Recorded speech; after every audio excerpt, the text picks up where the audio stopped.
just like that. We're live. For real this time.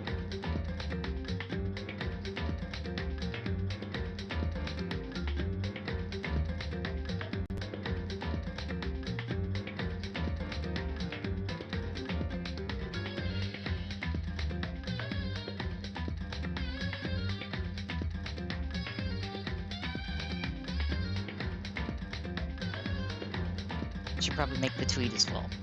So, hello, welcome.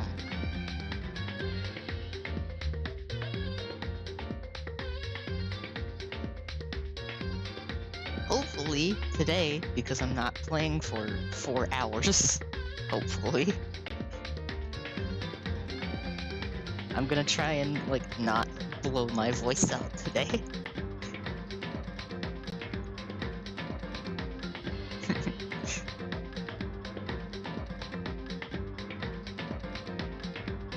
We'll see, though.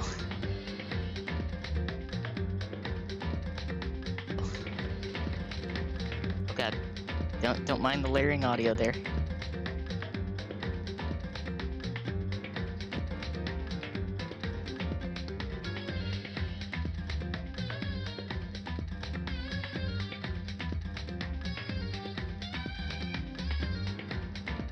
There we go. That should be good. Hopefully.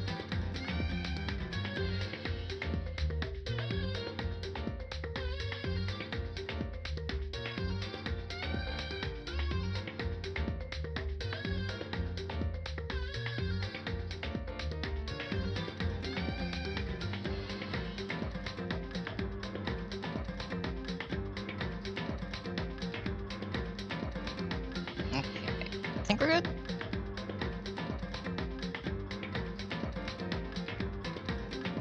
I'm gonna close that for now. Okay. Tweets out. Discord stuff's out. Okay. Now we load the game back up.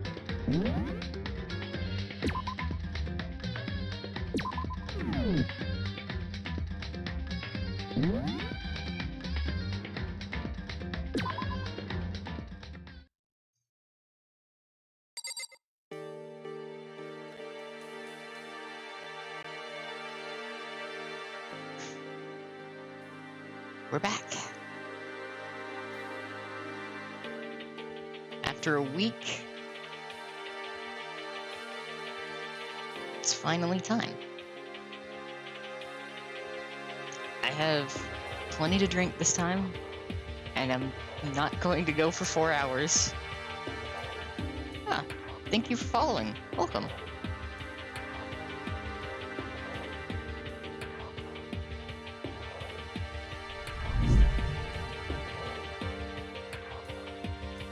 An interesting noise. Yes, welcome. Hope you're having a good day.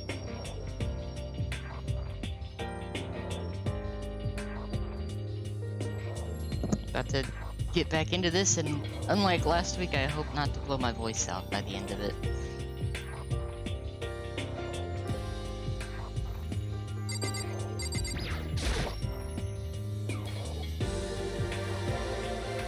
Exactly. Hello, Clef.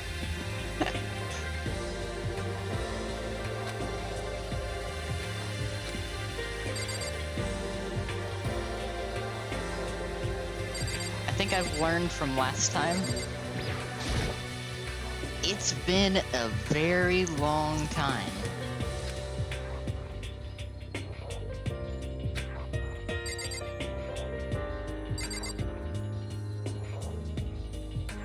So I know a little bit here and there.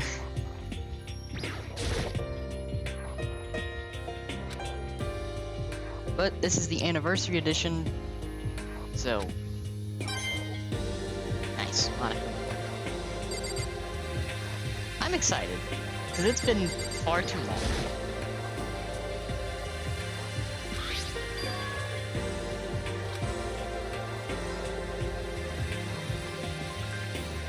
Also, I was supposed to be reading this. This is what oversleeping does to you. Wasn't any doubt about it.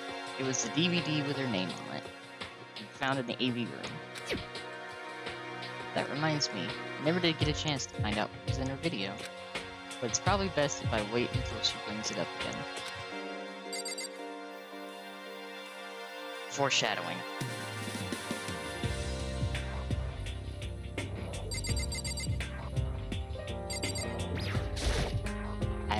I just looked at that.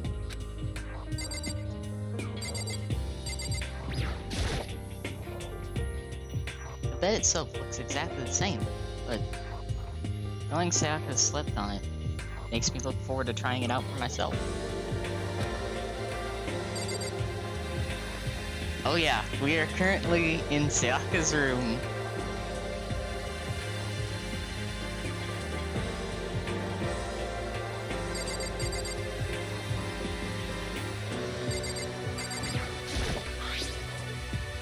My room came with a toolkit, but Sayaka has a sewing kit, just like the note said. Next to it is the map of the body's vital organs. I don't think Sayaka would like me snooping around too much. I should probably go to bed soon. As I lowered myself onto Sayaka's bed, a pleasant fragrance enveloped me. Makoto is kind of shrimping hard. I'm not going to say the other word because Twitch doesn't like that word. Sayaka's scent.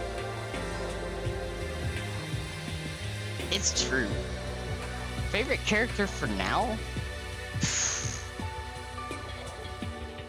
I have a very, very big soft spot for Toka.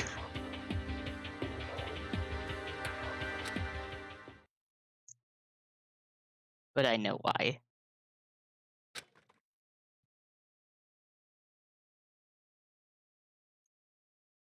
Feeling a little better than before, I fell asleep.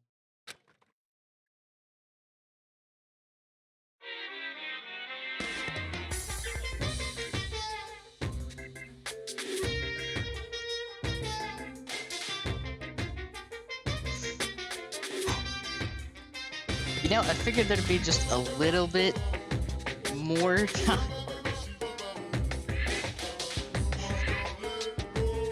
Oh yeah.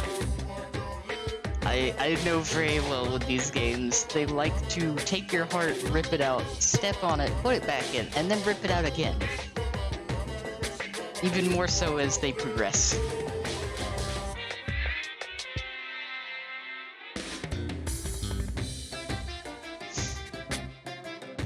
Now, let's see if I can get right into Monokuma, because this is the one that blew out my fucking voice yesterday. Well, not yesterday, last week.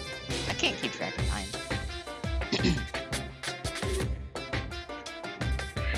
Imagine, you're all in a big spaceship, in the middle of an intergalactic adventure. You've heard of Noah's Ark, right? We're sort of like that. We've set sail and left Earth behind. Here you don't have to worry about crazy neighbors, corrupt cops, drunk drivers, or pyromaniacs. You don't have to worry about the ozone layer, or asthma-inducing air pollution. And of course, you don't have to stress about studying for finals or practicing for the big game.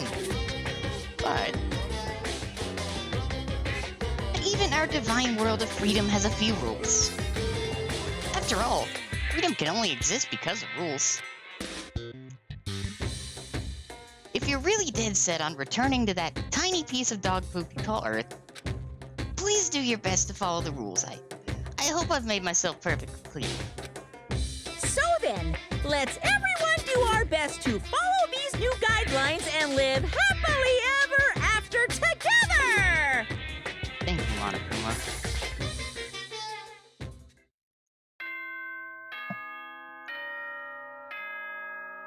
Yeah, that is the plan. I don't intend to do it this week because last week I went for over 4 hours and imploded every last bit of my voice trying to do all the characters. You know, that's probably true.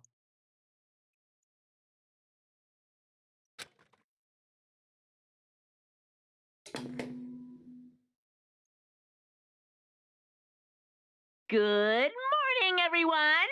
It is now 7 a.m. and nighttime is officially over. Time to rise and shine! It's all right. Last week was mostly my fault. Because one, I started stream early, so I went for longer. Two, I decided to do every single voice because it's the first time I've actually tried doing that.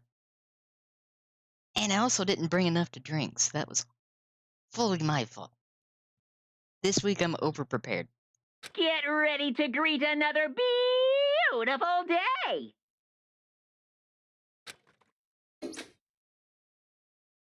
Some might say overprepared and slightly overslept. I sat up, still half asleep, rubbed my eyes. Slowly I pulled myself out of bed. I remembered I was in Sayaka's room. I just remembered. I promised to eat breakfast with everyone else. I'd better get going. Hydration is important. I left Sayaka's room and made my way toward the dining hall.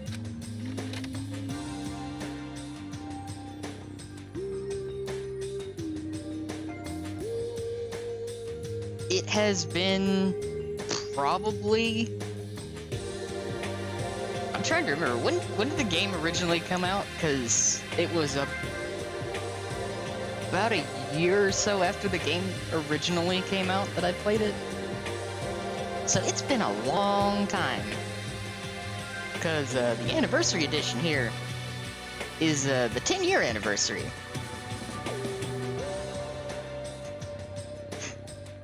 I vaguely remember who died. The one that sticks out the most is the one that's about to happen. I'm not going to spoil it for those who may be in chat who have not seen the game before, but I do kind of have a rough idea of who dies really soon. I also didn't read that.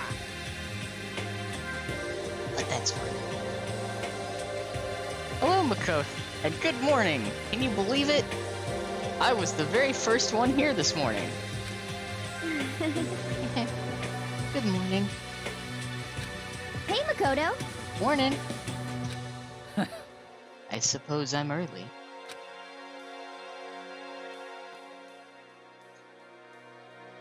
I figured everyone who had arrived on time could be considered model high schoolers. And the ones who showed up a little late... Yo! Nice. Nice! I still need to finish 2. And cry. And then do 3. And cry again.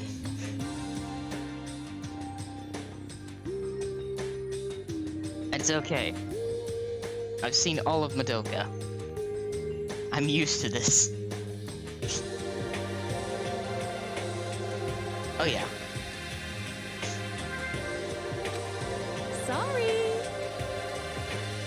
Sorry I'm late.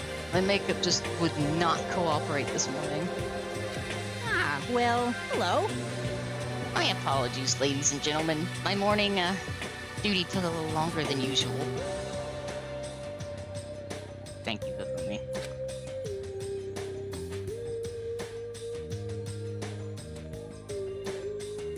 We're the types with a more relaxed sense of time. Example, me. Most high schoolers fall into this category. Again, me. That was my high school experience. And finally, the ones who kept everyone waiting forever. Oh god. I feel called out here. Indeed. I suppose I'm late. Good morning, everyone. My bad, my bad. My bad, guys. Slept right through my alarm. What's your problem? What? Is it so awful to be late? Yo! I love her. I didn't oversleep, just so you know. Nope, got lost. I blame the Bermuda Triangle.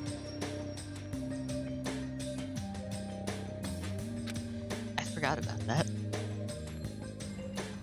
Don't care about time or other people in general. They're the kind to move at their own pace. But regardless, everyone had arrived. Sure about that.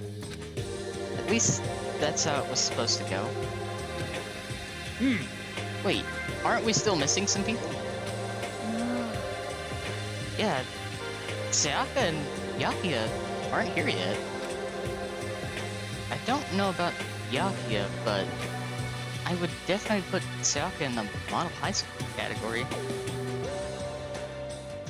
Fair. So for her to be so late... What? What's going on? Did something happen? Yo. Hey man, have you seen Sayaka? Why would I have? I just came straight from my room to here. Did she forget about our breakfast promise? However, I got the sense she always has her stuff together. Listening to everyone talk like that, a small, dark speck of unease rose up inside of me. And that speck started to grow bigger. God, I love the timing of the music. I need to go. I have to check on her. The words barely left my lips before I flew out into the hall.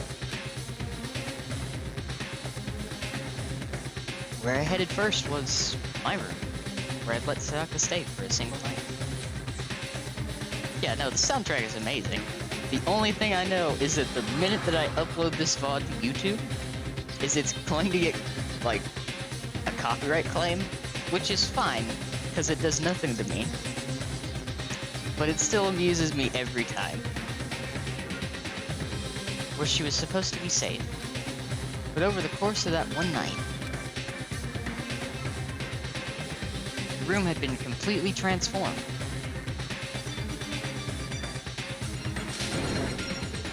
What the hell?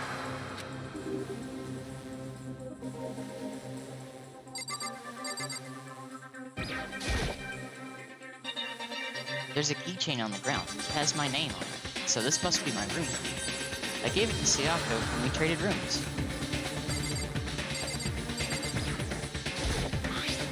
This is the replica sword I brought back for self-defense.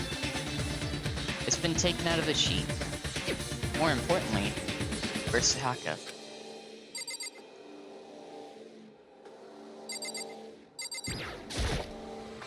It's the display stand the sword was on. More importantly, where's Sayaka? We're gonna hear that a bit. Also, the trash can's gone.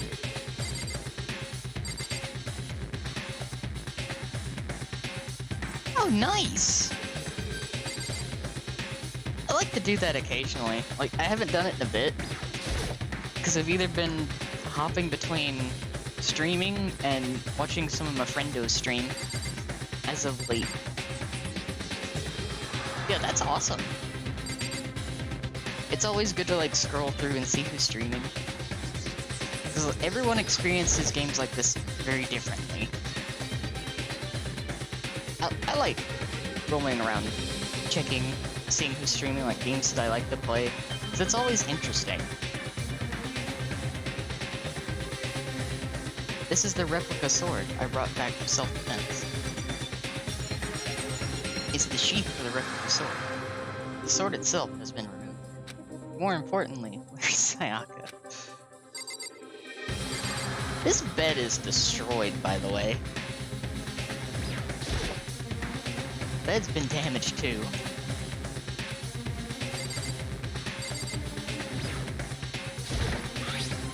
Toolkit is still inside the drawer, and it's still sealed.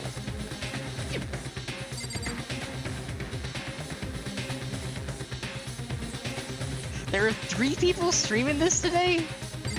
That's kinda cool. I'm not gonna lie. Awesome. I appreciate that. Like, I try to maintain a certain level of chill. Like, that was one of the goals that I set out, because I wanted my streams to be like a little more laid back and relaxed. Just kind of experience games together.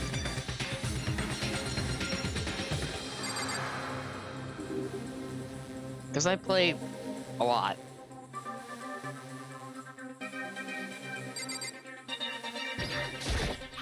See, it looks like the lint roller has way less sheets than it used to.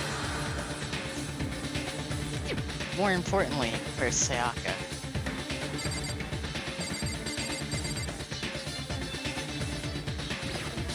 I mostly play... Well, as of late, I've been playing a lot of Elden Ring and Genshin.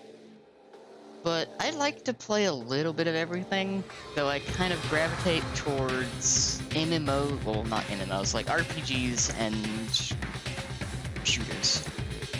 Though visual novels, when I can play them, I do love them, because they are very fun.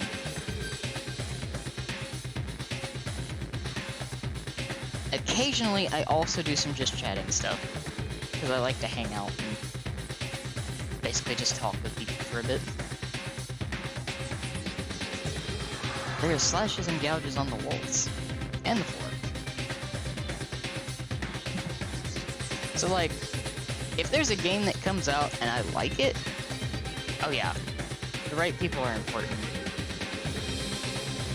Like, if I get the opportunity at some point in the near future, I would like to do that with some good friends of mine that I have met through streaming, because they are super fun.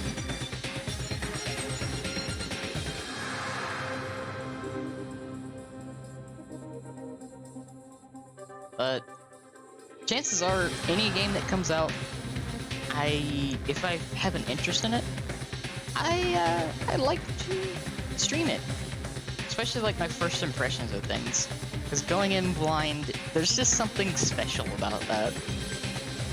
Like, I went in blind with Elden Ring and got lost for like the first hour or so.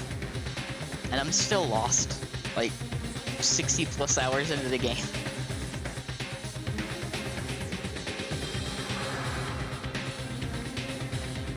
It's fun though. More importantly, where's Sayaka? Oh yeah, like, I have 2 saves now on Elden Ring. I have the initial save where I'm doing strength and dex, and I'm like 60-something hours into the game. And I started another one to do magic, and I'm significantly less time in that save, but I am significantly faster. Elden Ring was beaten in less than an hour. That's the current world record. It's like 56:48 or something like that. But that's literally just abusing some exploits and stuff. Finding glitches and stuff here and there. Speedruns are very interesting, but I find them really, really unhelpful if you're trying to experience the game or finish it in a timely manner, because a lot of that is like frame perfect stuff or managing to glitch out of the map. Like, I respect everything that speedrunners do, but at the same time, it's like most people playing the game are never going to use any of the things they know about. Unless you're playing Fallout New Vegas, in which case you will absolutely, most likely want to use the Infinite XP exploit. Which I did, and it's extremely easy to replicate, plus it doesn't disable achievements.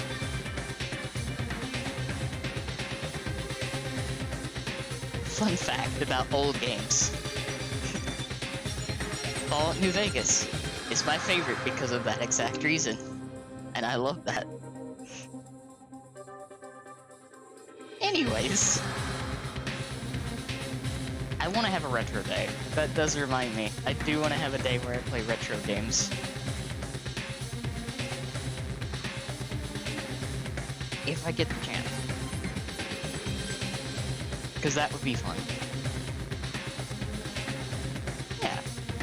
Alright, let's see. Let's continue on. Because... yeah. It's time. I better check the bathroom.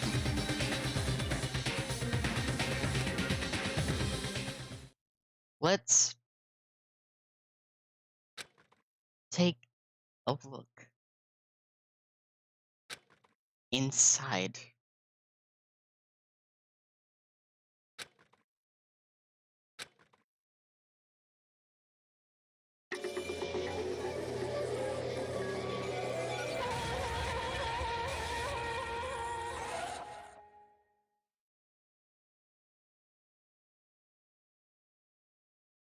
It took me a second to realize that I was screaming.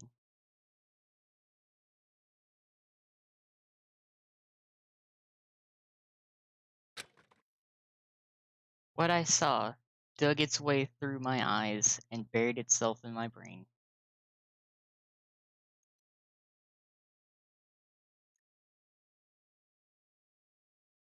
Oh yeah, like, I like the aesthetic choices they made. I will also say that I was very, very disappointed when I first played this game on the Xbox here and found out that it is an extremely rare achievement to raise her, to like unlock parts of her report card. I filled out her report card.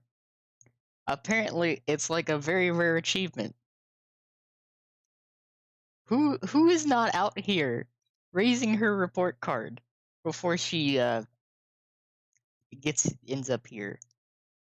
I forget what it is. It's like single-digit percentage. It's really low percentage achievement, and I'm just sitting there like, who is not interacting with this girl?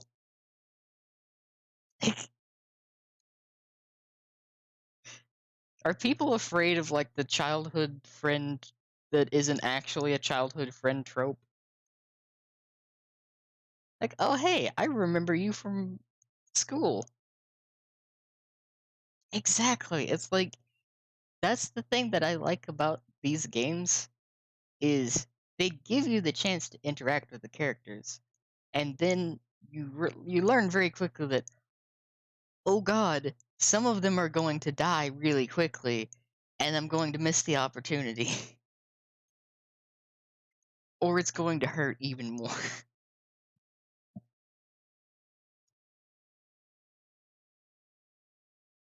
Spike Chunsoft are sadistic. In a good way, but they know how to make it more meaningful.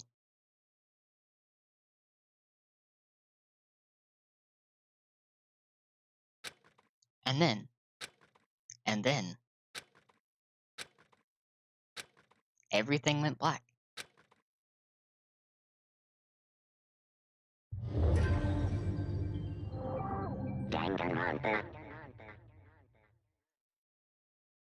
And now we're in the real game. When I opened my eyes, I found myself staring at a huge ceiling. It was a ceiling I remembered seeing before. And when I sat up, I saw someone looking at me. Again, it was someone I'd seen before.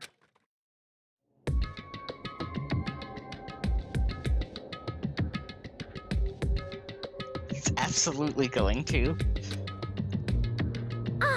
Ah, you're awake. Finally. That was almost a joke. I almost read it like the Skyrim line. My brain wanted to make that. Are you okay?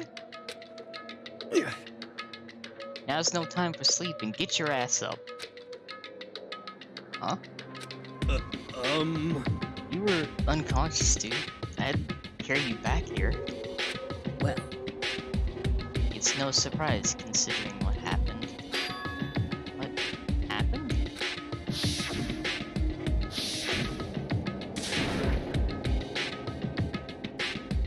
having an aneurysm.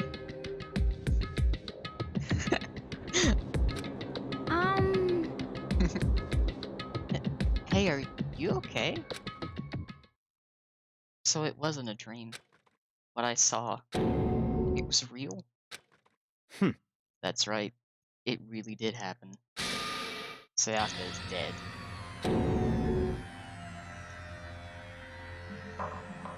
Togami is, like, really amusing to voice.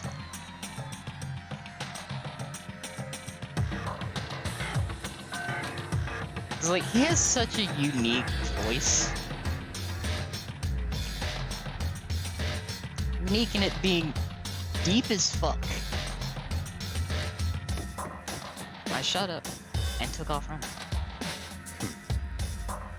Hey, where do you think you're going? I have to see for myself. I have to see if Sayaka is... Just give up. You can check once, twice, 1,000 times. Sayaka is completely and irrevocably dead. No, I have to see for myself. What? Listen to us, man. What do you think's gonna happen if you go out there? Oh, what good is it gonna do just sitting around here?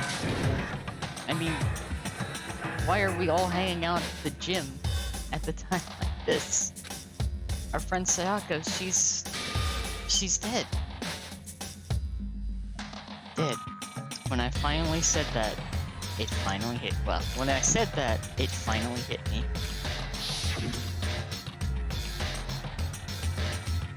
You're right? I realized she really was gone. Like, this is how you can tell Makoto here was, like, wrapped around her little finger. Like, he was head over heels for her.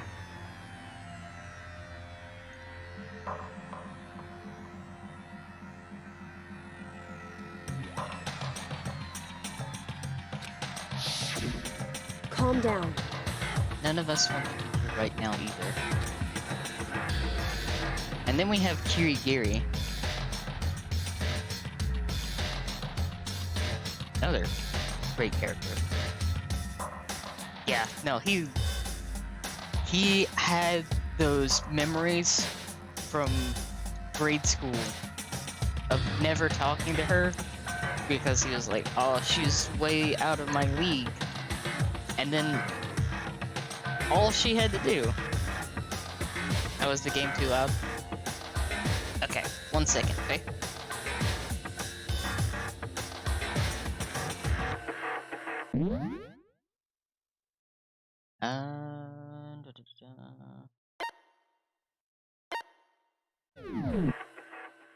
Let's see, it's not that one, it's this button. Okay.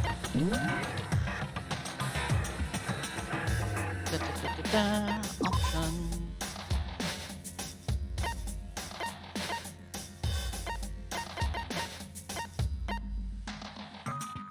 Ah. Is that a little better, or is it a little bit, is it still too loud? Because I can also... Oh, it's way louder than me?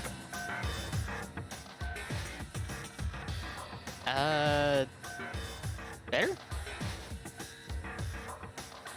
Because I can also, like, do this.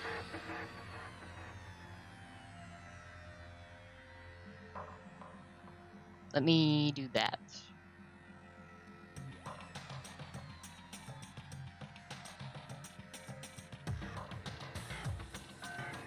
How about that? I turned it down in OBS. Fair. That's very fair. This is why I'm glad to have people hanging out here, because it's like... Okay, good. Because I have to, like, do some really, really funky things if I want to hear myself right now. Like, let me give a demonstration. If I want to hear what the stream sounds like right now, I have to do this. Let me give a demonstration. If If I want to hear what the stream sounds like right now, I have to do this. Demonstration. If I want to hear what the stream sounds like right. Okay. Okay. I will bump it up 1. And hopefully that's good. If not, I can always turn it down a little bit more in OBS. Oh yeah, no, I'm gonna save. Yeah, save's good.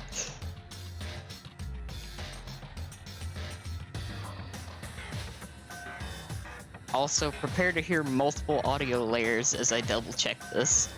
Also, prepare to hear multiple audio layers as I double check this. Also, prepare to hear multiple audio layers as I double check this. Yes, Faye. Yes.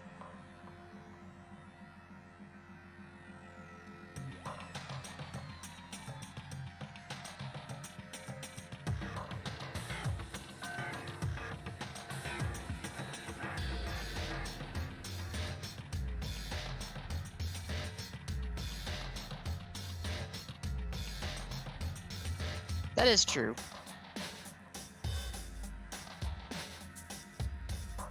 Fair.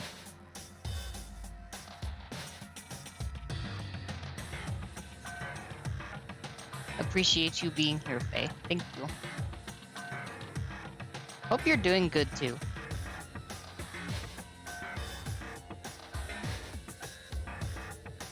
Faye, good friend.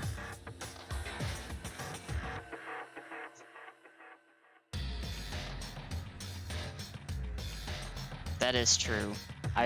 That is a feeling I know very well. That is true.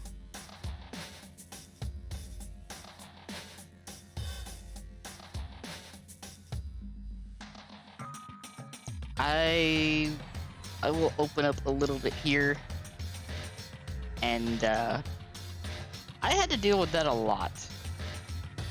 One specific year that still really hasn't, like, passed. It still kind of gets me. So yeah, real moment here. A few years ago, I had to deal with 4 really close together, and I definitely did not know how to handle that. It was kind of a lot to take in at once. That was a year I think I spent more time in a funeral home than I did anywhere else. And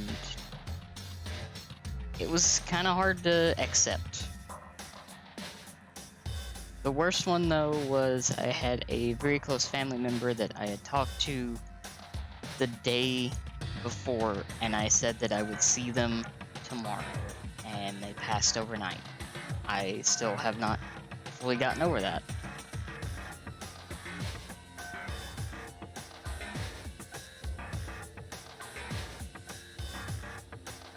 And that is fair, Faye.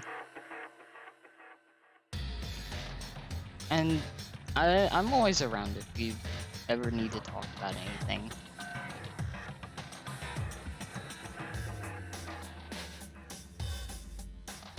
It's hard. It is. It definitely is hard.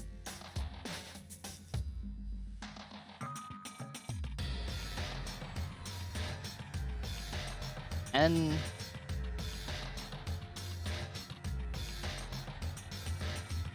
yeah. This is, everyone processes it differently. It is. I still remember mine. It is something that haunts you for a bit, depending on the circumstances.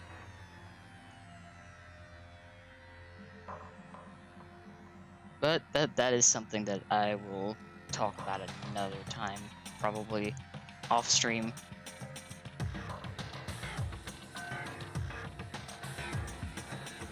That's fair. That's understandable. That is understandable.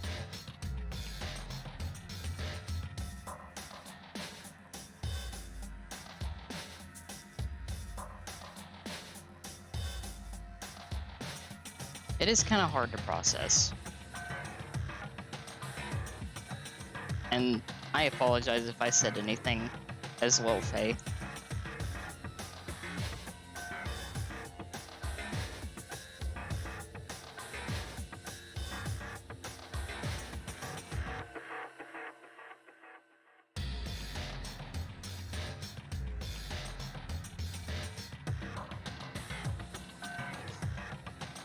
Oof.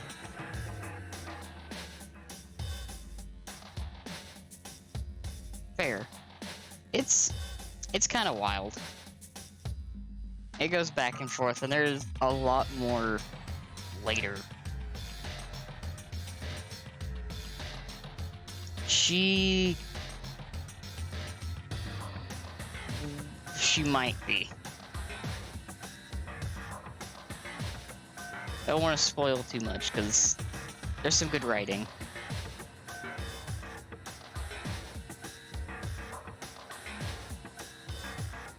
No, that's fair. That's fair. Understandable.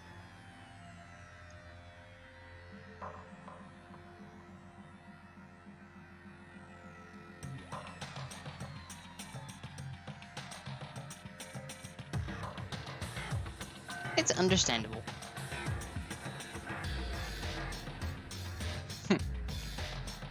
Okay, Faye. But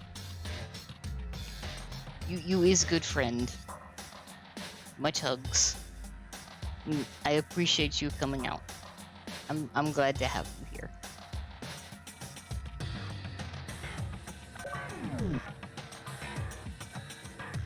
And we continue. Then why shouldn't it be obvious? Monokuma told us to come here. Oh, hold on, don't talk like that. We all protested it. I mean, we remember the terrible price Sayaka had to pay. But So... I'm the one who convinced them to come. Right now, we need to do whatever he says. We're his prisoners, right? It's not a good idea to defy him without reason. Correct. We don't need to make any more sacrifices than we already have.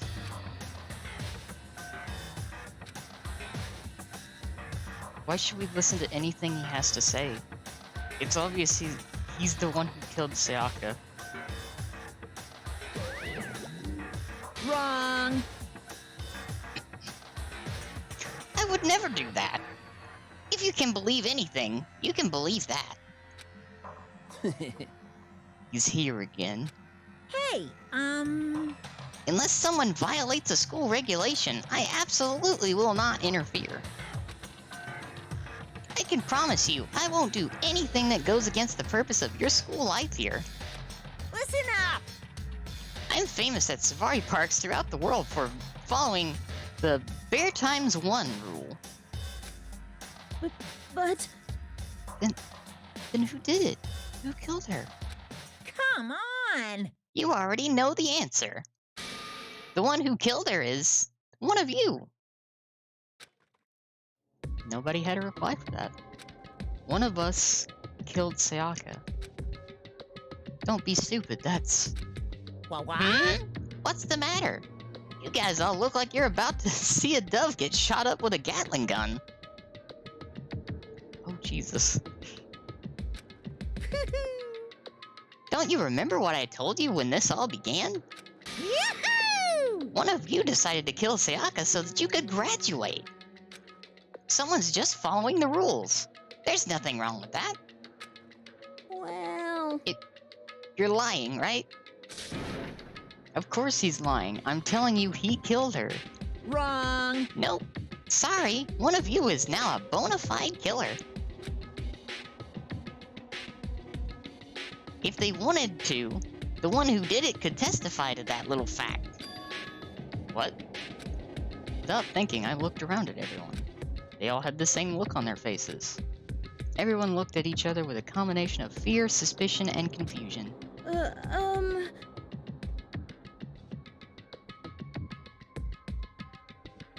Hifumi also doesn't really have he doesn't have the fortitude to do that. I'll be honest, like, you can tell some of the characters aren't mentally capable of doing harm to others.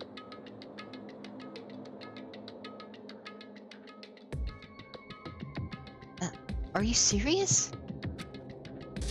What is this? Someone killed her? No, someone killed someone? It is amazing what some people are capable of. Just hold on. Hey, hold on. Don't just assume he's telling the truth. Stop talking. That's enough. Through most of this, Byakuya is the one that has the most composure. Before we do anything else, I'd like to confirm something with the stuffed animal here. If one of us really did kill her, that person gets to graduate from the school, right? Huh? Oof. That's never fun. Huh? Come on. Don't play dumb. That's what you said, isn't it? If you kill someone, you get to leave. Thank you, Monokuma. Very insightful. What? Why are you laughing? It's 'cause... naive! You're just so naive. You think it's really that easy? You could just kill someone and waltz on out of here? Hey! You're super Come naive. on now. Devilishly naive. Hellishly naive. No, no, no. The real thing has just begun. The real thing? Now Are then. you ready? Allow me to explain the second part of the rule regarding graduation. Just like I explained before, you must kill someone if you want to leave. However, if you do that, there's still one more part to the agreement you have to uphold, remember? Then perhaps...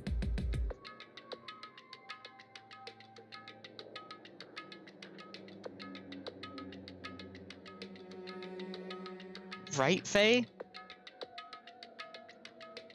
This game really, really likes to play with emotions.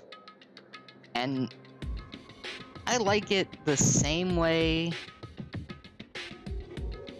Like, I very much like it the same way that I like Madoka. It has very similar structure. Also, Spike Chunsoft are really good at making stories. I do appreciate them for that. You are referring to rule number 6 of the school regulations. Also, character design. Character design be kinda good.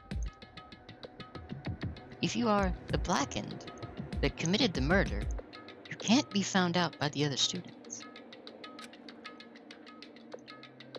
That is what you're talking about, is it not? In other words, Bingo! It's not enough to just kill someone, you have to actually get away with it. Which naturally means you need a system in place to assess whether or not it's been gotten away with. Yahoo! So a certain amount of time after a murder has taken place, a class trial will begin.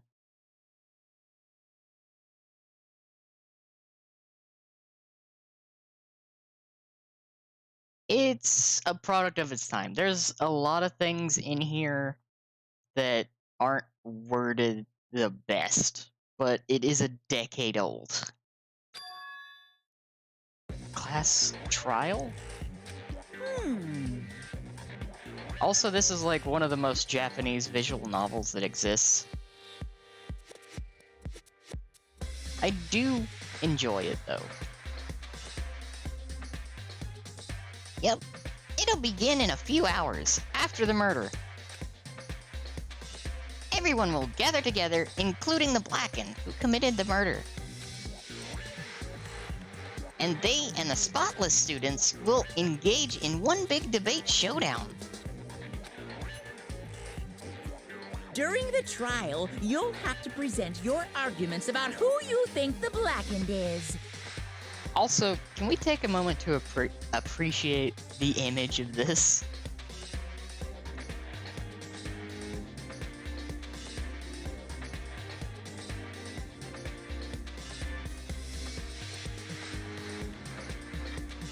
And once everything comes to an end, the outcome will be decided by popular vote. I genuinely enjoy the art style that's in this game.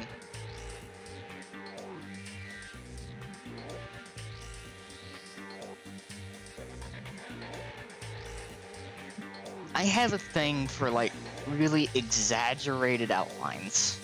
If the answer you've arrived at is correct, I don't get into stuff like that, for obvious reasons.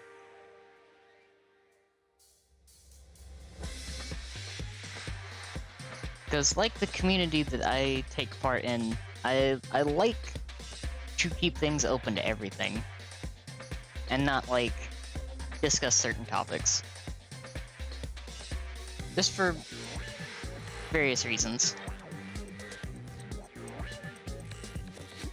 only the one that disturbed your peace will be punished.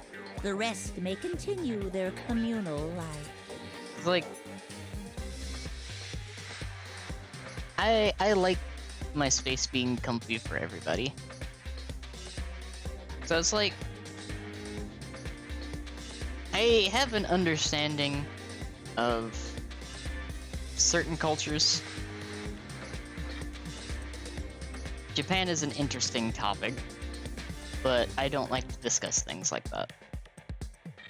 However, if you choose poorly, then the one who got away with murder will survive, and the rest of you Also- will receive your punishment. Thank you, Monokuma, for voicing all of this. This is a good break. Which of course means your school life will come to an end. As far as class trial rules go, that's all there is to it. Well, So, what exactly is this punishment you keep talking about? Oh, well, to put it simply, What? it's execution. Yeah! Execution? What? And by execution, you mean... Execution is execution. Execution! Electric chair. Poison gas. Torn apart like a paper plane in a hurricane. Yeah, this game passes time really quickly.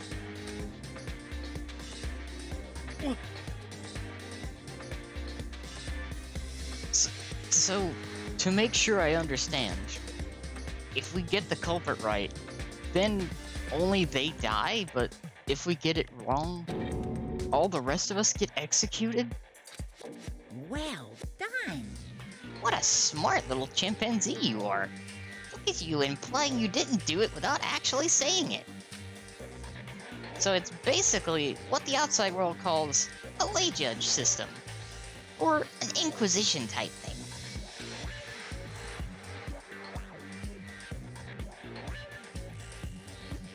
Which means you'll be deciding who you think the killer is. I mean, to be fair, Monokuma is kind of insane. But judge carefully, because all your lives are on the line. Uh-huh. Okay, let me just add the rule I just described to your handbook. Make sure to keep it in mind.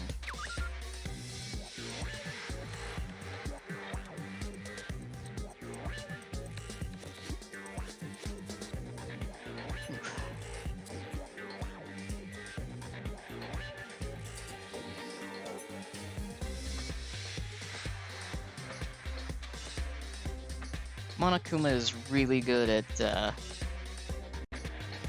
blowing out my voice. Regardless of, what's going on.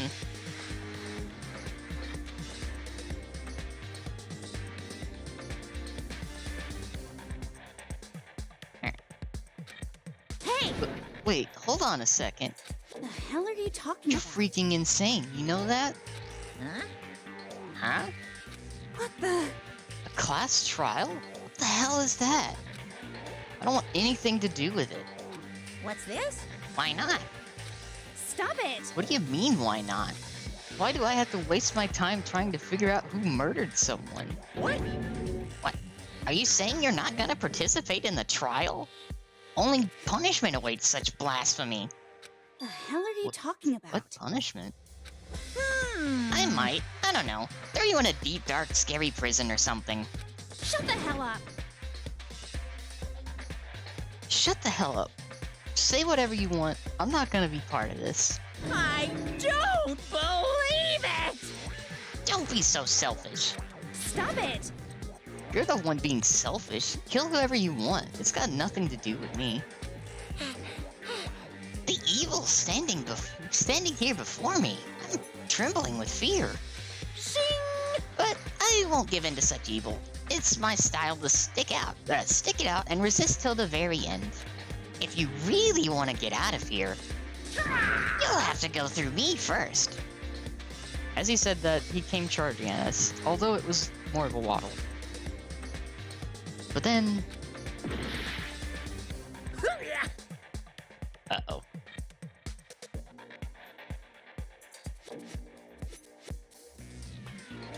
This is an image.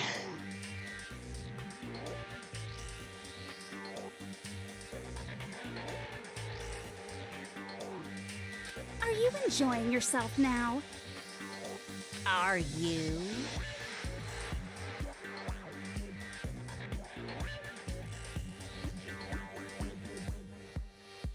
Breathe. Breathe. A moment.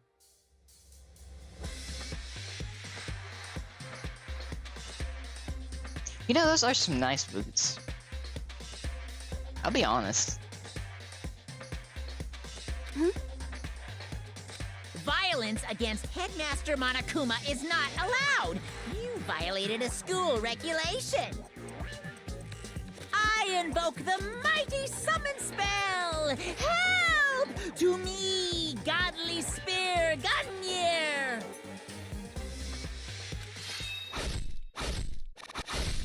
Fuck.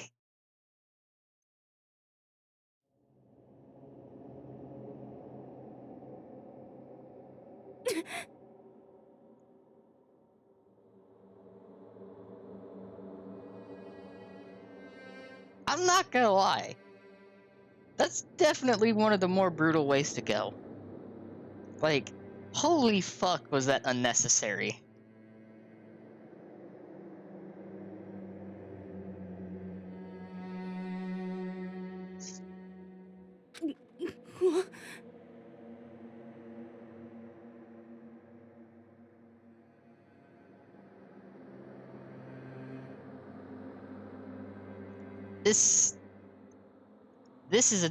This was the moment when I knew, like, the first moment was shocking. This is the moment I knew that this was gonna be brutal from start to finish.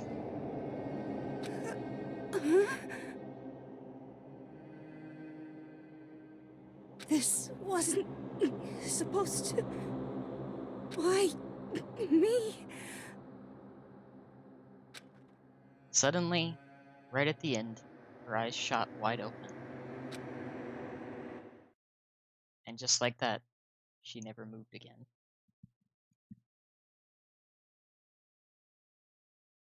Game's fucking dark. Jesus Christ. No way! I forgot that. What the... I don't... This can't be real. Yeah! I think that was good enough for me. Well now. Now, I am painfully aware of the great power and meaning of a promise. I really wanted to keep a corpse from popping up for no good reason, you know? Yeah! But I guess you all needed to be taught a lesson after all. Ah, what an amazing promise. But now you guys understand, right? Now you see just how serious I am. Defy me and you get shot full of holes, exploded, buried alive, disintegrated, etc.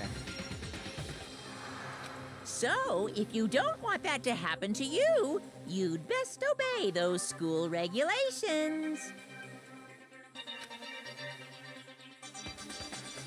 Junko's body had been impaled with a bunch of spears. An unbelievable amount of blood started pouring out of her body. Jesus Christ. This is the first time I'd ever seen the moment someone's life came to an end. Nobody there could deny what they'd seen. Junko, who until just a second ago had been our friend, was dead. She'd died. She'd been murdered. In simple terms, it was the death of a human being. Hey, It's really not all that shocking. She just died, that's all. She just went and died.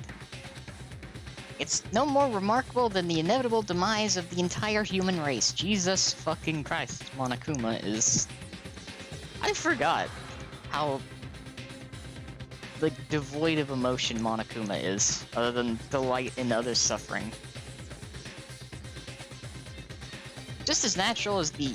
Oh, fuck. Whoops. This is reality. Why? Why did you have to kill her? Didn't you say you would put her in prison or something?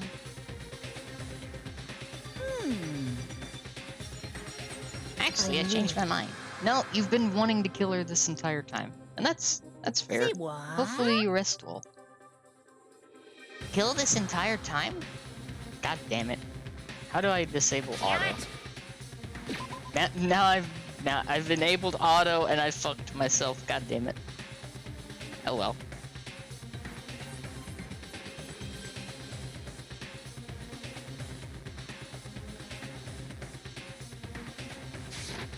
Come on, what do you take me for?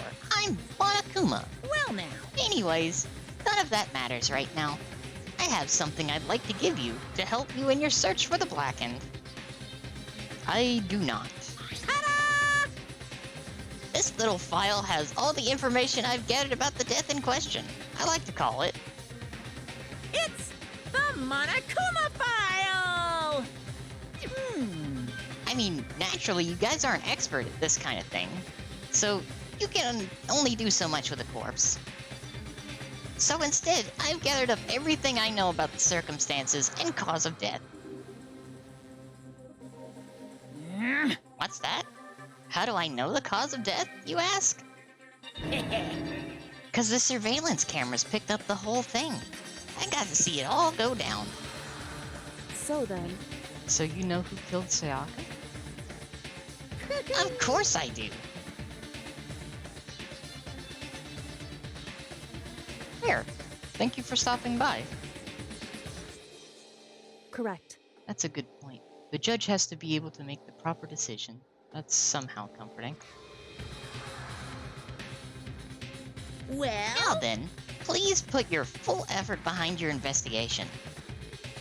After all, you don't have any choice but to give it your best shot. Seriously, you don't have a choice.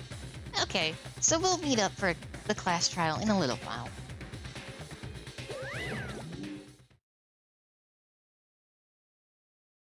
And with that, Monokuma disappeared once again. He left us stunned and confused. He left us at a total loss. He left us with Junko's dead body growing colder right in front of us.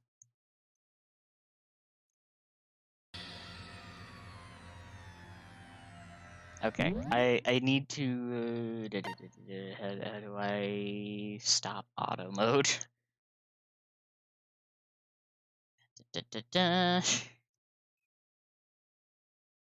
Is it serious? Do I seriously just press the button again?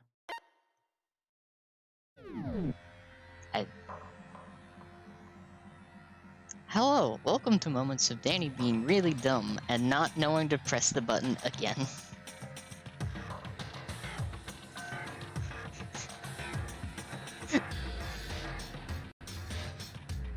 This is par for the course for me.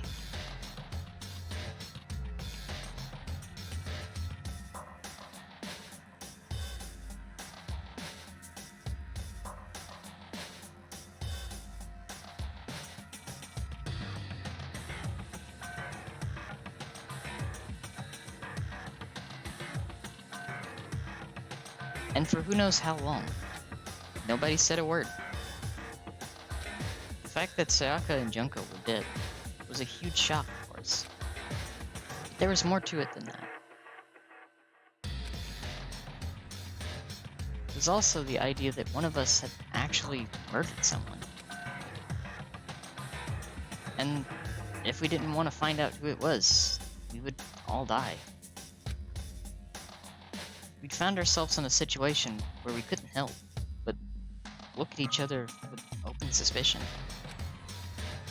It was the worst situation imaginable, and yet, even in such a perversely terrible situation, she didn't show the slightest hint that it had gotten to her.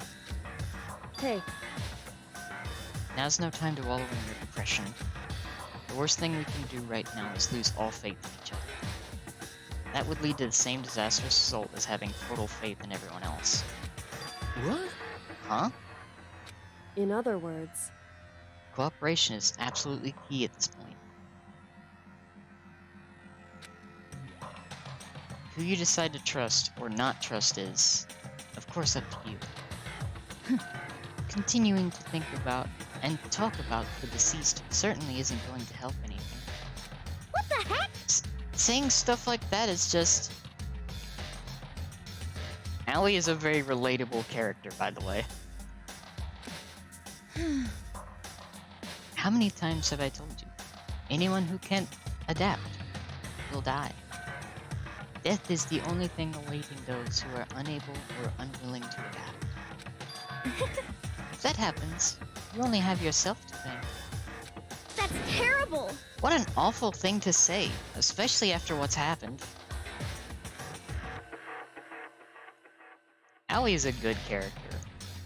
She is good. just a second. Right now, exposing the killer is the most important thing. Because if we don't, we're all going to die here. She's right. We need to begin our search right away. Of course. Either way, we can't run from the situation, so we have no choice but to move forward. What the heck? We just have to do it, I guess. What other choice do we have? No way in hell am I letting someone kill me. Alright, damn it, let's do this. We just have to do it. Everyone kept repeating that sentiment. They were using it like a mantra to give themselves strength. But they're right. We just have to do this. No matter how much we don't want to, we have no choice. If that's what it takes to survive, then that's what we have to do. On top of that, there was something I needed to find out. I had to know why Sayaka had to die. This is where it started getting kind of emotional. Why she had to be the one. I'm terrified to find out, but still, I have to know. Otherwise, I knew I'd never be able to accept her death. I will give Spike Chunsoft the credit for being able to write stuff like this and still maintaining like an element of humanity instead of it being like, you know, there's no grieving, there's none of that. It kind of, in a way,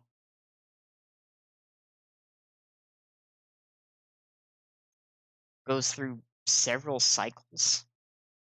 I'm also like not entirely sure of how to say it. My brain is thinking of something, but I am not like translating it properly, if that makes sense.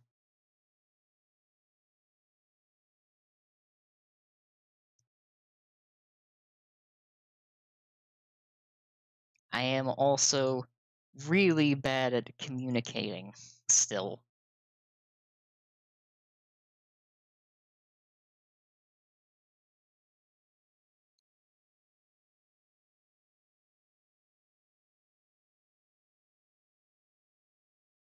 Just checking to make sure of some things while I take a little breather and hydrate as well.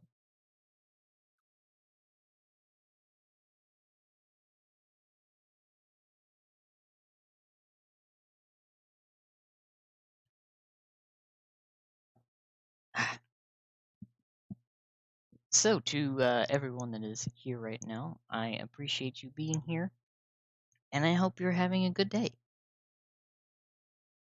It does mean a lot to me to have you out here, and I hope that I can continue to keep you entertained and also keep things nice and cozy.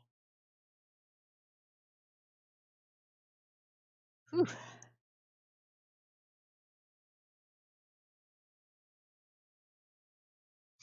But yeah, like, if there is ever anything that anyone needs to talk about, I try to be around. So, like, anyone ever needs to really, like, talk, just to, like, get some things out or need somebody to talk to, whenever I'm not streaming, I am usually around. I don't mind. If I know you, I definitely do not mind taking some time out to talk about things. But yeah, appreciate you all. Uh, it means a lot to me to have you around. Anyways, back to the reading, which is why I don't have any choice. I have to do this. We just had a real moment.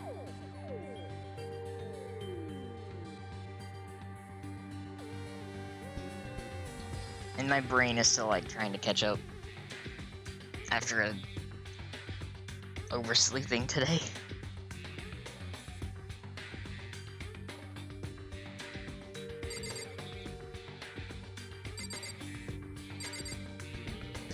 Start with Hifumi.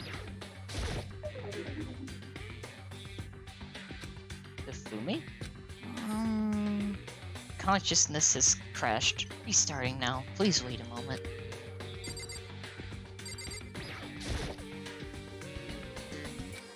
She must be so shocked she can't even open her mouth to talk. What should I do? Someone got right in front of us. They...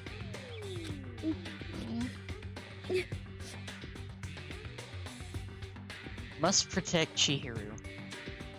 Chihiro needs to be protected at all costs.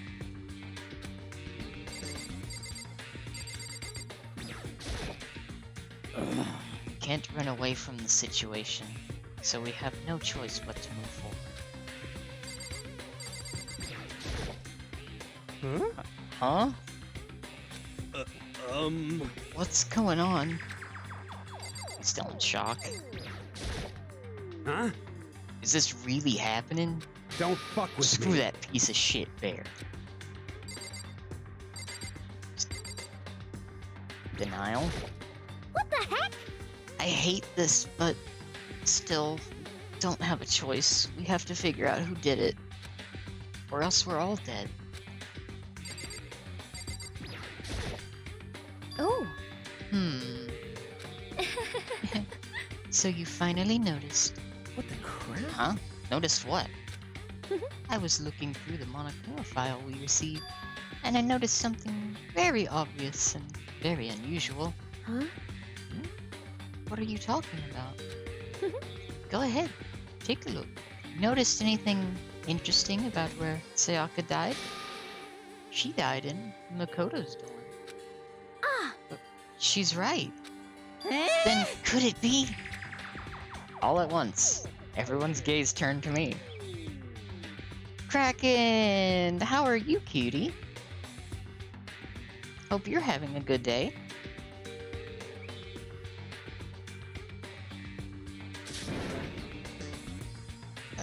Hold on a second. You've got it all wrong. For just one night, I traded rooms with her. I did it because she was afraid. What the heck? You expect us to believe that?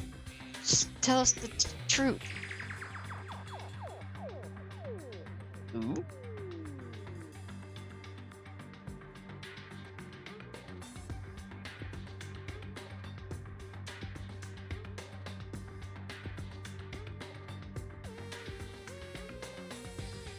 What song is that? The look in everyone's eyes had done a complete 180 from just a few minutes earlier. The feeling of suspicion and fear had returned. In other words, you think I did it?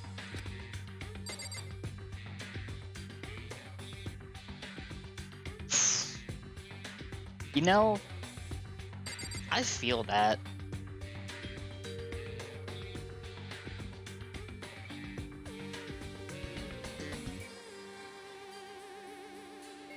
I do hope you're able to relax and that stress isn't too bad, because I certainly know how it feels. Like, I want to say it was like 2 or 3 weeks ago, I was stressed out of my fucking mind. But thankfully, in the upcoming weeks, I can kind of sort of coast and chill for a bit.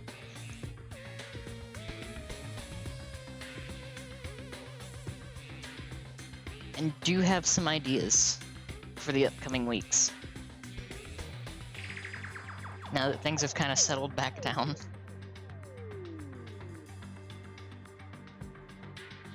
Also reminds me I need to ask you something later.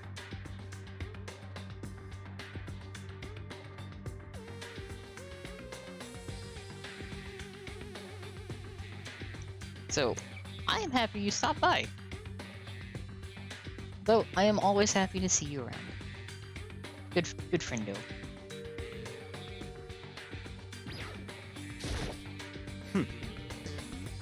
We need to hurry up and figure out who the culprit is.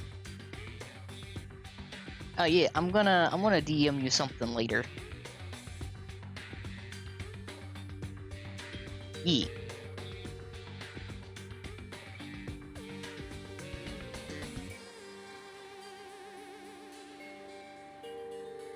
Because I have been a little busy with some stuff, and things have finally cleared up.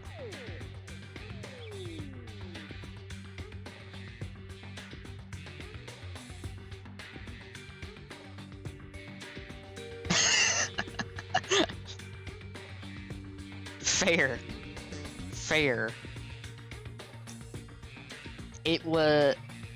It's mainly just talking about collabing.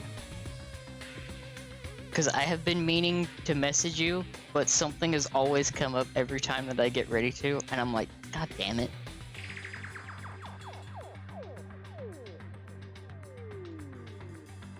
Because I have also been an anxiety-riddled mess beneath the surface.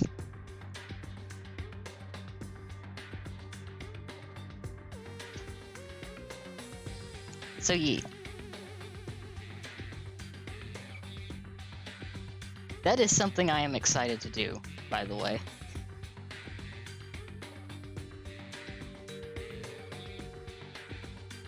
It's just a matter of finding out what to do.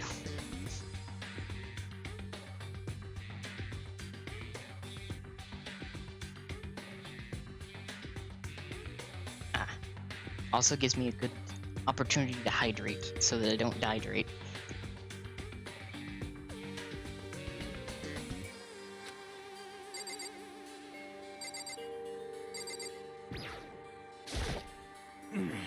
If we find out who did it, then only that person dies. But if we get it wrong, then all the rest of us face execution. What the heck? That's what that ridiculous school regulation said, right? So stupid.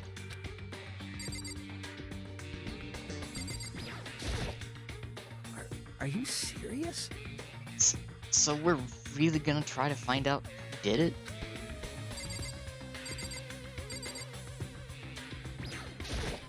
Hey, Before we start searching for Sayaka's killer, we need to decide what to do about securing the crime scene. What do you mean? You're thinking of putting someone on guard duty so nobody can disturb the area, aren't you? After all, if the culprit decides to destroy the evidence, we're pretty much screwed. Hey, In that case, I don't mind doing it. I don't like having to think anyway. I'll let you guys figure out who killed that chick. Okay, then we can let Mondo look after the scene. Well, no, we can't just have him there alone. what? What? Why the hell not? Stop Isn't talking. it obvious? If you were the culprit, what's the first thing you would do? By volunteering for guard duty, you're in a position to destroy all the evidence you want. What? Fuck you! So then, Fine then, I'll stay there on guard duty as well. That way there's no problem. Two-player co-op base defense with the two of them. With their stats, they're totally OP. Since we won't be able to help investigate, we're putting our faith in the rest of you. But I'm still pretty freaked out, but I'll try.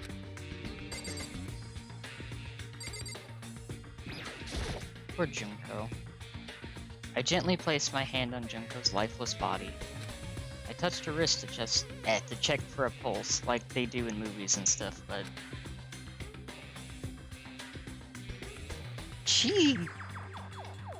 She's definitely not going to have a pulse. She really is dead. She's kind of impaled multiple times, Makoto. She's pretty dead. I remember the first time that I played this one kind of crushed me initially.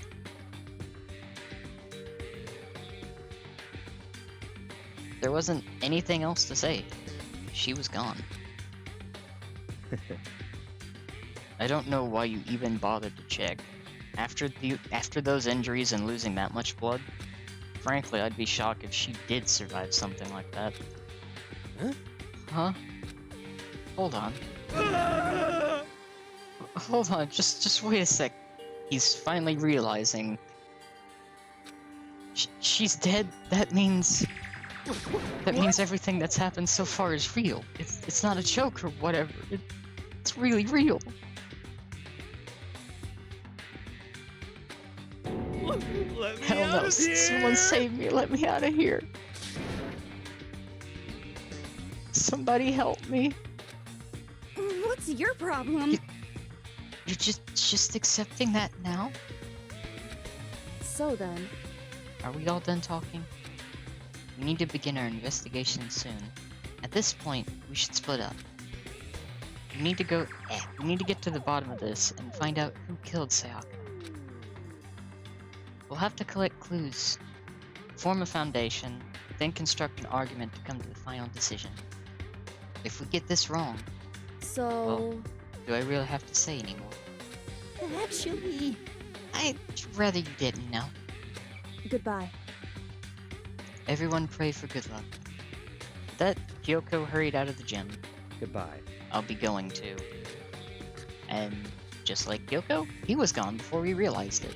Yo, Oh yeah, I'm on guard duty, huh? I'd better head to the scene of the crime. Ah, that's right. hey, damn it. Let me just say this right now. If whatever son of a bitch did this here is here right now, and they're thinking of destroying that evidence, You're fucking dead. they better not let me find them. I'll skip the trial and cave their goddamn skull in myself. I'm serious, I will fuck them up. Letting his deadly words hang in the air, he and Sakura ran off. so, But- I mean, we're not detectives or anything, you know? And we're gonna investigate a murder. How do we even do something like that? anyway, We don't really have to do anything in particular. We already know who killed Sayaka. What are you implying? this is It was very you. suspicious. I'm telling you, it wasn't me. Don't come any closer. Are you gonna kill me next? So, Well, I guess it wouldn't hurt to give it a shot. It's not for sure that Makoto's guilty yet. That's true. We may as well at least check, just to check. Even if I wanted to, I couldn't help investigate. Wait, why not? I'm not good with blood. All it takes is one glimpse and I black out. Oh, yeah? Well, whatever. I don't think anyone was expecting much from you anyway. Alright, I guess I better get going. But wait, don't go yet. You have to hear me out. But it was pointless. Everyone had already left. And their parting looks at me had still been filled with suspicion. I like that they were really quick to suspect the person who literally passed out and was in shock and denial, wanting desperately to see his friend's body to get solace. Does everyone really think I'm the killer? How did it turn out like this? Seriously, they've got it all wrong. Why do they have to suspect me? I have to do something. Otherwise, everyone will... Execution is execution. Execution! Electric chair. Bzz, bzz, poison gas. Torn apart like a paper plane in a hurricane. I can't let that happen. I can't let things turn out the way Monokuma wants. All I have to do is find out who really did it. Who really killed Sayaka?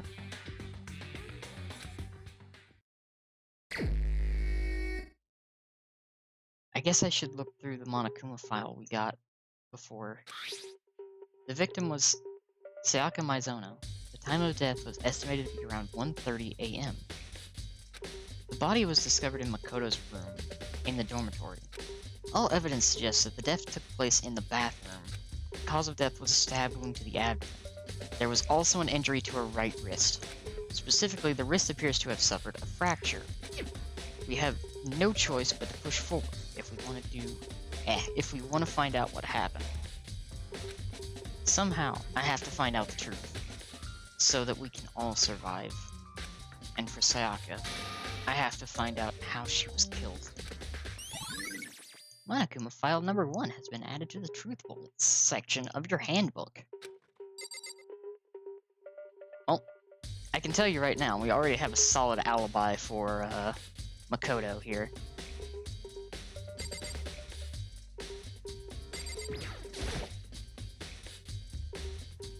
Aren't you going to help investigate Chihiro? But I can't leave Junko here. I feel sorry for her. I have to stay with her. Chihiro is such a precious being.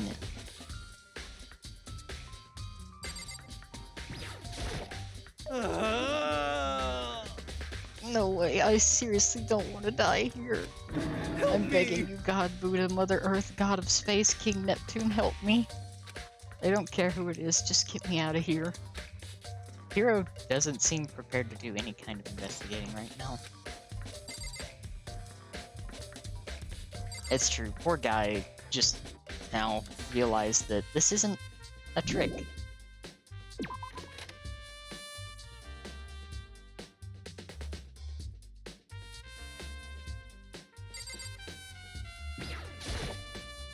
Inside the display case are trophies and all of that. Okay, so it won't let me... That just took me back into the gym. Whoops. Okay, so we're doing super investigation time. We already have the alibi for Makoto laid out pretty well. First of all, I should head to the scene of the crime, my room. We won't make any progress without investigating there. So now comes the game aspect of the game, where we have to investigate. And build up a case for who did it, as well as defending who didn't. So I headed to my room, where Sayaka's corpse still remained. I'd better examine the state of my room a little closer. That might reveal something new. So let's start from the left and go from there. The notepad is still here, but I don't think it's relevant right now. The toolkit is still inside the drawer. I don't see any evidence that it's been used at all. Which makes sense, I guess. I mean, it's mine, and I hadn't had any reason to open it. I can't even imagine a situation where I'd need a toolkit like this. Yo, Yeah, seriously. Oh, Mondo. why? We ain't exactly in the mood to be What? building fucking furniture, right? So, you haven't used yours either, then. Why? Not just me, nobody's busted What? theirs out as far as I know. Actually, we were talking about it yesterday. By the way, None of the guys have opened their toolkits yet, because, like, why the hell would we? Toolkit has been added to the truth kits. Can I Oh, Kirigiri's there. Kirigiri just kind of appeared there. God damn. There are gouges in the bed like someone attacked. What the hell happened here? Huh? Looking at the lint roller, it looks like there's way less than there was before. Did Sayaka see how dirty my room was and decided to clean up a little? This is the replica sword I brought back for self-defense. Does this mean it was used in the attack somehow? And plus, it's been taken out of its sheath. I didn't actually look at the blade itself until now. I shouldn't be surprised that it's coated in gold too. On top of that, some of the gold coating has come off parts of the blade and the handle. Yeah, the handle especially is missing a lot of its coating. I remember the coating sticks to you even if you just touch it a little bit. So, somebody has been caught gold-handed, so to speak. My keys.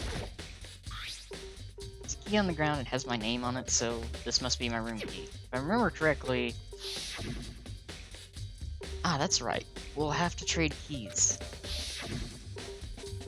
When we switched rooms, we switched keys too. So Sayaka would have had the key here in my room the entire time. But wait, if that's true, then how did the killer get into the room in the first place? Did Sayaka have forgotten to lock the door? No, that seems impossible. The same goes for you, Sayaka. No matter who it is, don't open your door for anyone. Even if I'm sure it's you, I absolutely won't open it. Otherwise, what's the point of even switching? After saying that, there's no way she would have forgotten to lock it, or opened it for any reason. Well, maybe she dropped the key somewhere and someone else grabbed it or something. No, that's not possible either. Sayaka was in here when we switched rooms. And with how scared she was, she wouldn't have gone walking around, so she couldn't have dropped it. So, how did the killer...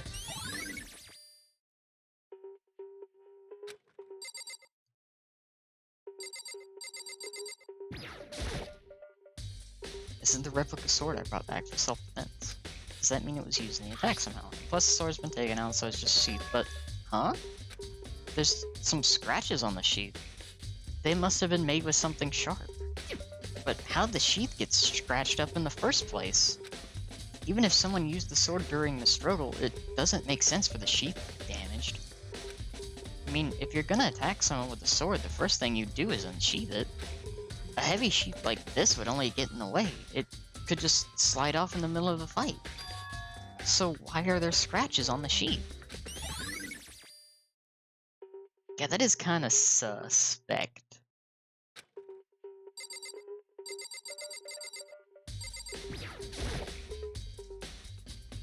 There are scratches and gouges on my walls and bed. Is that evidence of a struggle? It looks like there must have been some kind of fight in my room. Damn it, I was right there in the other room. If only I'd heard something. Wait. That would not have been possible. Huh? Don't you remember? All of our rooms are completely soundproof. So something could happen in the room right next to you, and there's no way you could know. Well, Perhaps this was another of Monokuma's strategies, creating an idea setting for murder. Sakura with a big brain.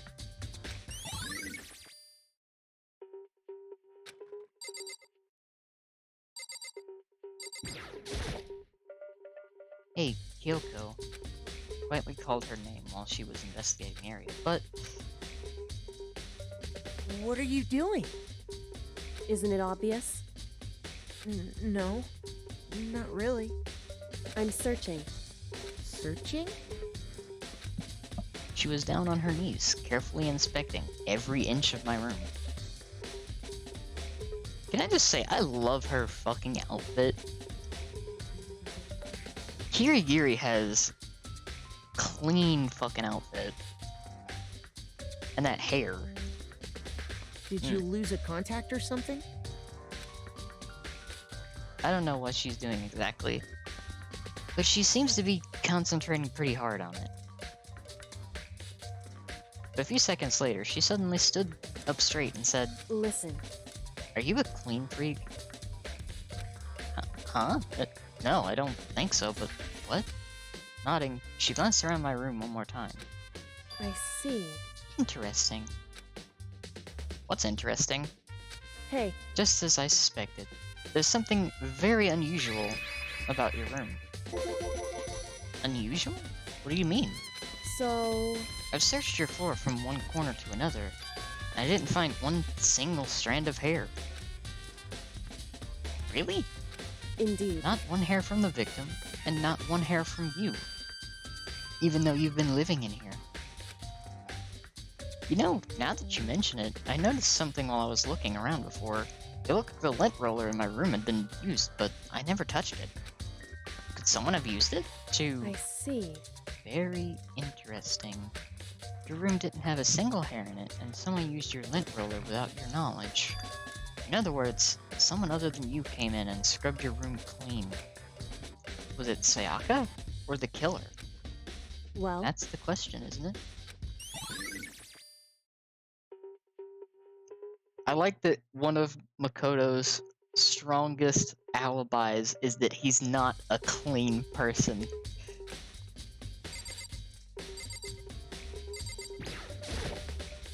The bathroom. And on the other side of this door...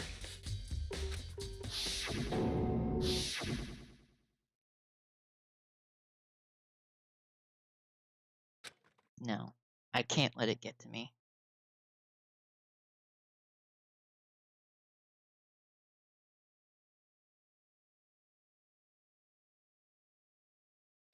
I can't afford to freeze up now. Forcing myself to push my panic down, I stepped into the bathroom.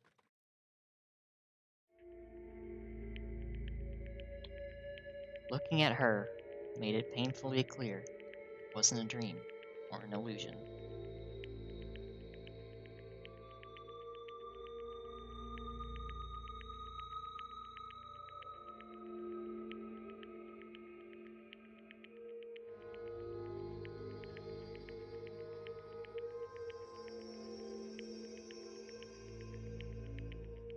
Whew. This is the part where it pulls no punches.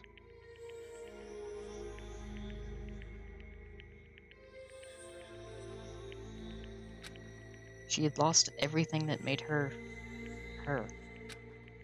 Sayaka. All at once I was overcome with dizziness, nausea, and the urge to burst into tears. But I can't. I can't hesitate now. Why? Why did Sayaka have to die?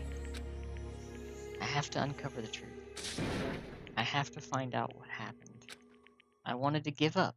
I wanted to collapse. That thought held me up and supported me.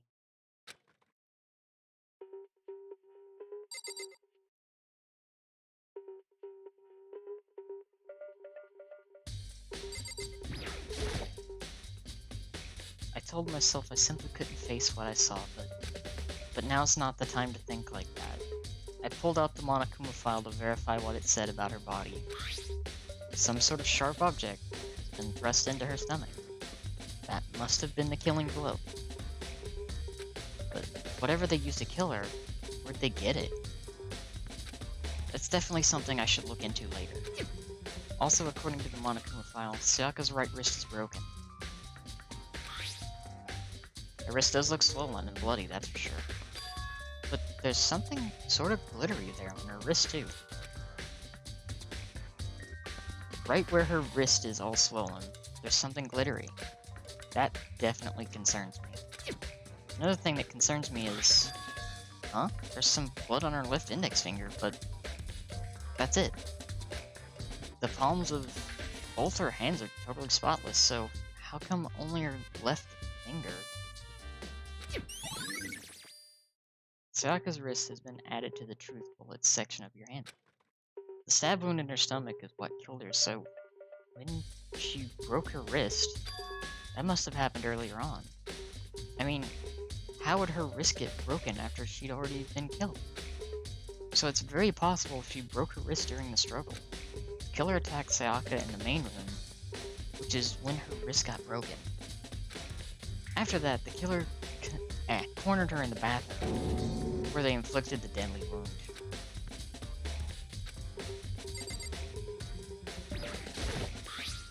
Some sort of sharp object has been pressed into her stomach. It must have been the killing blow.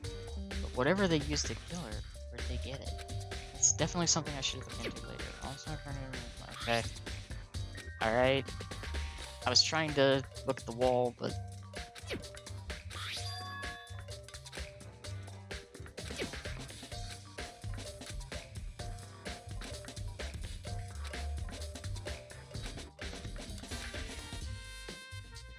So we get to enjoy the music a little bit more.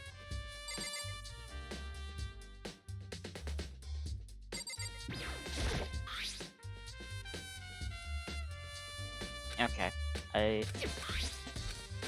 yes.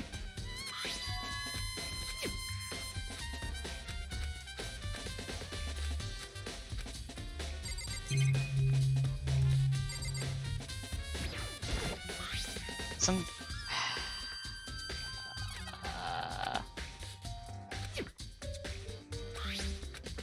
So, where's the other thing I can look into?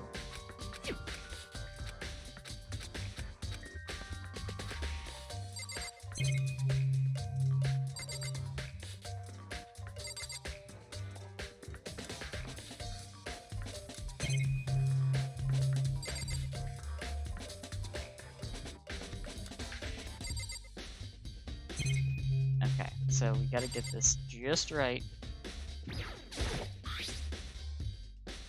Did not get it just right.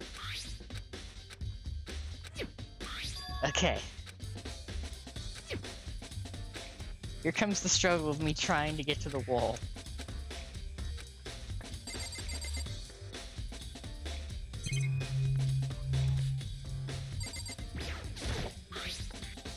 No, I'm not trying to... Makoto, please. Makoto, please. Let me look at the wall.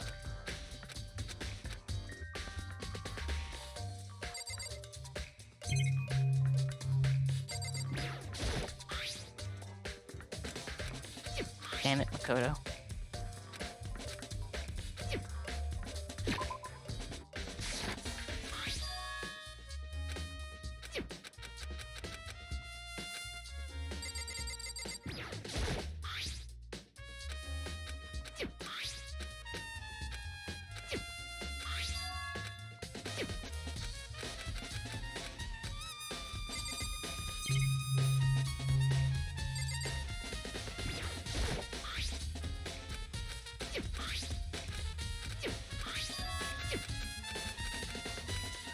Come on. Come on.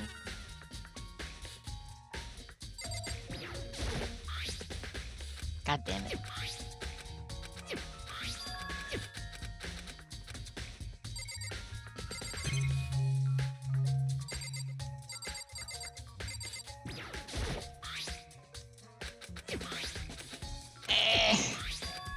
Makoto, the wall. please let me look at the fucking wall. Okay. Fine. Have it your way, Makoto. You're just making this harder for me.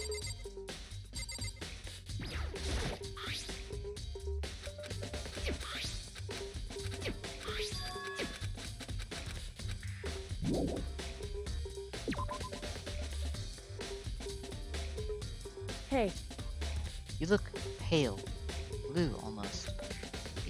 Yeah, however, but the fact you didn't just pass out earns you a few points at least.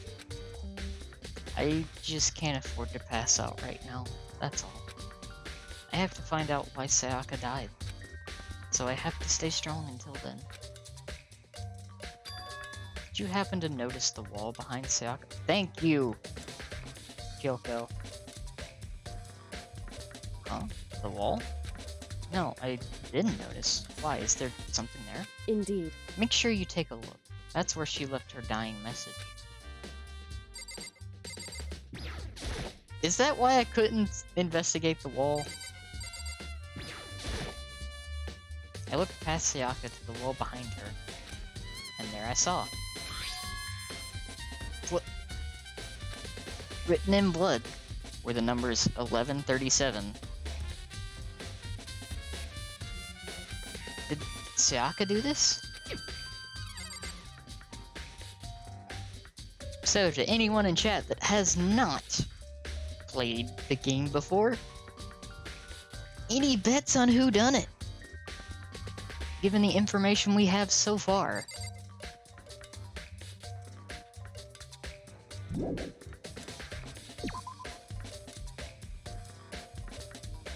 It would seem... It looks like you found it, right, Makoto?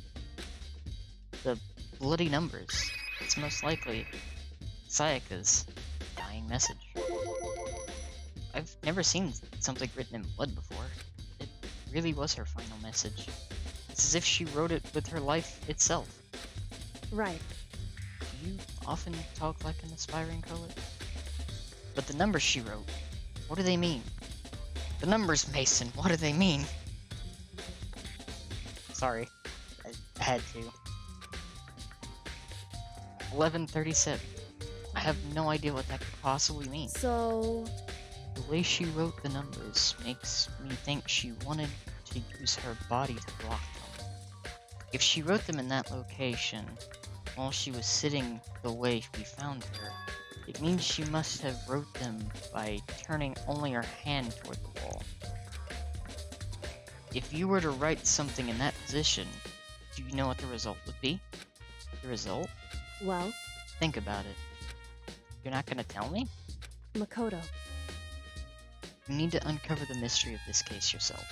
Otherwise, the case will end and you'll remain unconvinced.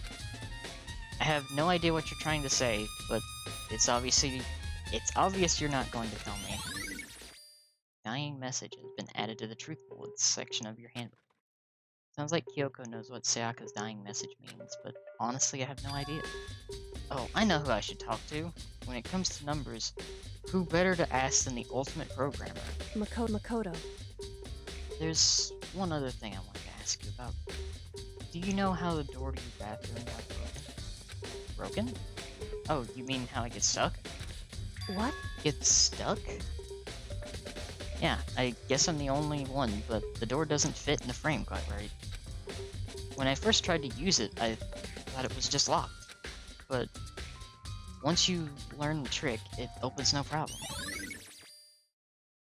The other thing that supports Mr. Makoto here.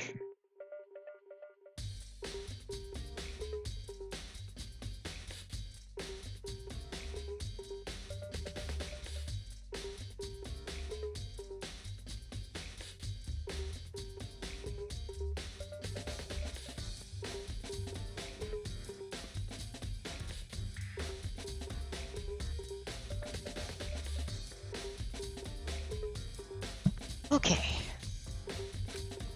Correct. so the door doesn't quite fit the frame, huh? But actually, I'm referring to the broken doorknob. Huh? The doorknob? That's right. You didn't notice? Well, just try closing the bathroom door. I'm sure you'll see right away what I'm talking about. I did what Kyoko said and shut the bathroom door. Huh? The doorknob.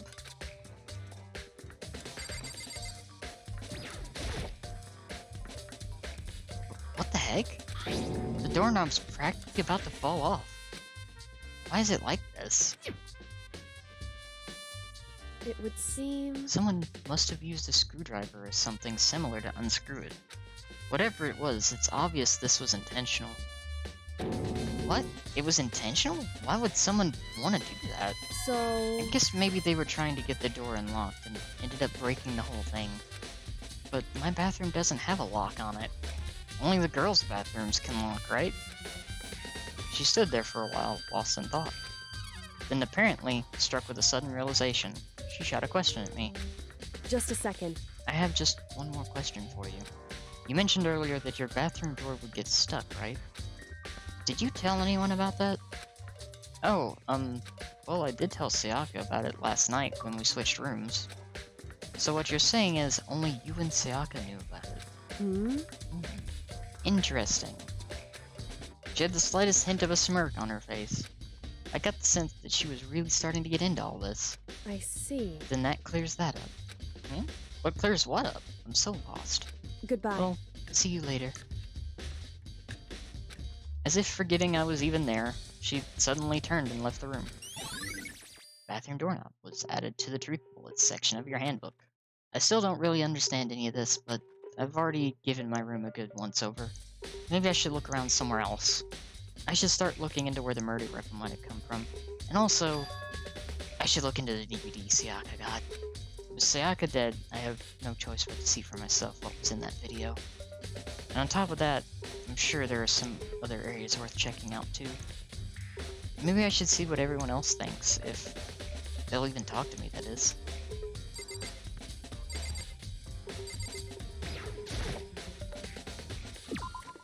I know exactly where we're going first. Because my detective brain is activating. I know there's probably some other people to talk to. I should probably talk to them, actually, before I do that. Byakuya. Very strange. So why was Sayaka in your room when she was killed? Could it be because you were the culprit? No, you've got it all wrong. Sayaka and I switched rooms last night. He didn't even try to hide the suspicion on his face. Even if what you say is the absolute truth, you're still responsible for her death, wouldn't you say? Huh? After all, she wouldn't have died if she hadn't switched rooms. Oh, fuck you, Togami. You don't do that shit. That's fucked. That's fucked, Togami.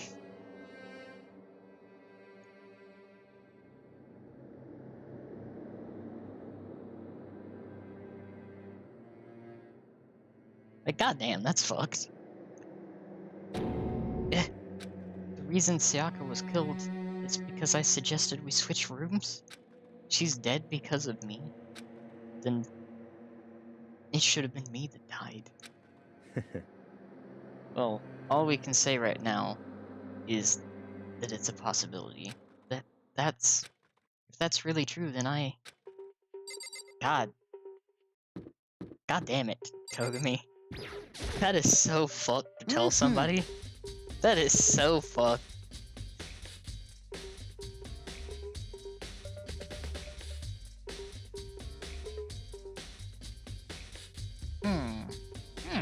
Very strange. Mr. Naegi, what was Miss Mizono doing in your room? Let me just say this. I absolutely will not allow you to dispose of any evidence in the trash room. Do you really think I'm guilty? Also, the trash room? Seems like... Something doesn't seem right. The Monokuma file said Sayaka was killed in your room. I just can't stop thinking about it. Could it be the nameplate? Oh. Hold up.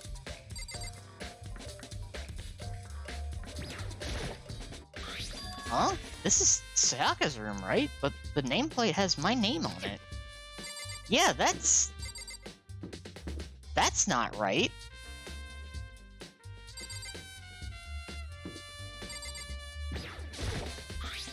Well, this is definitely my room, but the nameplate has Sayaka's name on it. The nameplates in my room and Sayaka's room were switched? So all that effort I put into switching rooms without anyone knowing was totally pointless. But why would anyone do that? Dorm nameplates has been added to the Truth Bullets section of your handbook. So that, by deductive reasoning, means that either Sayaka switched the plates herself, or someone else did it after the fact. Which adds more to Makoto's alibi. But I'm gonna check the trash room, because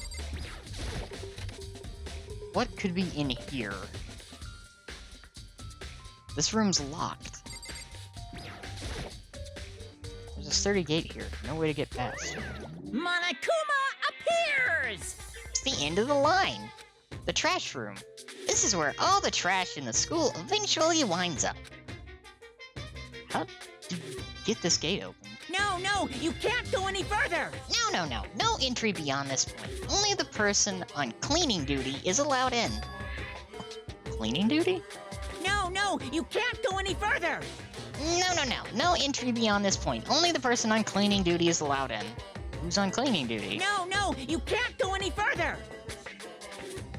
Monokuma, how many times have you... This is stupid. It'd be faster to just go around and ask the others. No, you can't go any further! Monokuma, seriously, that's the fourth time you said that.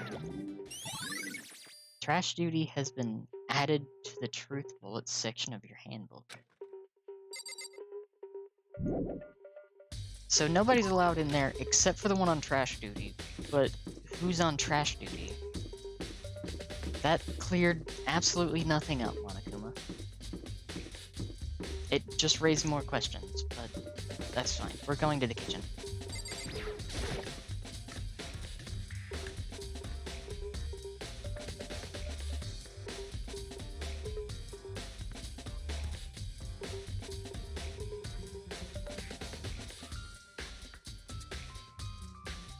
I could talk to Aoi.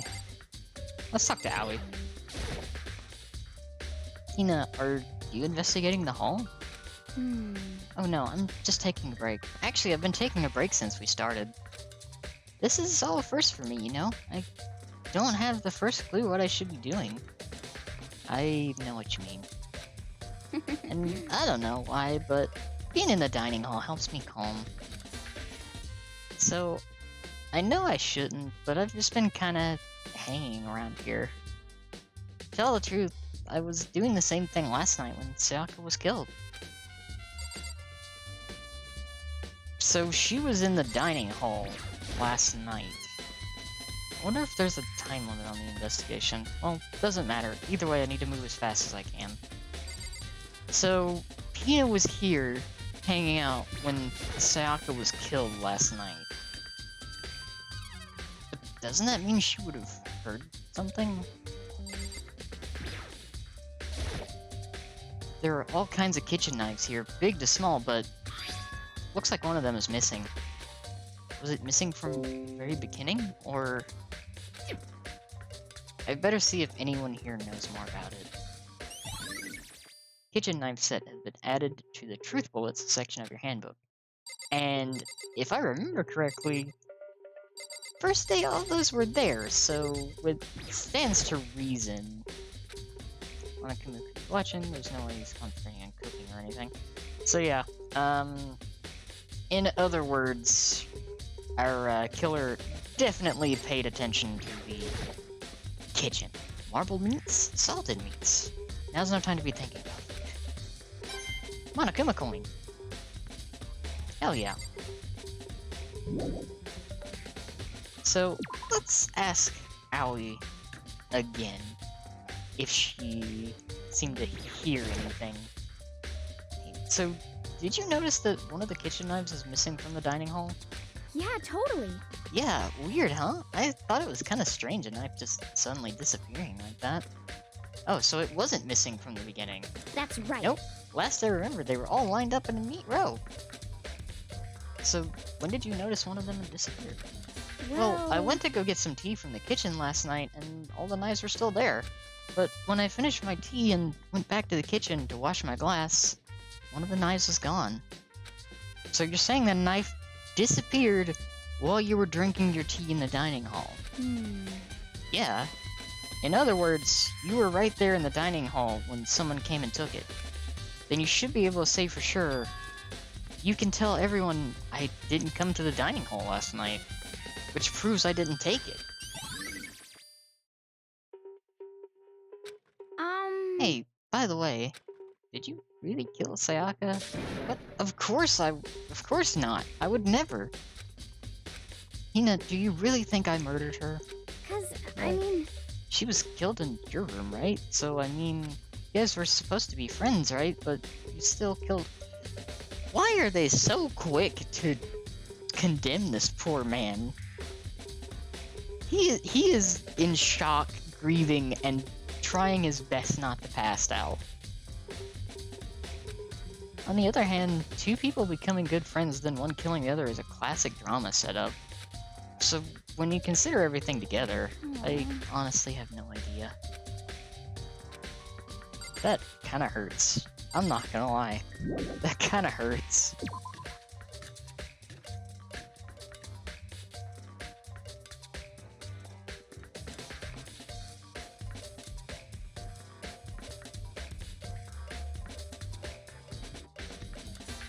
Whew. Okay. So where to next? Go... Oh, yeah. We'll go watch the DVD. Video. The digital video.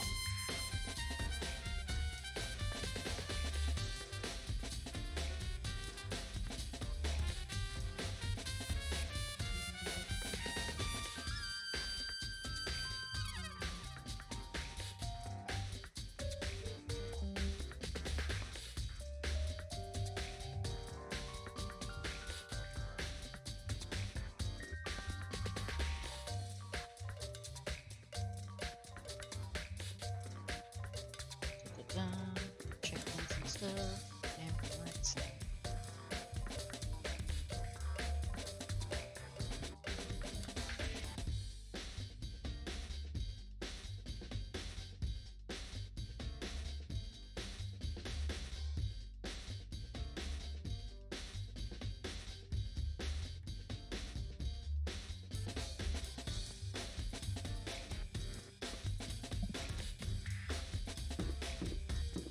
Oh, fuck. AV room, which is right here. We'll talk to him afterwards. Maybe, hopefully, if we have time. Because I think we're getting pretty close to the end of the investigation period.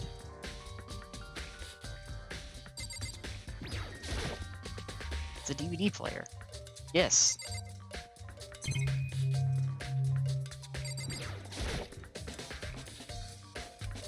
Get it. I need to erase it from my memory.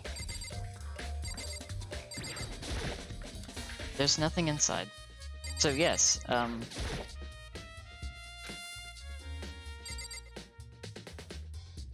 yes, is it not okay. It's not gonna let me do that?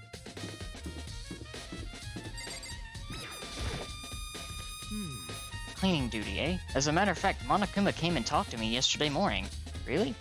He probably realized I was basically in charge, so he decided to talk to me directly. The topic of conversation was assigning cleaning duty.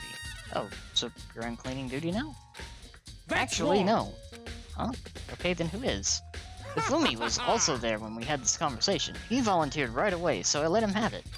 So, he's on cleaning duty then. Count on it! Indeed, but we'll swap out on a weekly basis, I'm sure. You'll be up before too long. Got it! And when that time comes, I'll be counting on you. Okay. So I seriously can't watch the DVD?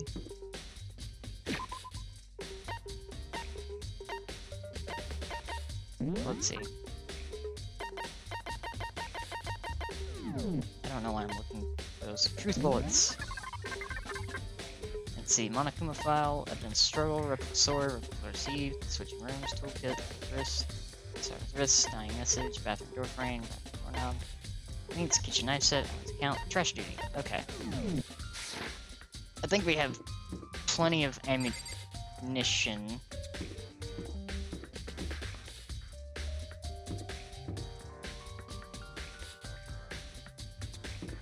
We were just at the gym a bit ago, so it's not there.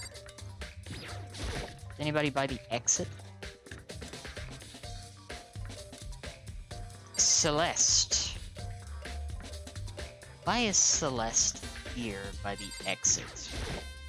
It looks like some kind of mailbox, but there's nothing in it. I don't think it's going to help me solve this case.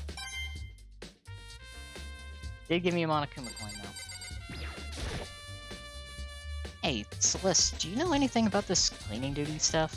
Huh? Cleaning duty? What is that? Honestly, I have no idea.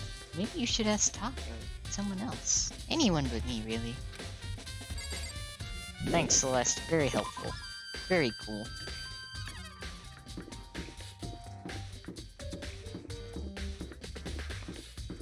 At the gym, I just got turned around. I feel like I should be able to watch the DVD.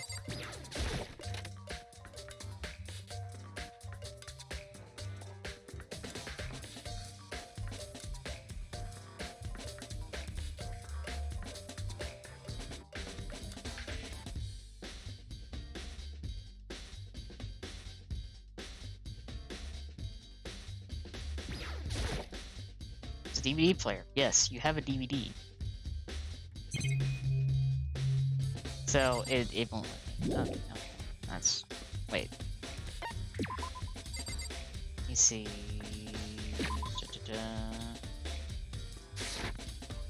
If I do this.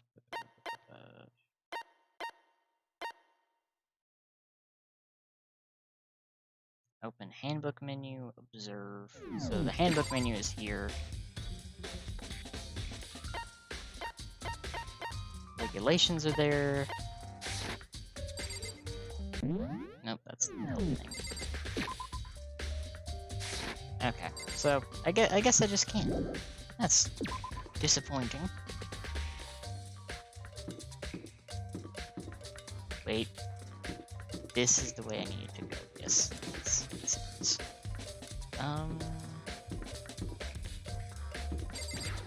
Check the classrooms, why not? That note is still there. This little pamphlet is still laying here. Isn't there anything that might help solve this case? There's nothing here. Okay. Just thought I would check.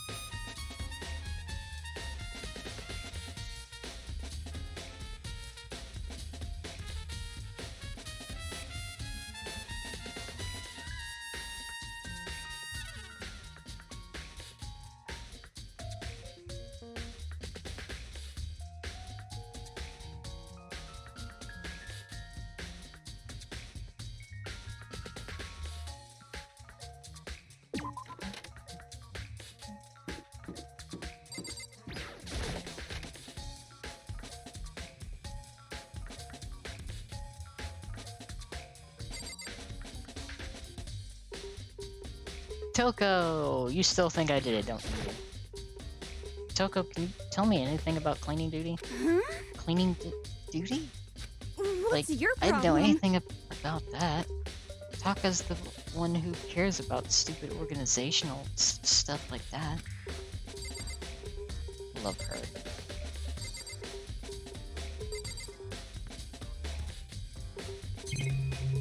Okay, so there's nothing else in here.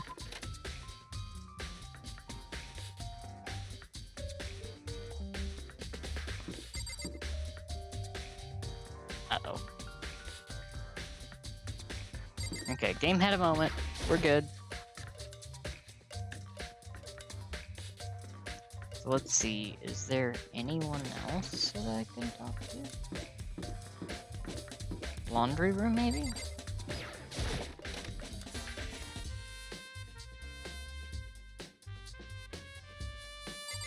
Nope. Nobody's in here. There's some magazines laying around. No help there. The vending machine's still there. Still doesn't have any way of helping solve this case either. There's a swimsuit hanging out to dry, but has nothing to do with what's going on. Another Monokuma coin.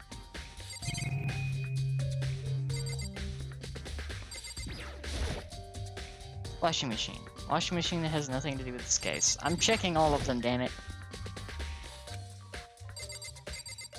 You can't stop me, Makoto. I'm checking all of them. You never know. Someone could have... Oh, random Monokuma coin. Oh, yeah.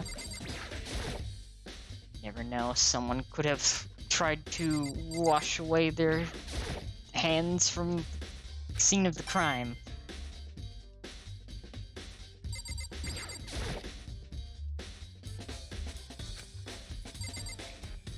You never know.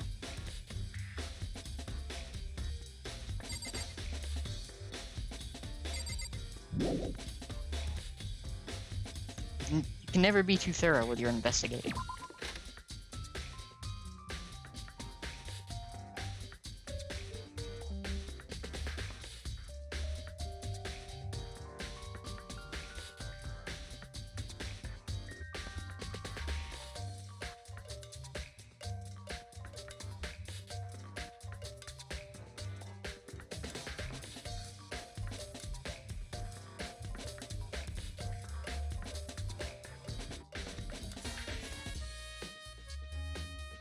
Da, da, da.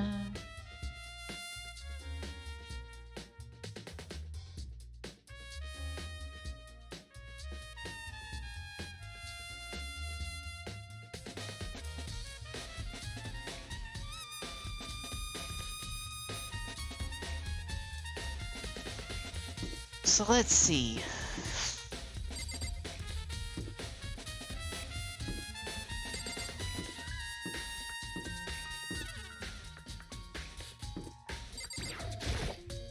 This is Junko's room. Junko isn't here anymore. She's dead. Jesus Christ, that was cold.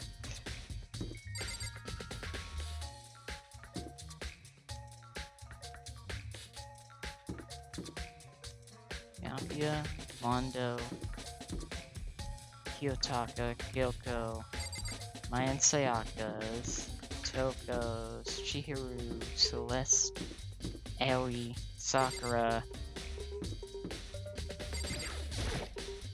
As I placed my hand on Leon's door, I noticed a human-shaped blur come tearing out of the depths of the hallway. Hey, you bastard! Hold up. Hey, what the hell do you think you're doing? Huh? I mean, seriously? How does my room have anything to do with the investigation? Well, I suppose that's a natural reaction to someone trying to go in your room without permission.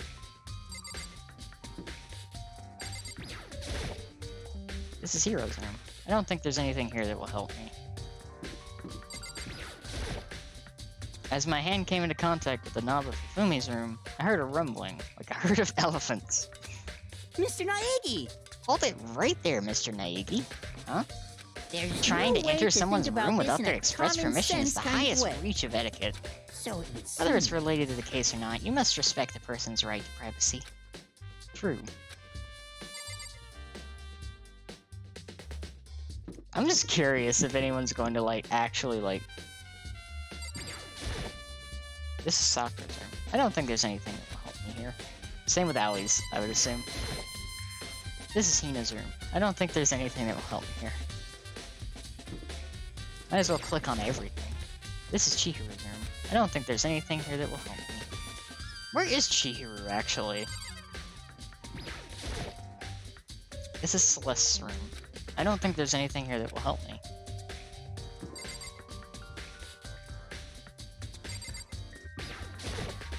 It's Toko's room. I don't really have anything to talk to her about right now. Interesting. interesting. What's Byakuya's response? Hey. Huh? Did I give you permission to do that? Get your hand off that door. Sorry. I can't imagine this has anything to do with the... This is like, we're just gonna touch his room right while he's standing right there. This is Taka's room. I don't think there's anything that will help me here. This is Kyoko's room. I don't think there's anything here that will help me. Speaking of which, where is Chihiro?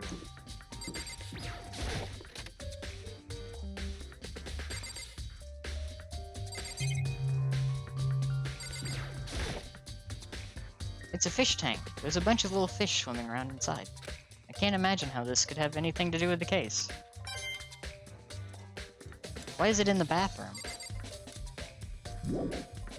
Why is there a fish tank in the bathroom? This raises more questions than answers. There's no way in the bath. Who is Chihiro? Is Chihiro in the gym? Oh yeah, Chihiro's still in the gym. Duh. I'm an idiot.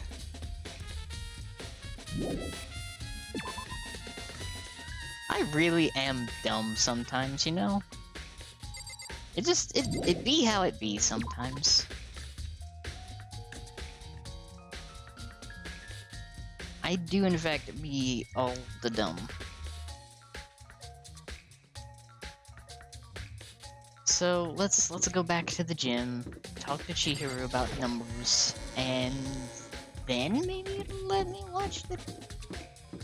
maybe?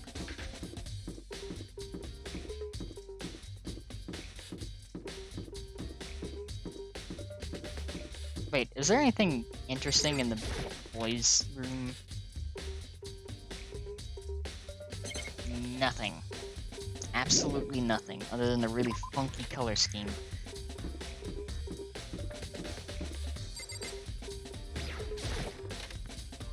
Alright, let's go talk to Chihiro about the numbers. And I know I asked this question a little bit earlier, but if anyone here that has not seen the game before would like to, you know, take a guess on who you think done it, by all means, go ahead. Hey, Chihiro, I was hoping you could help me out. I was hoping I could ask you something. Huh? Oh? What is it? Before she died, Sayaka left a message. She wrote out the numbers 1137. Do you have any idea what these numbers might mean? Like, could they be a code or something? Sorry, no. Chihiro slowly shook her head. I'm sorry. I just don't know. Okay, well, don't worry about it. Thanks anyway for trying. Even she doesn't know. Or could she maybe know more than she's letting on? No, couldn't be. Now, Chihiro is too timid.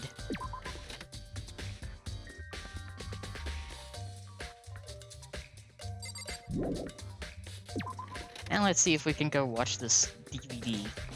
Because it's like the only option we have left.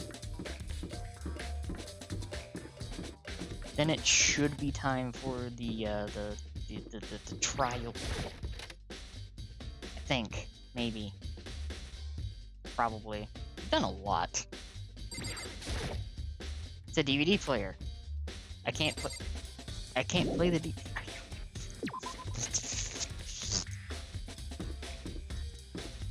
Did I not grab the DVD or something?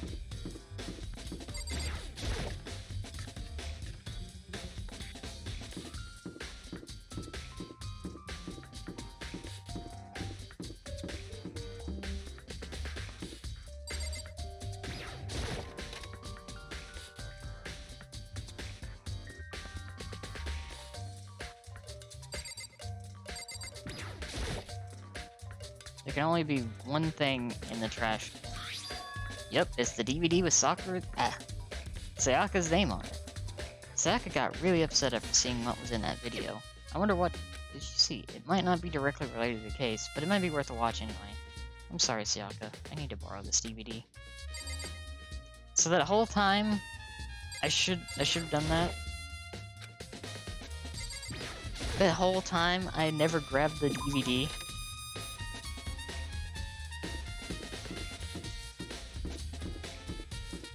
So we circled back around to me being dumb.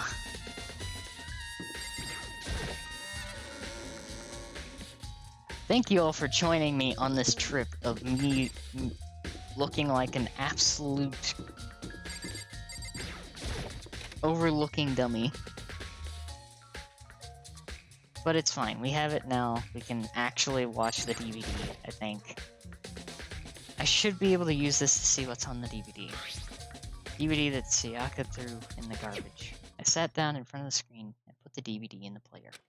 Push play, and the screen was dark for a few seconds. Then, an image slowly appeared. It looked like some kind of concert. And standing on stage, front and center, was a face I recognized all too well. Sayaka. She was there along with her friend. Along with the friend she said she said had been so important to her.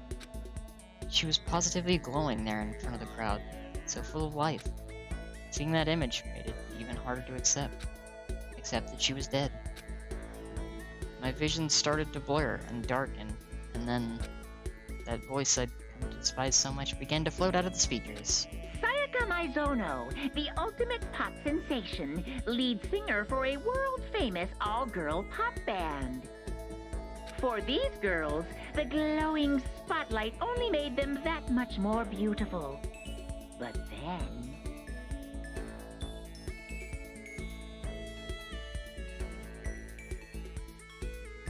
Uh-oh.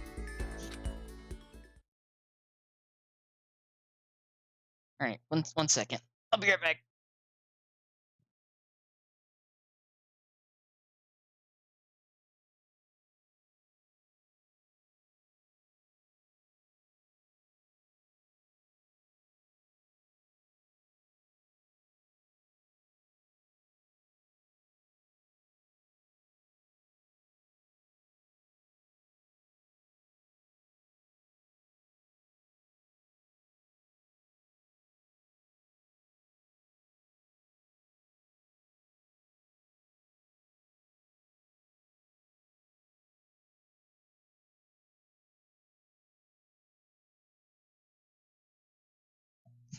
Alright, I am back.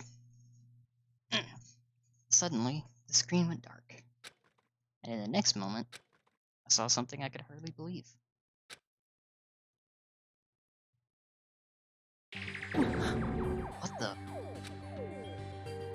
Sayaka had disappeared from the stage, which was now in ruins. But what I noticed even more than that was the figures of the other girls who had all simply collapsed. This ultra-successful team suddenly fell apart.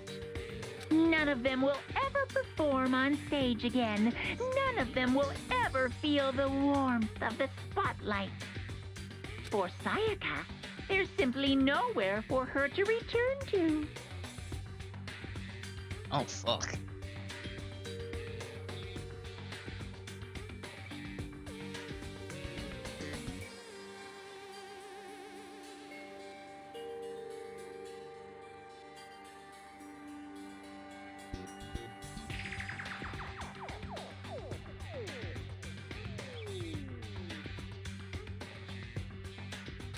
So here's the billion-dollar question. What, oh what, could have caused the group to go to pieces?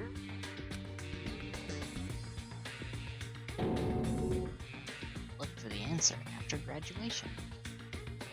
Without warning, the video cut off. What the hell? That wasn't real, right? They're a super famous pop group. Everyone knows who they are. Is he trying to say he was even able to get to them? If that really did happen, Everyone in the outside world must be going crazy. What kind of person would take things this far?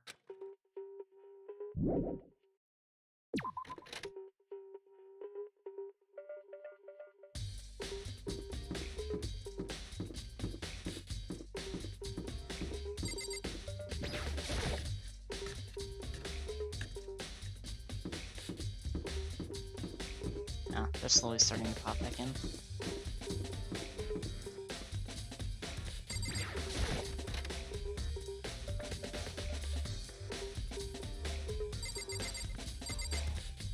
Okay, so Yoko's no longer here.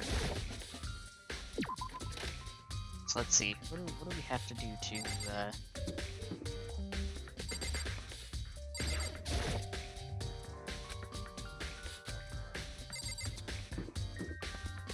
So what's needed to progress now?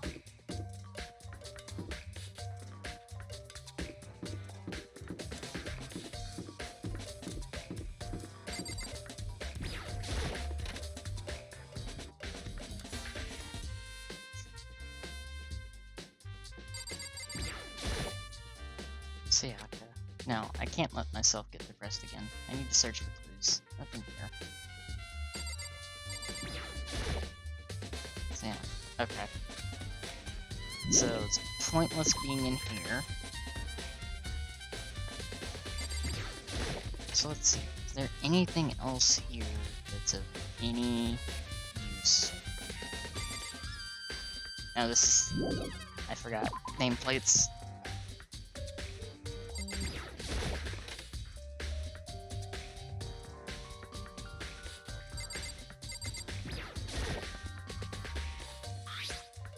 The toolkit is still inside the door. I don't see any evidence that's been used at all. Wait a second.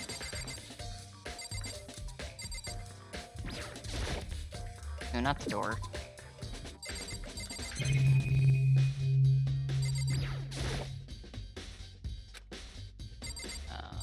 Is there anything else?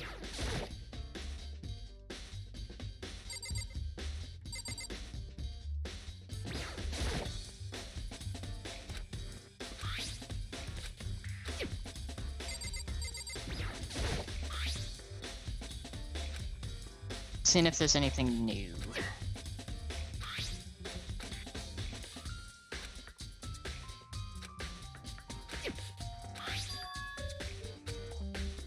Doesn't look like there's anything new, so I need to figure out how to progress here, because I think I've investigated everything.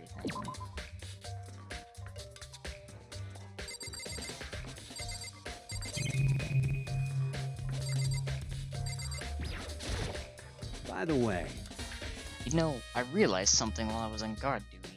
The killer could have already destroyed some evidence, right? Before anyone found the body, I mean. There's a trash room here in the dorms, right? They could have tossed some stuff in there.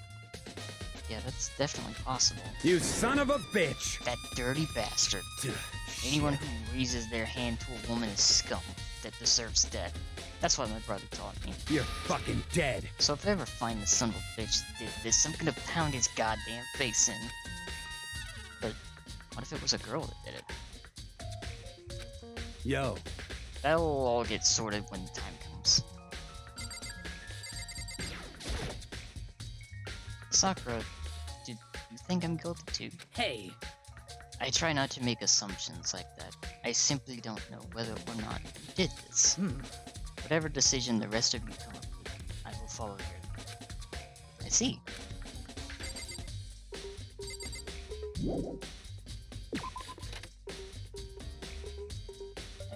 I think I've talked to everyone now. Ifumi. I'm looking for whoever's on cleaning duty. Cleaning duty? As a matter of fact, that's me. Why do you ask?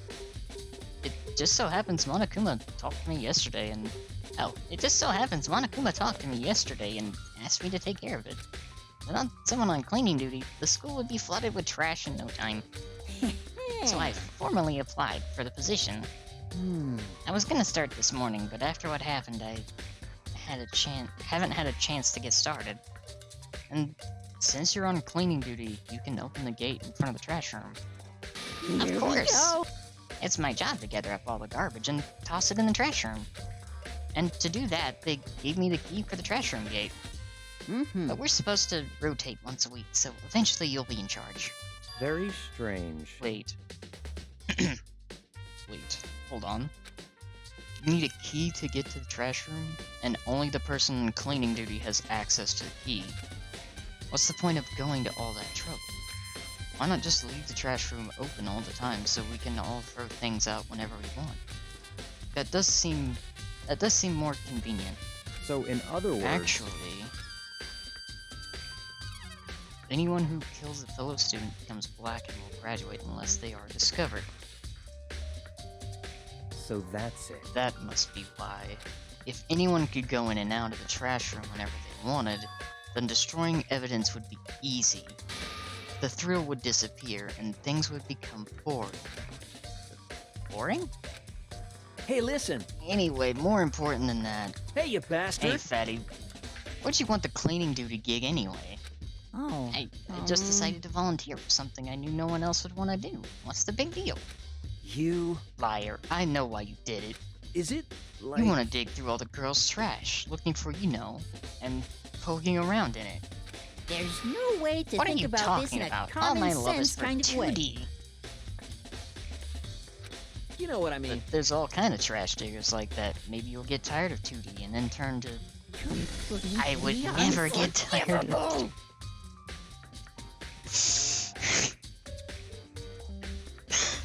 God damn it. After spending a significant amount of time comparing 2D and 3D, I voluntarily chose 2D. The only thing 3D is good for is to shower love and affection on 2D. Oh, and PVC figures. Give me a break. How are you not totally embarrassed to say stuff like that?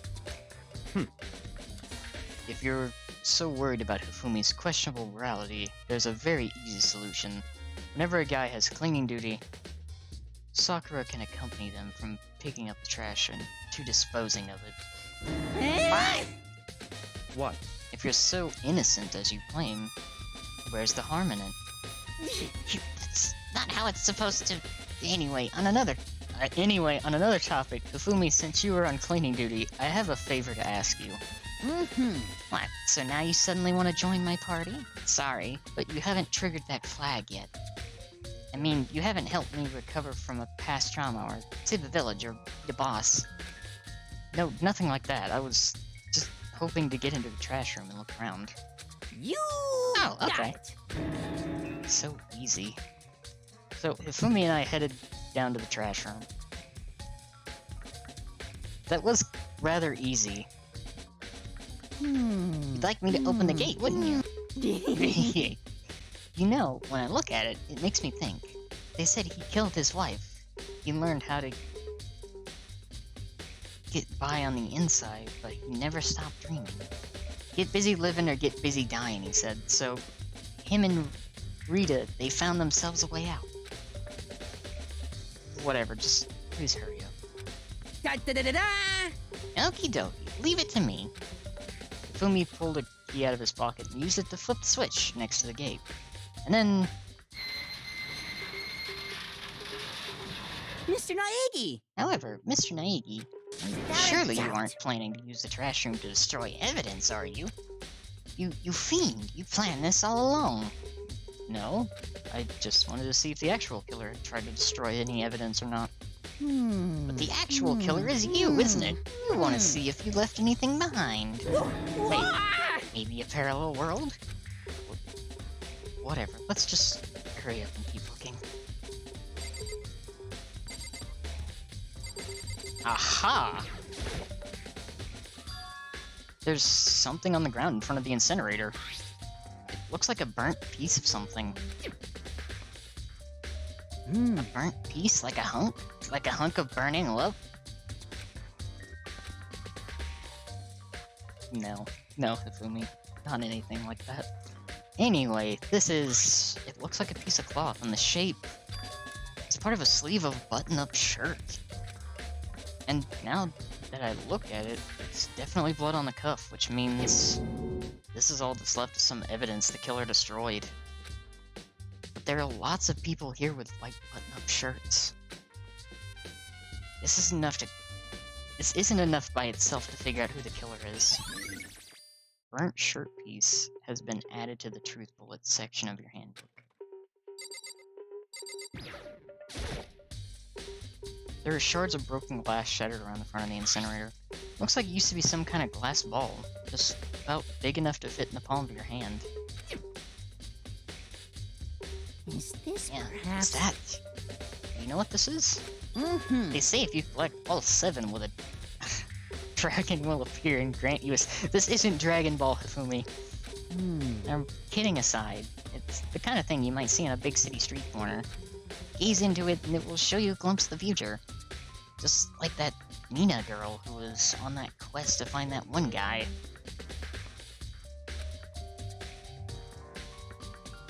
Yeah, I get what you're trying to say, but who did this particular ball belong to? There's only one person it could be. They should all still be in the gym. They should still be in the gym. Better find out to be sure. My battle pass has been finished, Dragon.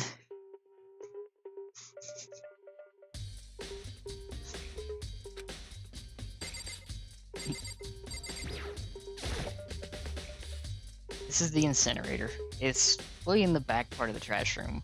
It's a good 30 feet from here to the gate. And it's on right now. Mm-hmm. Do you see the green and yellow buttons next to the mouth of the incinerator? Yes, indeed. It's a pretty simple setup. You press the green button to get it going, and the yellow button to turn it off. Sooner or later, you'll be on cleaning duty, so make sure you learn this before you leave, okay? Someone turned the incinerator on.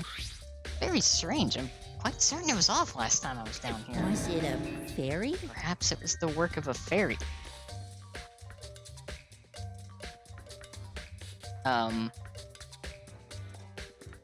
What? I don't know of any fairies that would turn on an incinerator.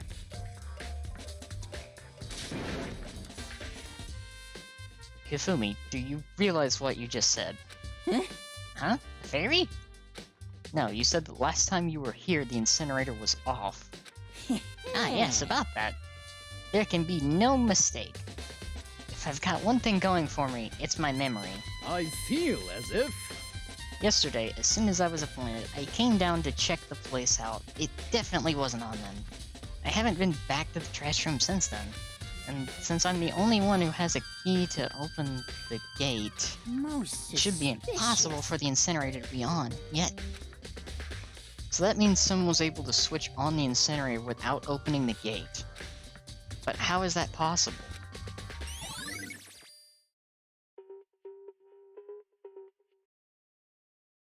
Oof. Rip.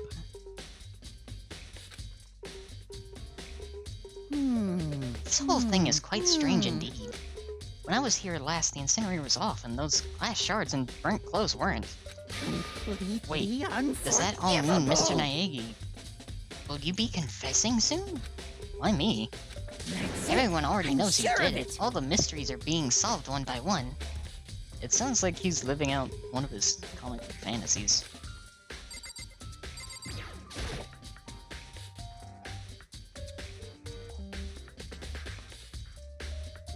I mean, I don't think I'm doing a roll tonight.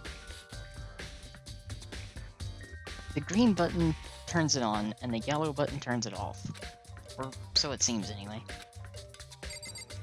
Is there anything else in here to investigate? No. No, there is not.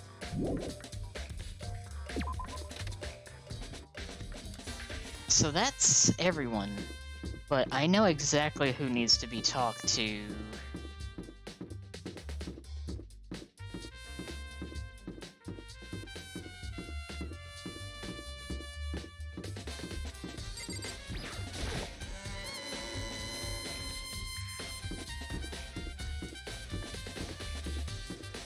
Sorry if I'm causing anyone motion sickness. Just bobbing to the music.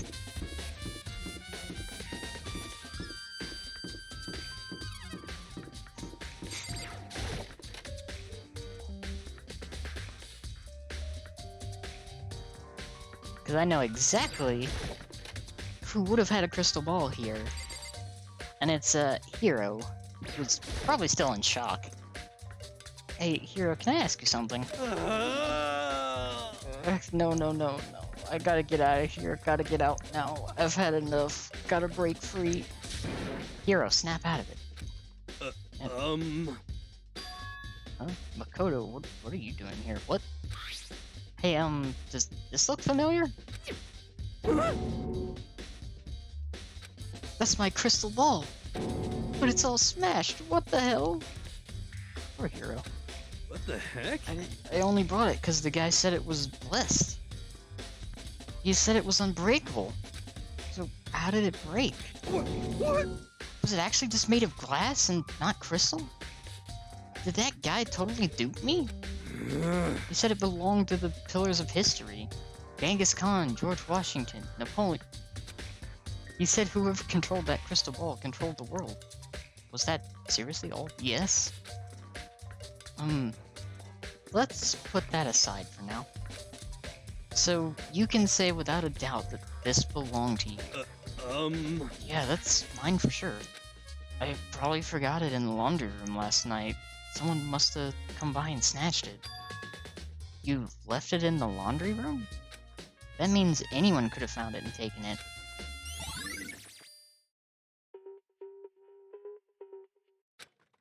Thanks, Hero. That's all I wanted to know. Sure. By the way, I'm almost afraid to ask, but how much did you pay for that thing?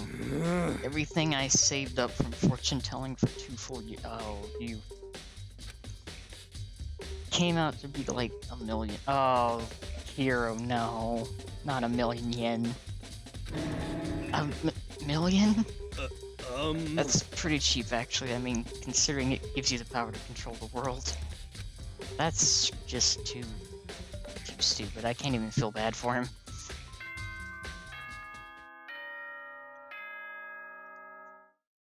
Oh god.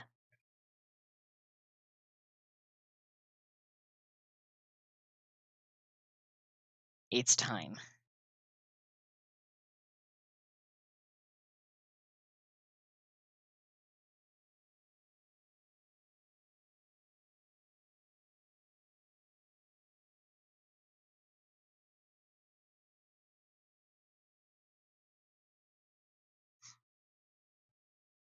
Whew.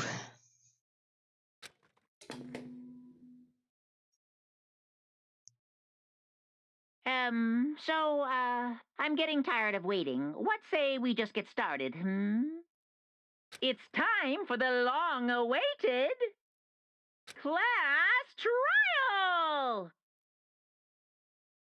Now then, allow me to appoint a proper location for the proceedings.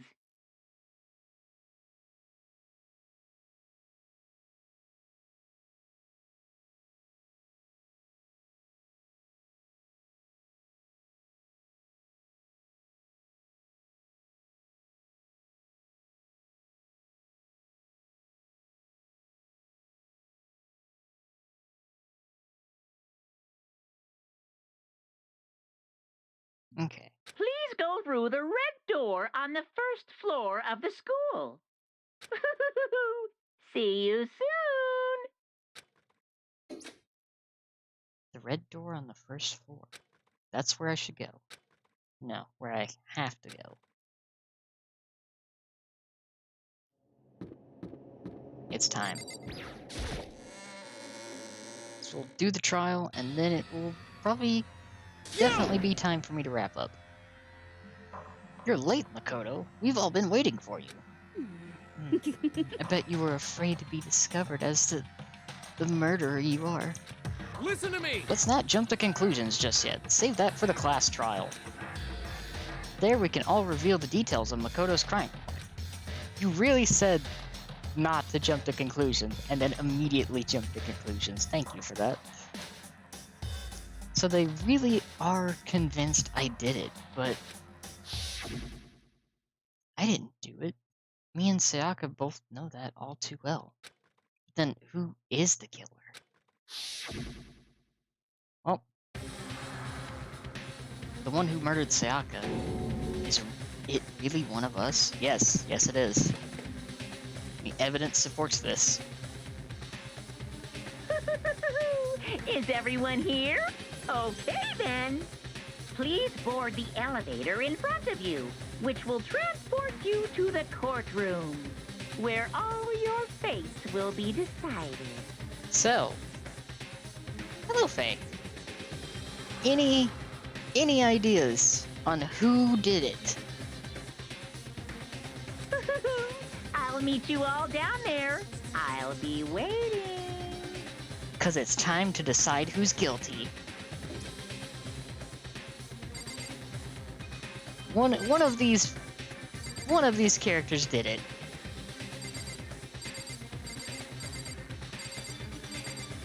The question is all about adding up all the evidence.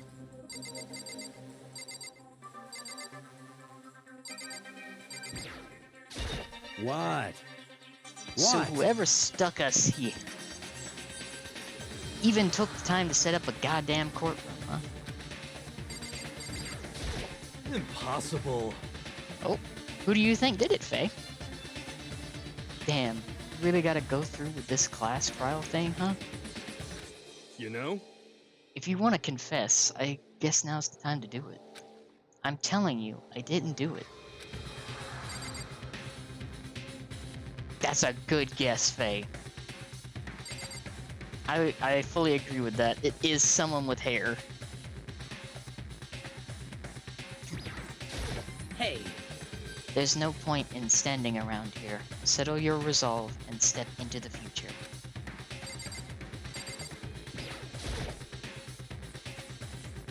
Ooh, a warm color? I think our assumptions are aligned. Kyoko is silent again. Let's get started.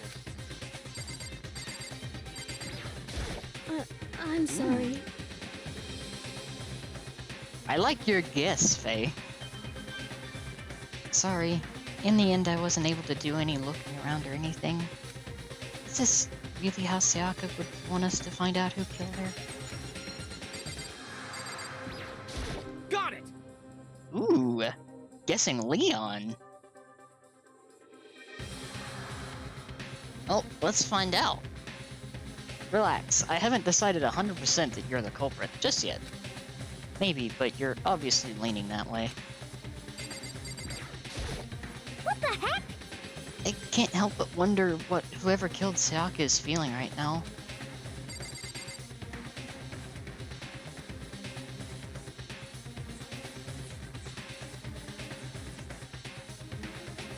Yes, that is something that stood out quite a bit as well. Well, did you find anything that might actually prove your innocence?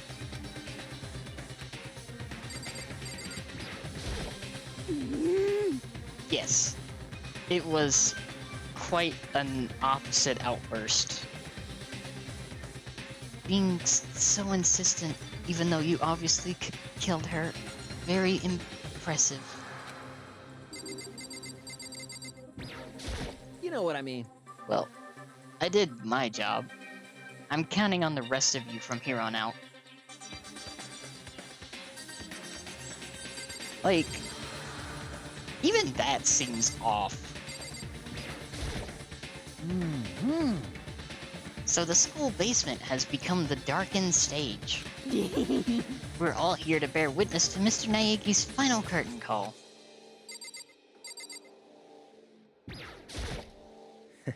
Well then, the time has finally come. Are you ready?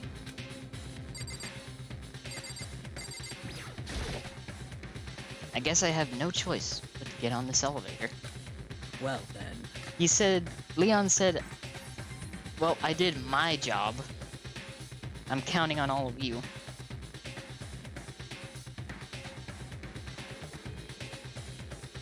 He emphasized my.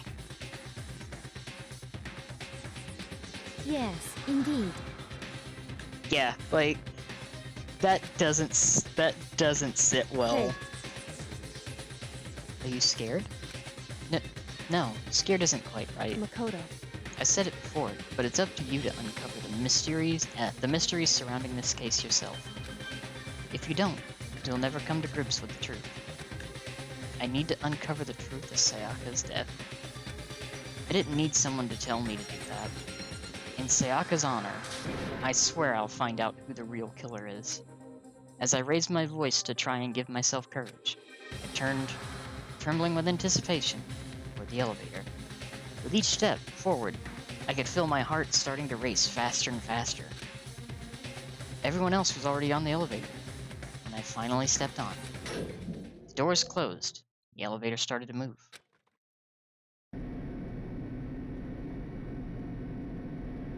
The steel box descended with heavy clunking sounds toward the school's basement. Got a nice moving JPEG. Let's go. I wonder if this is how a death row inmate feels when his time finally comes. Oh, Rather than that, it is not more like a defendant waiting to receive his judgment. Oblivious to our shared anxiety, the elevator lowered us further and further into the bowels of the school.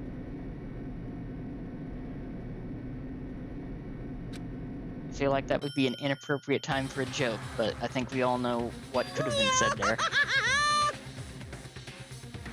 You finally arrived! Ta-da! What do you think? Doesn't it feel just like a real courtroom?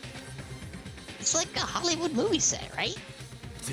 Not even close. It's total shit. Well now. Okay. Everyone find your assigned seats and sit down. Hurry up now, hurry up. We did what he said. Found our seats. Powerful image. The seats were arranged in a gigantic circle. Oh yeah. It was set up so that everyone could see everyone else, which also meant it'd be easy for anyone to transfer their tension and unease onto anyone else. The air seemed to grow heavy as we sat there.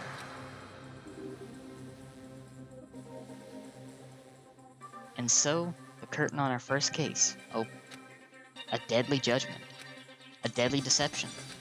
A deadly betrayal. A deadly riddle. A deadly defense. A deadly faith. A deadly class trial. Do you wish to save? Yes.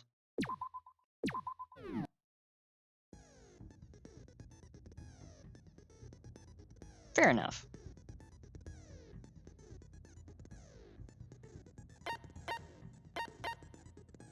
E-handbook. Truth bullets that we have going into the case. These will help us prove our innocence and find the killer.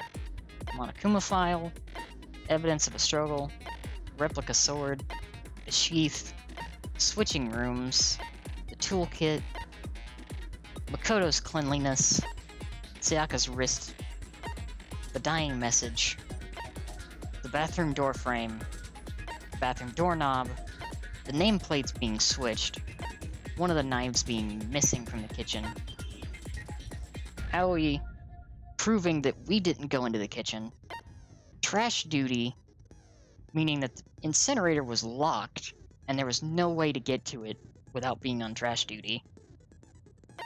The incinerator was on, which Hifumi, who was on trash duty, doesn't remember it being on before. There was a burnt shirt and the shattered crystal ball.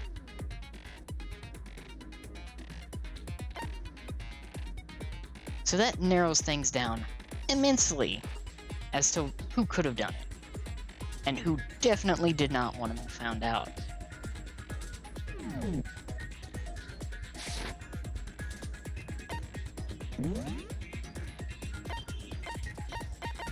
And we have one skill.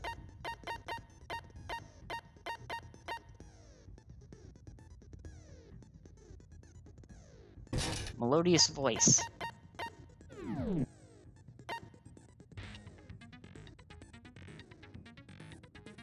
know, Cliff, that's a pretty good description of this game.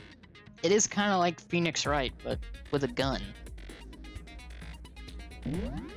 The question is it a pilt gun?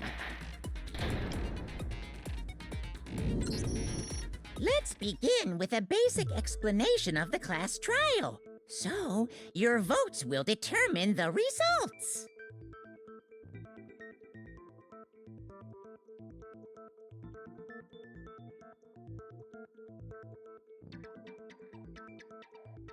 Yes, the pilt gun, Faye. If you can figure out who done it, then only they will receive punishment. But if you pick the wrong one, then I'll punish everyone besides the blackened, and the one that deceived everyone else will graduate. It's getting real. And the killer really is one of us, right? Of course! Okay then. Everyone, close your eyes. And whoever did it, raise your hand. Taka, you're really trying to trick someone into doing that. Don't be a goddamn idiot. Why the hell would they raise their hand? Before we move on and start the trial, can I ask a question real quick? What's going on with those pictures? I'd feel awful if they got left out just because they died. Friendship penetrates even death's barrier.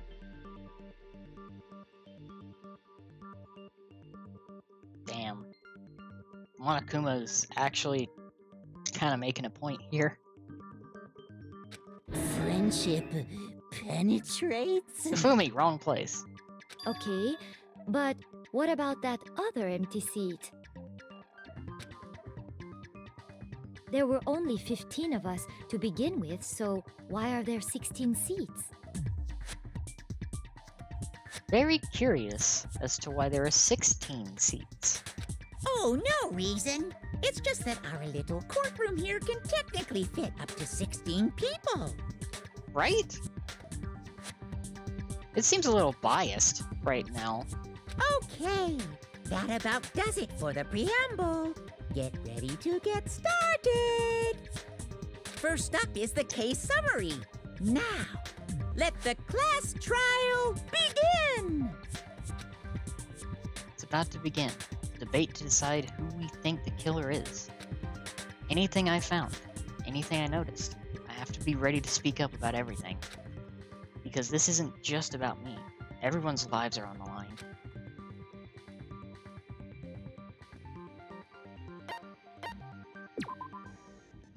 As things progress during each class trial, you will engage in a number of non-stop debates. During these discussions, characters will speak one after another without pause. It's up to you to unearth any lies or contradictions buried within their statements. What this means is that you'll have to use your truth bullets to refute what they say. Any relevant truth bullets you've found during your investigation will be loaded into the truth cylinder. Use the left stick to aim, then fire with the Y button. Pay close attention to each of the characters' statements and use your truth bullets to blast the right ones. Note that if you run out of time, you will automatically fail, so please be careful. If you press the menu button during these arguments, you can review the controls. Well then, good luck and have fun. Make your argument. Evidence of a struggle. I assert that the one who was murdered was Miss Sayaka Maizono. Yeah, we know that part already. And the murder took place in Makoto's room. In the bathroom. So it seems most likely that the killer must have taken her by surprise while she was in the bathroom. She didn't even have a chance to resist. No, that's wrong. God, the music is so Just a fucking second, good. Chihiro. Try to remember how my room looked. With the way things had been damaged, I think we can definitely assume there was a struggle. A struggle?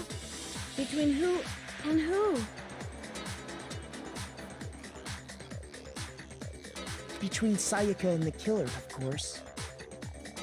So you're saying Sayaka wasn't caught by surprise in the bathroom? She must have been attacked in the main room first. Then, she ran to the bathroom to try and hide. The killer followed her in, and that's where they finished the job. That much should have been obvious after taking one look at the scene. It shouldn't even need explaining. Sorry. Oh, Chihiro. Okay, so what's next? Next is the subject of the murder weapon. Wow, this is starting to sound like a real trial. 'Cause it is, Hifumi. We need to determine what was used to kill Sayaka.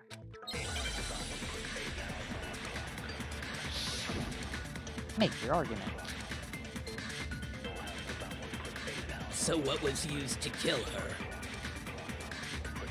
There was some kind of sharp object thrust into her stomach. Without a doubt, that is the murder weapon. So the killer used some random knife they had on her. No, that's wrong. Not some random knife. The kitchen knife. No. I do think it was a knife, but not just any knife. I'm almost positive it was a kitchen knife. Huh? A kitchen knife? After the murder, we discovered that one of the knives from the kitchen was missing. Which means that knife must be the murder weapon. Oh, yeah. I guess that makes sense. You could sort of see the weapon sticking out of her stomach. And if you look real close, I could totally see that being a kitchen knife. Okay, so the murder weapon was a kitchen knife, but where does that get us? I mean, we all know Makoto killed her, right? Oh, trying to shift the blame to me, huh? Oh, Makoto. That's right. Makoto's room was the scene of the crime. What more proof do you need? Someone's trying to deflect the blame. Hold on a second. Compose yourself, Makoto. Let's draw our conclusions after we've presented our arguments. Otherwise, what's the point of the trial? Well, we can talk all we want. It's not going to change that conclusion. I don't think that's true at all. I'm sure if we keep at it, something new will reveal itself. You really believe that? She's right. There's gotta be a breakthrough somewhere. Just waiting for us to find it. Kyoko is friend. Because I know damn well I'm not the killer. There's a bit more to lean and a bit more to learn about non-stop debates. Would you like to hear more? You can concentrate by holding down the right bumper. While you're concentrating, time will slow down so you can pay closer attention to what everyone's saying. On top of that, it'll steady your aim, making it easier to target potential weak spots.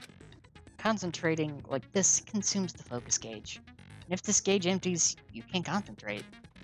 But the focus gauge will recover over time, so let your brain take a rest. No need to rush. Well then, good luck, and have fun. Here we go.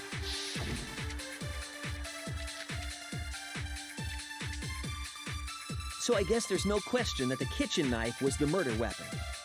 But where does that get us? Makoto must have taken it from the kitchen, right? He did it in secret.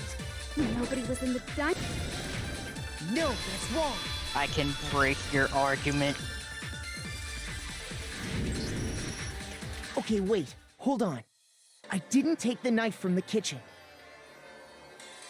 Next, you're gonna say you're not the killer, right? Go ahead and say it all you want. Well, what if I have a witness? What do you think, Hina? Huh? Remember what you were telling me earlier?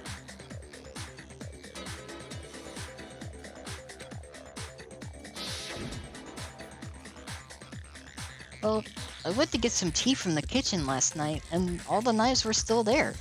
But when I finished my tea and went back into the kitchen to wash my glass, one of the knives was gone. So, you're saying the knife disappeared while you were drinking your tea in the dining hall? Yeah. Just to be perfectly clear, the knife disappeared while you were in the dining hall, correct? The friends are making themselves clear in this trial. Yeah, that's right. And at any point while you were there, did you ever see me come into the dining hall? No, I don't think so. You don't think so? No, he definitely wasn't there. The knife disappeared while Hina was in the dining hall, but I wasn't there the entire time. Alibi. In other words, there's no way I could have taken the knife. Okay, then what about this? What if the idiot swimmer girl and Makoto are in on it together, and lying to protect each other? Wow, Toko, that hurts. Idiot swimmer girl! That's pretty rude. Oh, and more importantly, why would I get involved in something like that? Speaking of which, I'd like to ask the bear, if there is an accomplice, do they also become blackened? So you ask, and so I shall answer. Each murder is allowed to have an accomplice, but only the one who does the killing will get to graduate. So, in other words, two people can work together, but one of them has no chance of profiting from it. Then there's no way anyone would work together, right? But what if they did work together, and they just didn't know about the rule? Ugh, good grief! Enough already! No, okay? There are no accomplices in this case! Monokuma proving innocence. Oops, did I say that out loud? Monokuma did it good. Anyway, I didn't go to the dining hall, and I didn't take the knife. So I'm not the killer. Okay, so then, who did take the knife? Hina seems the obvious candidate. After all, she just said she was in the dining hall. Celeste now, pointing blame. No way! I swear it wasn't me! Sure, but can you or anyone else prove that? I can. Sakura. That's right! Sakura was with me the entire time I was drinking my tea. Ooh, that is also an option. I hate to have to ask, but just to be sure, Sakura's... Me. Yes. Who's gonna doubt Sakura? Look at her.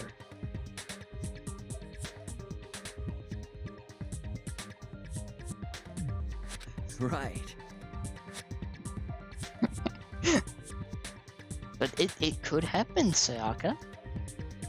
But then, couldn't either one of them have grabbed the knife? But what we noticed during our investigation is that her wrist was broken. So definitely were signs of a struggle.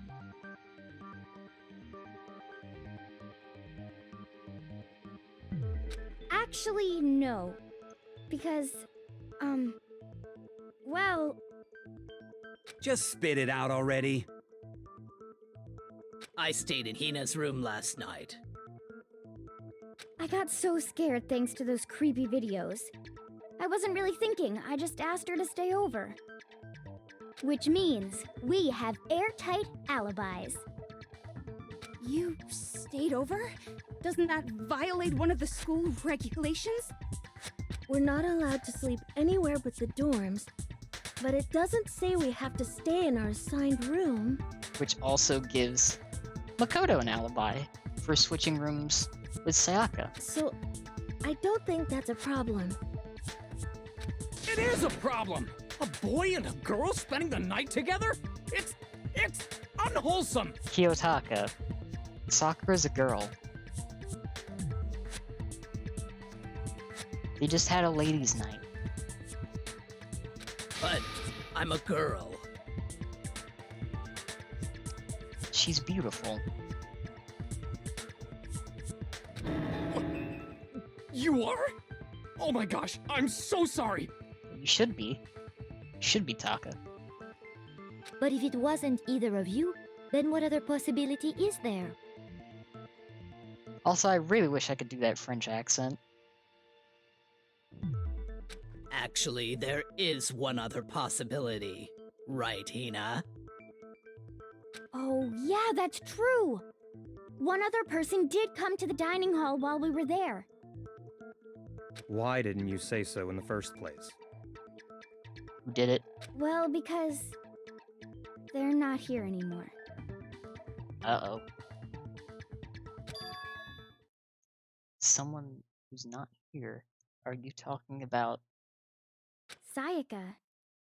She's the one who came to the dining hall. And then later, she wound up dead. The plot thickens. Sayaka? Okay, so the person who took the knife from the kitchen I got it! was Sayaka. Then, Sayaka is the one who took the knife? That's the only possibility. And thinking back on it, she was acting kind of unusual. When she came into the dining hall, she didn't even look at us. She just went straight to the kitchen.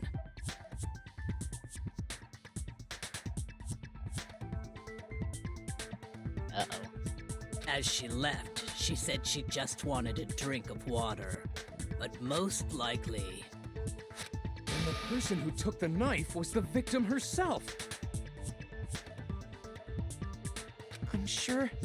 I'm sure she just took it for self-defense. So you're saying the knife she took was then taken from her, and she was killed with it? In that case, you may not have taken the knife, but you still could have killed her. Togami, that is so fucked up. Can you stop doing that? What? See? He did do it after all!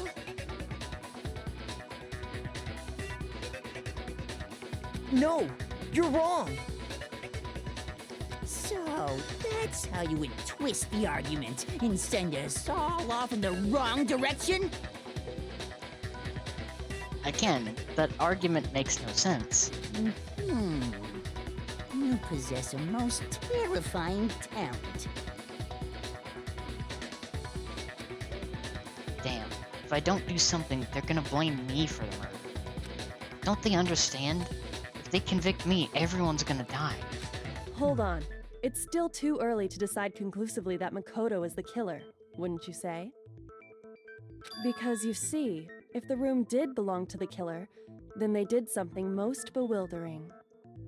And until we unravel that little mystery, you simply can't declare that he's the killer. Bewildering? What the hell are you talking about?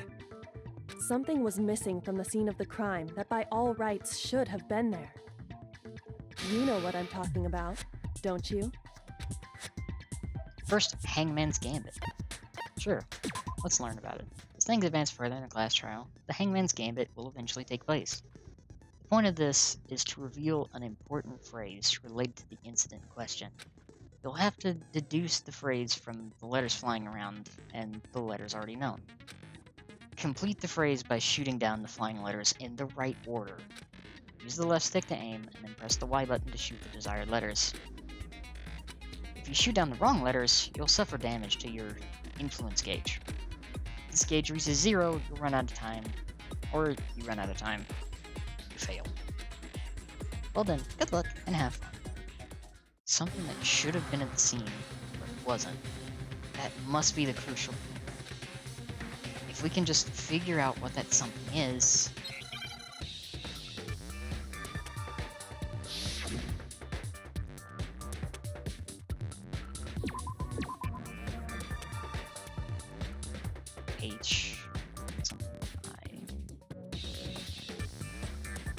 Oh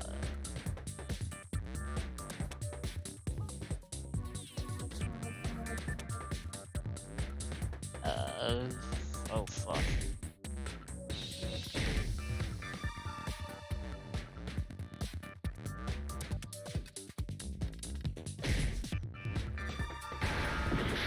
Nope, that was not it. Nope.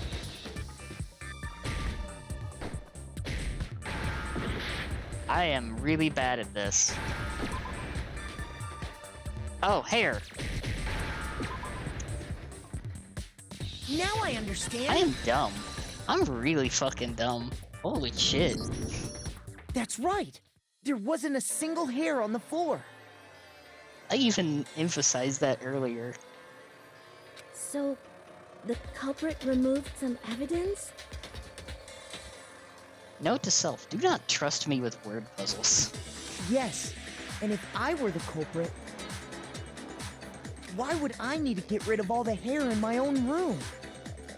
It wouldn't be unusual at all to find my hair at the crime scene if the crime scene is in my room. The reason all the hair was gone was to remove any trace that Sayaka had ever been there. That makes sense, does it not? No. If that were the case, they would have had to do something about the body itself, not just her hair. Spitting facts. Ha ha ha! Yes, very true, very true. Okay, then why wasn't there any hair on the ground? The killer got rid of it all, of course, to remove any trace that they had ever been there. Wait, then that means... Precisely.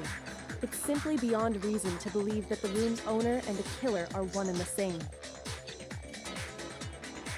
Yes, exactly. Then, Makoto isn't the culprit? Ah, glad to see you.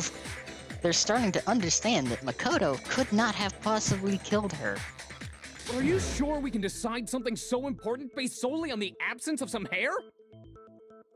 And exactly, if the point of removing the hair was to remove any trace that Sayaka was in Makoto's room, why leave the body? No. There are other reasons that prove why Makoto couldn't have done it. Look at her little smile. I would like to hear these reasons. Do you remember anything remarkable about the bathroom at the scene? Sayaka was attacked in the main room first, then fled into the bathroom, right? Exactly. Yeah, then they ran after her, got into the bathroom, and stabbed her. And how did the killer get into the bathroom? Did they have any trouble with it? Kirigiri's onto it. What do you mean? It's fairly certain that the killer had some trouble getting into the bathroom. There was clear evidence left behind. Do you remember, Makoto? The killer struggled getting into the bathroom, and the evidence that proves that is the object the killer broke, aka the doorknob. I got it! Evidence that the killer had trouble getting into the bathroom. You're talking about the doorknob, right? Huh? The doorknob? What doorknob? The doorknob for my bathroom. It was completely broken. See how the top part was unscrewed? And the doorknob's about ready to fall off? Oh yeah, true. But what does it mean? In trying to bypass the lock, they ended up nearly removing the entire doorknob. This is another most bewildering act for the room's owner. It proves Makoto is beyond suspicion. So what? You're saying he wouldn't break the door in his own room? But if the only choice you have is to break it, you break it. There's nothing bewildering about it. You still don't see? Okay then. Let's take another look at how the incident unfolded. Hopefully that will help you understand. Kyoko said it was a bewildering act. I almost didn't notice it at first, but is that the key point here? There's a bit more to learn about non-stop debates, absolutely. From here on out, the number of weak spots will start going up. But no matter how many weak spots, there's essentially only one lie or contradiction in that debate. What I'm trying to say is, not all weak spots you see are necessarily false. Use a truth bullet on the wrong one, and not only will you fail to refute what they said, but you'll also lower your trust with everyone, and your influence gauge will take damage. Now, this is important because if your influence gauge reaches 0, you fail. You'll have to rely on your own logic to determine which weak spots are actually lies or contradictions. Well then, good luck, and have fun! Here we go! The door frame time. The incident took place in Makoto's room. Yes. Sayaka was first attacked in the main room. She then fled into the bathroom. Then the killer ran after her. And they got into the bathroom. At that point, the killer had to try and bust down the door. Because Sayaka had locked it. No, that's wrong. She hadn't, because there's no locks on the boys' bathrooms. The reason my bathroom didn't open wasn't because it was locked. After all, the girls' rooms are the only ones with locking bathrooms, right?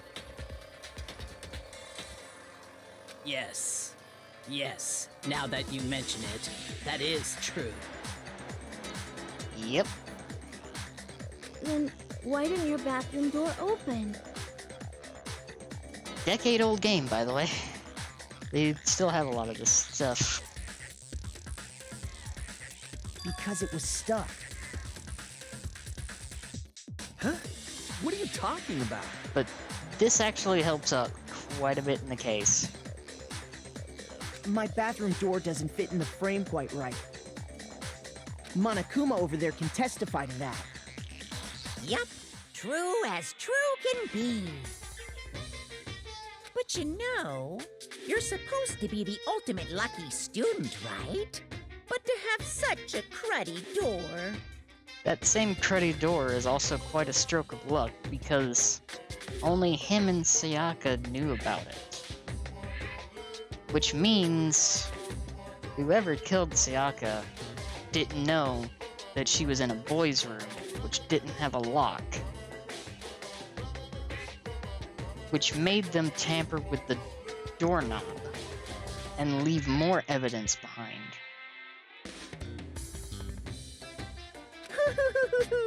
That's not lucky at all. So the reason the door didn't open was just because it was stuck. But the killer didn't know that and assumed it was locked. So they tore apart the doorknob to get in. Okay, but then why would the killer even think the door was locked in the first place? Right? Monokuma's theme is like so jarring whenever it comes up. Because it's usually at times like that. Everyone should have known you can't lock any of the boys' bathrooms. The killer could easily make that mistake, thanks to one important detail about the scene of the crime. Here's another thing. The killer was convinced the bathroom door was locked, so they didn't know that the door actually couldn't be locked. In other words, the important detail about the scene of the crime was that they didn't know was I got it! the crime took place in my room. The killer must not have realized that it was my room. What? Are you saying the culprit didn't even know where he was? That's inconceivable! But it's not, because we discovered one important bit of evidence. And yet, he's absolutely right. Say what? Well, to be more specific, what the killer didn't know was that Makoto and Sayaka had switched rooms, which is what led to the misunderstanding about the bathroom. If Sayaka had been in her own room, then there would have been a lock on the door, and they would have had to break through. So they had no idea how unnecessary their actions were. ultimately, we can't know if it came open by force or simply by accident. But the killer must have been considerably confused, with no idea how they actually got the door opened. Regardless, it was a pointless act. Wasting time trying to break down a door that wasn't locked is... Definitely something I wouldn't do, since I would have known exactly why it wasn't opening, right? Bingo! We have our alibi. That is a definite possibility. And Togami's assuredness has been broken. So the killer would have to be someone who didn't know they'd switched rooms? Then Makoto couldn't have done it. Yeah, you feel bad about yourself now, don't you, Togo? Putting the blame on Makoto like that? That's what I've been trying to tell you. Okay, then who did do it? I'm sorry, but I give up! Quit without saving! But what happens if we can't decide on who we think did it? Well then, why don't we just vote right now? Majority rules! Hold on, Taka. Majority rules? Do you really think that's a good idea? That's a little early. Yeah, our necks are on the line here. Someone seriously needs to do something. For serious. Does no one have any other thoughts or questions? It does not matter how trivial they may seem.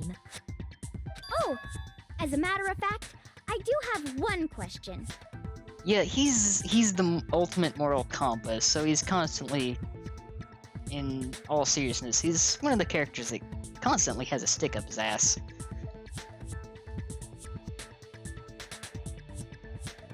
Oh, you... You don't gotta sound so disappointed. It's fine, it's fine. Just ask your question. Oh yeah. Okay, so, well, I was just wondering, how did the culprit get into Makoto's room in the first place? This is a good question. Yes. How did the killer get inside? Maybe Sayaka just dropped the key somewhere and the culprit picked it up. That's possible, right? I don't think so. That seems way too convenient. Then, maybe someone picked the lock?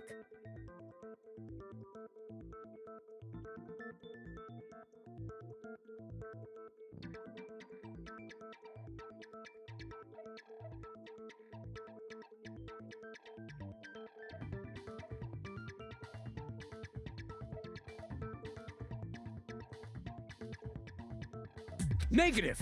If you remember, Monokuma made it quite clear that the locks are all unpickable. Fine. How about this? The killer got in the easy way. They could have knocked and said they wanted to talk or something, and Miss Maizono just let him in. That wouldn't sound right either. No, that can't be it either. Oh, trying to argue against me? Sounds like someone doesn't know his place. Hello? Why exactly can't that be it? Because she asked me to do something in particular because of how frightened she was. That's the answer right there. There's no way Sayaka would let someone in because...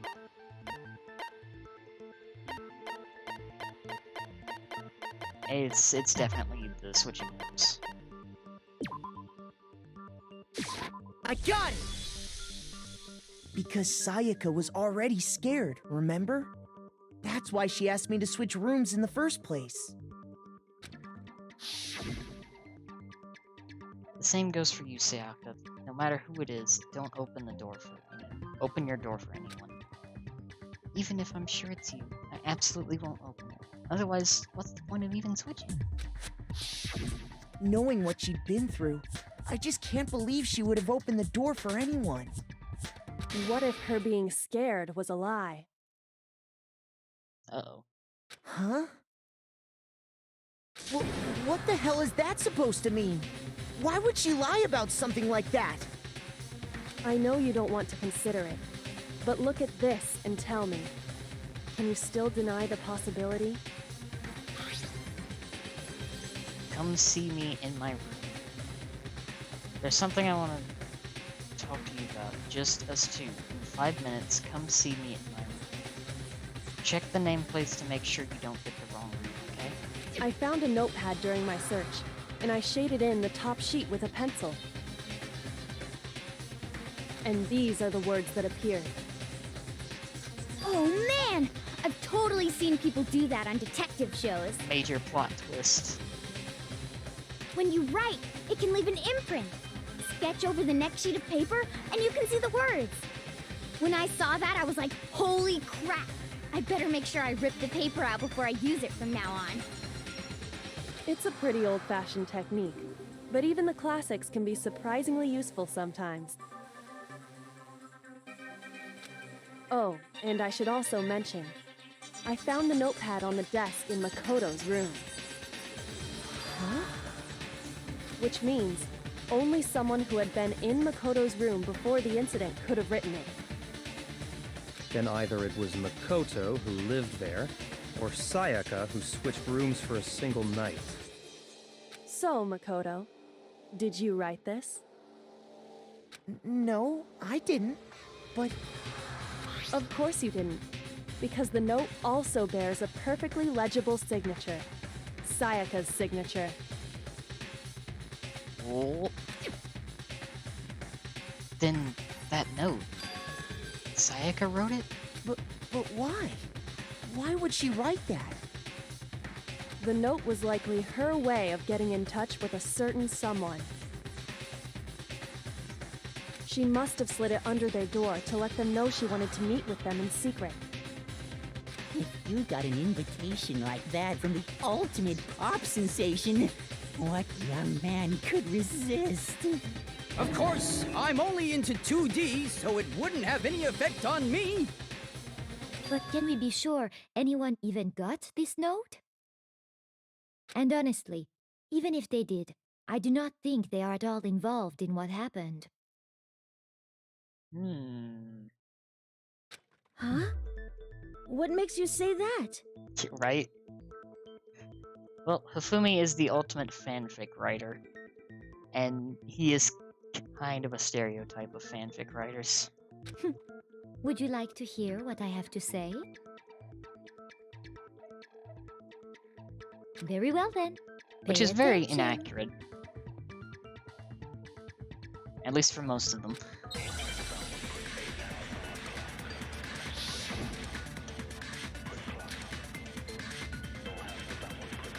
Sayaka and Makoto switched rooms, correct? But in the note, the place they were asked to come to, it specifically says, my room. I see. So if someone read that note, then they would have gone to Sayaka's room. That is correct. Exactly. The room that Makoto was staying in. Damn, So in other I missed words, even if someone did read the note and did what it said, they Shit, would my not aim. have any connection to what My aim. happened. It certainly would seem that way. I'll have to run through it again.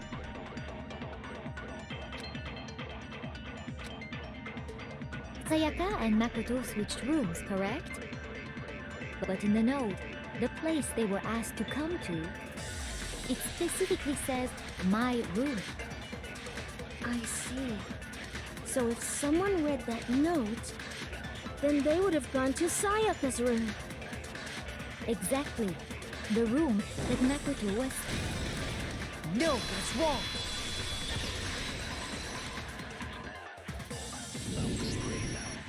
The nameplates on my and Sayaka's rooms got switched. They got switched? That's right. The nameplates got switched, just like the rooms themselves. As a result, the nameplate on Sayaka's room actually had Makoto's name. And the nameplate on Makoto's room had Sayaka's. So what you're saying is, the room Sayaka was staying in was actually marked as her room. Then, if someone did do what the note said, they would end up at Makoto's room where Sayaka was. Plus, their rooms are right next to each other, so switching the nameplates would be no problem. And the one who switched the names was... Well, of course it wasn't you, right, Makoto? Right? Okay, then who did it?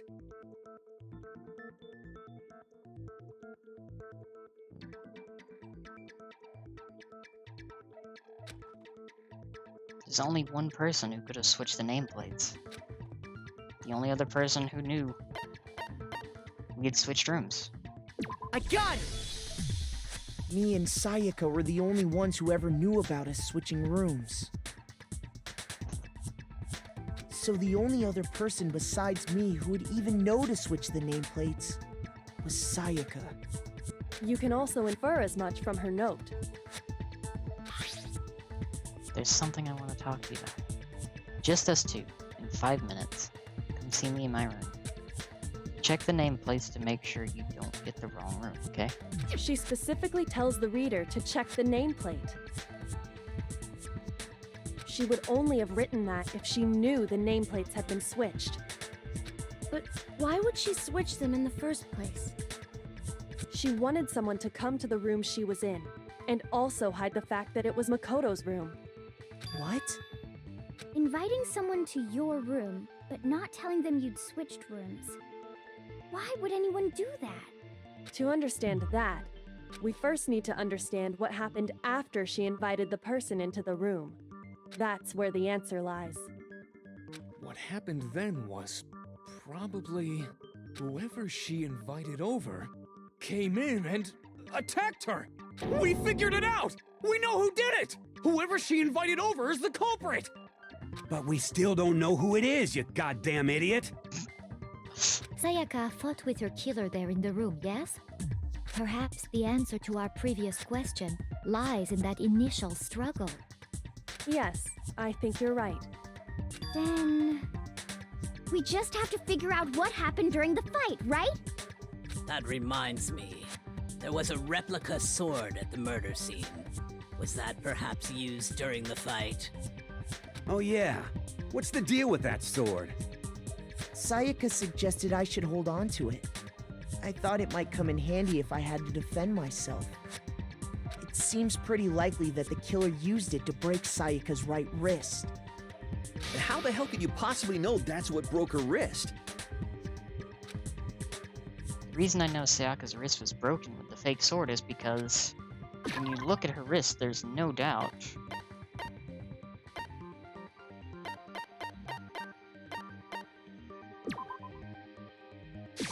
I got it! All you have to do is take a good look at her broken wrist, and it should become pretty clear. Right there where her wrist is all swollen. There's something glittery there. See? Is that gold? It sure is. Specifically, the gold coating from the replica sword. You barely have to touch that stuff, and it'll stick right to you. And there's some on her wrist because... I got it! Because she got hit with the sword! Right there on her wrist! Not the sword, I don't think. I see. And so the truth draws ever closer. Alright, then it's about time to solve this mystery. What happened in my room? And what led to Sayaka's death? That's what we need to make clear.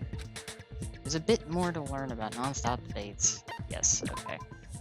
Getting used to these non-stop debates? Starting with the next debate, I'll start loading multiple truth bullets into your truth cylinder. But, like weak spots, only one of the bullets can actually refute the proper statement. In other words, from here on out, you'll have to combine the right truth bullets with the right weak spot to refute each statement. Come up with the wrong combination, you'll take damage to your influence gauge. Press the left bumper to rotate the cylinder and choose which bullet to fire. Press and release the left bumper to cycle through each bullet. Or you can hold down the left bumper, then use the left stick to select a specific bullet. By the way, if the logic difficulty is set to kind, fewer bullets will be loaded into the cylinder. For our purposes this time, the logic difficulty will be set to medium. Well then, good luck and have fun.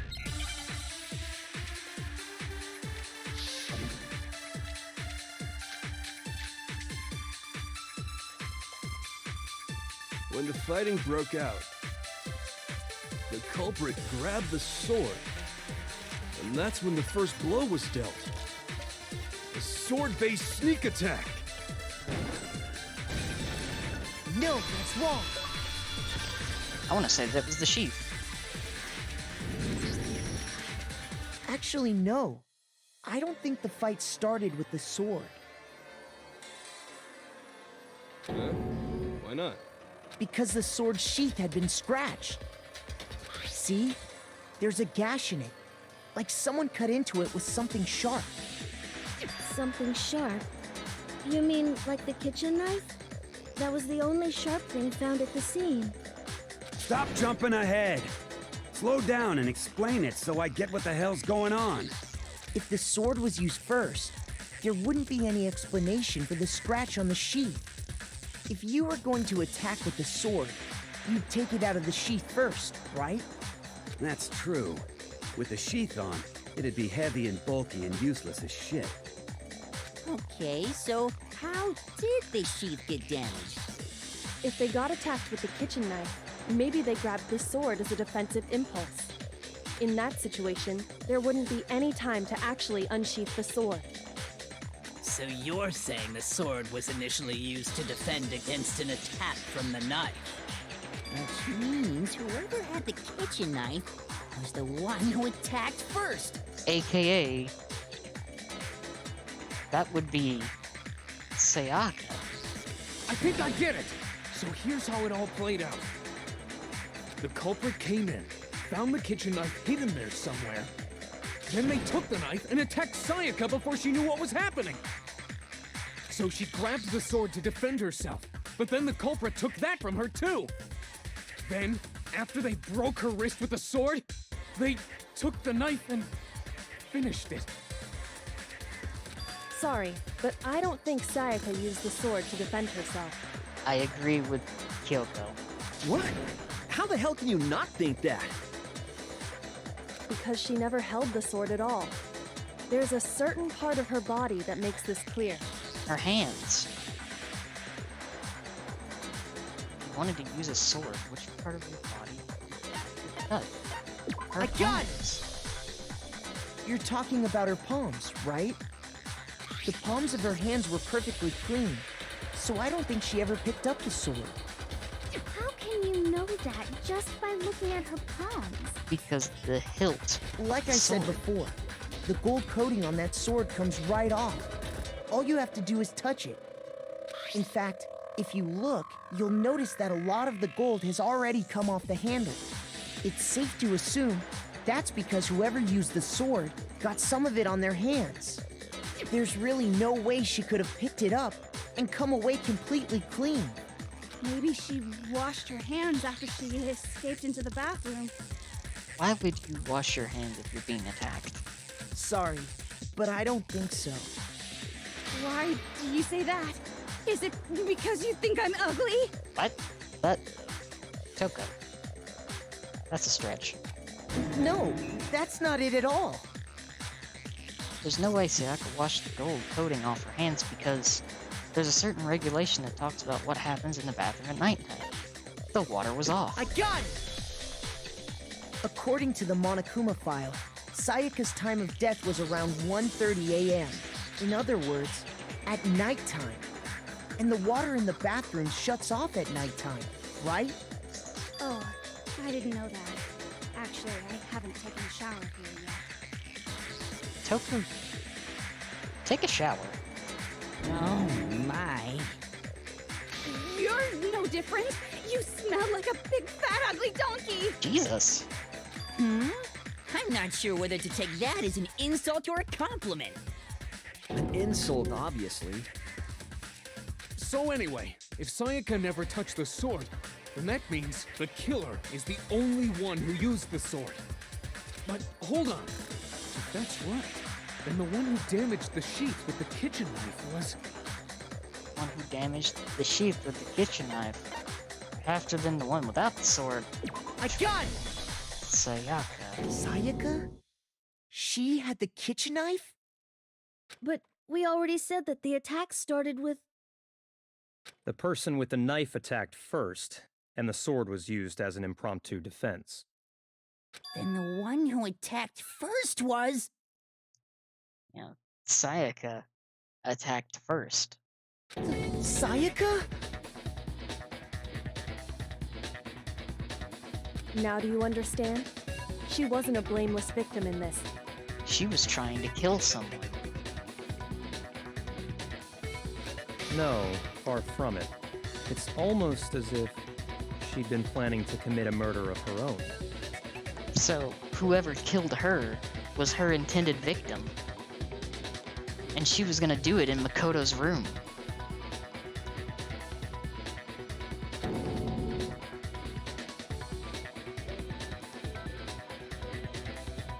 She took the knife from the kitchen, then invited the culprit to the room she was staying in. And if it's true that she had the kitchen knife and attacked without provocation... Indeed. These are all the actions of an assailant. Which brings up another point. Makoto, Sayaka was the one who suggested you two switch rooms, correct? Maybe the reason she wanted to switch rooms was so that she could pin the crime on you. That is a possibility, is it not? Sayaka wanted to... on me? That would also explain why she would switch the nameplates. She wanted to get whoever she had targeted to come to Makoto's room where she was staying.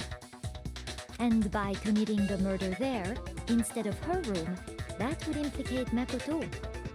But for that to work, the target had to be lured out while still keeping the room swap a secret. If the target knew she had switched rooms, they would have become suspicious right away. So all that's why she switched the names?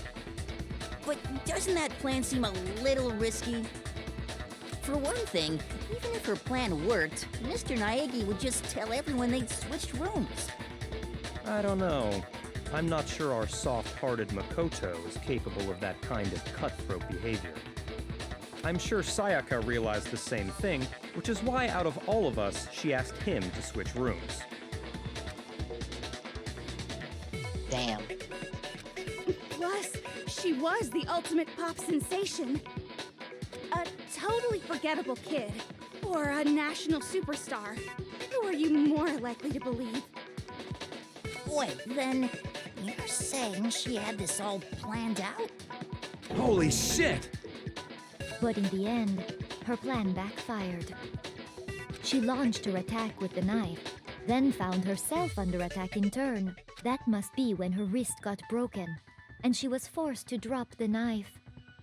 The tables were suddenly turned on her, and she died at the hands of the one she'd planned to murder. Just hold on! That can't be true! Because... Hey, hey! You guys have totally derailed the argument. You're being super boring right now. Come on, hurry up and decide who did it. Wouldn't it be awful if I had to punish you all just because you ran out of time? Oh yeah, we gotta decide who we think did it. Makoto, right now you just need to concentrate on figuring out the answer to this mystery. If we can't uncover who murdered Sayaka, it's over for all of us.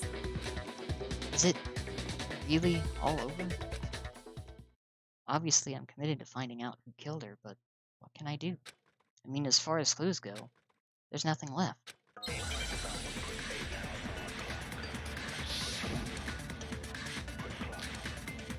Her dying message. It's easy just to say, hey, decide who did it. But there just aren't any more clues, right? No, that's wrong. One final clue. Break this wide open. There still might be one clue left. Sayaka's dying message. Dining, wait, what did you say? The dying message. She wrote something on the wall behind her, remember? 11037. Written in her own blood. There must be a clue about the killer hidden in there. Well, before we get too far into that, I need to ask, can we really be sure that Sayaka is the one who wrote it?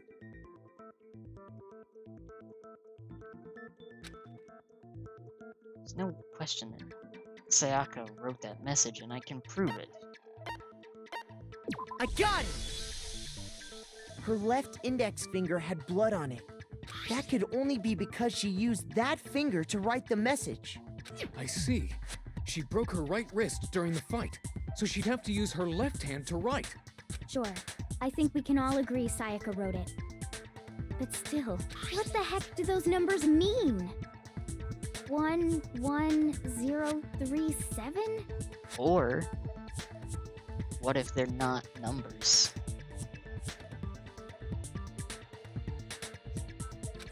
Hey, Chihiro.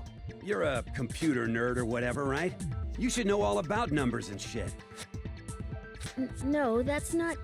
Yes, I'm a programmer, but I don't see any kind of meaning in these numbers. Of course. It's because they're not numbers.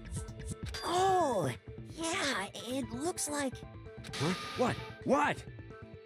No, it's just look at the numbers, assuming they're not numbers. Don't these first two, 1-1, look less like two numbers and more like one letter? Ah, you're right. The connecting line is barely there, so I assumed it was 1-1, but looking at it now, you could also read it as an N. Whoa, you might have finally just said something worth a shit. Our little gray cells are really getting excited now. But even if that really is an N, N037, doesn't make any more sense than before. She wrote it backwards and upside down.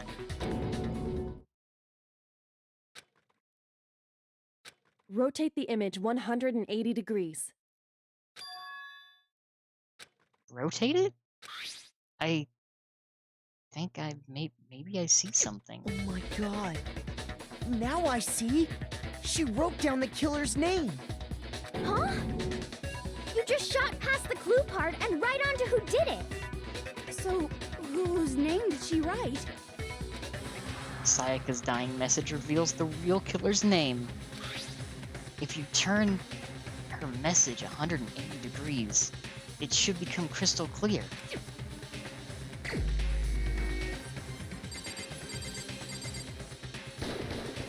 Here's my answer. The key to solving this mystery was simply to rotate the writing 180 degrees. If you turn the message around, it becomes the letters L-E-O-N. Well done, Faye. L-E-O-N, or more accurately, Leon. What? What the hell are you talking about? It's just a coincidence. She wrote it in her own blood to make sure that we knew who the killer was. It's just a bunch of random squiggles that happen to look like my name. No, it's not random at all. She wrote that message on the wall behind her as she was leaning up against it. In that position, she couldn't move to write normally, and had to write upside down, as it were. And as a result... Right? When you look at it standing in front of her, it ends up getting flipped.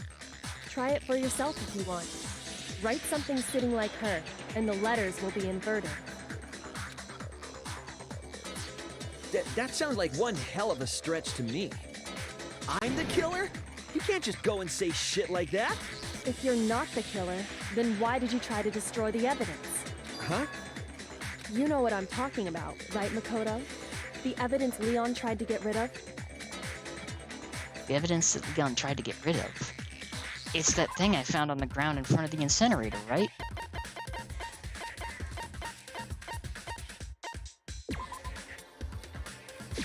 I got it! You mean the burnt shirt piece I found laying on the ground by the incinerator, right? As the killer stabbed Sayaka, they must have gotten some of her blood on them. And to dispose of the shirt covered in the victim's blood, they threw it into the incinerator. But one piece burned off and got left behind. And the killer didn't notice. If they had, they most certainly would have panicked. Isn't that right, Leon?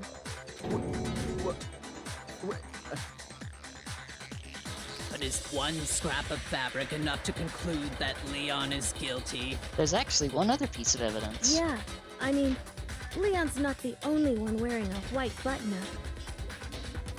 That's right. There are plenty of other people here with shirts like mine. With just that one little charred piece, there's no way you can say for sure who it belongs to. Oh, but it wasn't the shirt that gave You're it right. away. That alone isn't enough. But there are some other points that may reveal the truth. Are you finally starting to understand? The answers to all the riddles are right here. Yeah, I think so. Burnt remains of the button-up shirt, which the killer wasn't able to get rid of. There's something about it we need to pay attention to. How? I got it! If you look closely at how the shirt was disposed of, we should be able to figure out who the killer is. Oh yeah, that's a good point. I think I know what you're gonna say. You can't reach the incinerator without opening the gate in front of the trash room, right? And obviously, you wouldn't be able to hit the switch to turn it on either. You need the key to get in, and the one with the key was the person on cleaning duty. So the killer had to be whoever was in charge of taking care of the trash, right? Wrong. Interesting.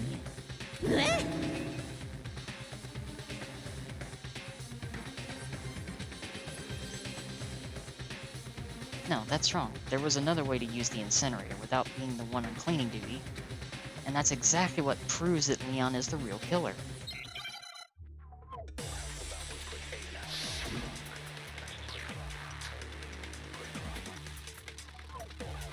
The key to the trash room. Whoever was on cleaning duty must have had it, right?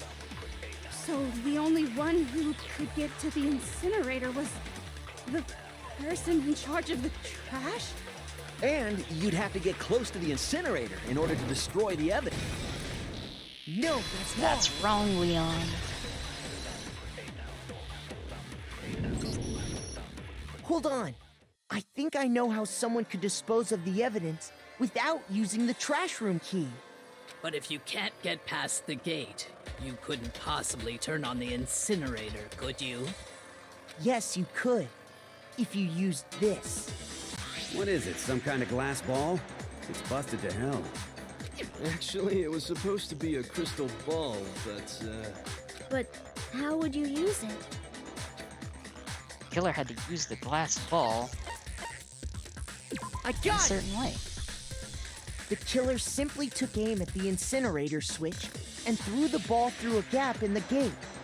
All they had to do was hit that switch, and the incinerator would come to life. Someone threw a gap in the gate? Remember what you said before, Hifumi? Huh? Someone turned the incinerator on? Very strange. I'm quite certain it was off last time I was down here. Perhaps it was the work of a fairy. Hifumi had the key, so the only way the incinerator could have been turned on without his knowledge was because the killer was able to hit the switch without opening the gate. Once they'd gotten the incinerator going, all they had to do was ball up the shirt and toss it in. Hey, come on! What the hell is this? All you have to do is look at the scene to know that the killer never actually went inside the trash room. The shards of broken glass, the incinerator left running, the piece of shirt that escaped the fire. If the killer had been on cleaning duty, the evidence would have been taken care of much more thoroughly. Wait, no, just hold on. But the distance from the gate to the incinerator has to be at least 30 feet, right?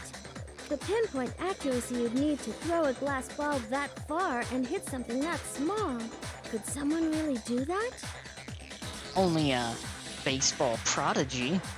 That's right. There's no way. It'd be impossible. Difficult, absolutely. Impossible? I don't think so. Because the killer is...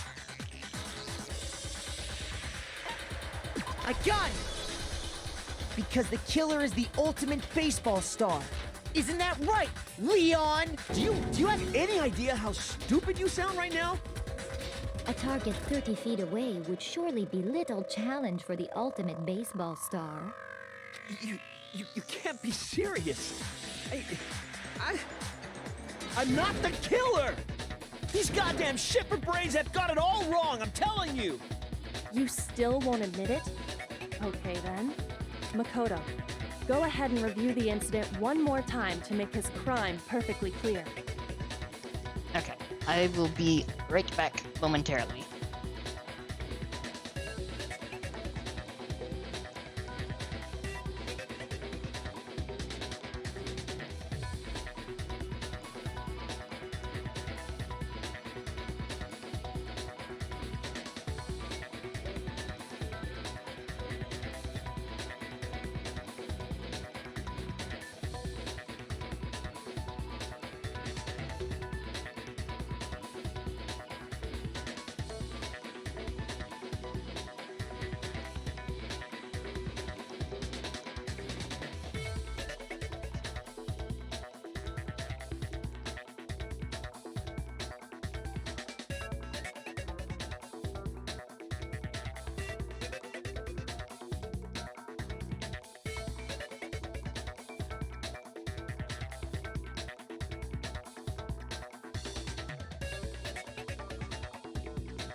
Could have. Also, left that name. But I'm gonna try and finish this, and then I'll have to in-stream. Alright. And with that, we can end this. Listen to me! What the hell do you mean, end this? Say what you want, Leon. But all the questions have been answered, and the truth has been revealed. Now here's what happened. Closing argument is about to begin. I'd like to hear more of this. Every case has one last element to bring the class trial to an end. This is the closing argument. In this phase, give a complete summary of the case. You'll have to reproduce the flow of the events for the case in the form of a comic book. However, you'll notice that in the comic book there are a number of pieces missing.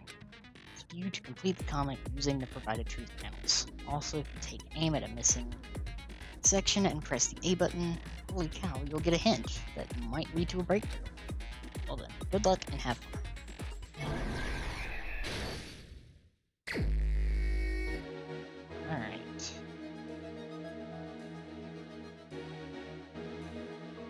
Okay, so...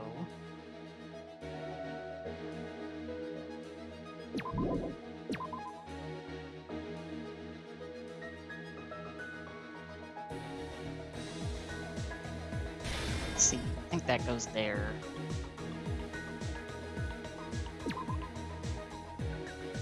It's there.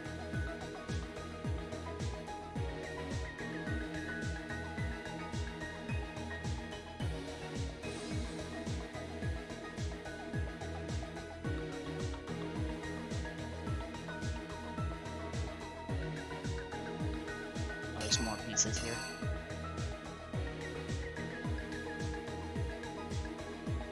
Okay, so let's see.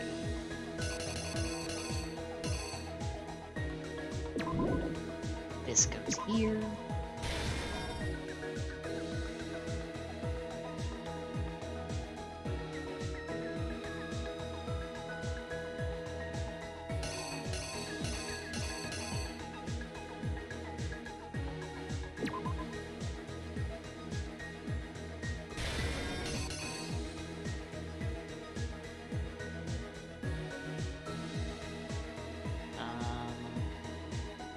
Might be a little off here, but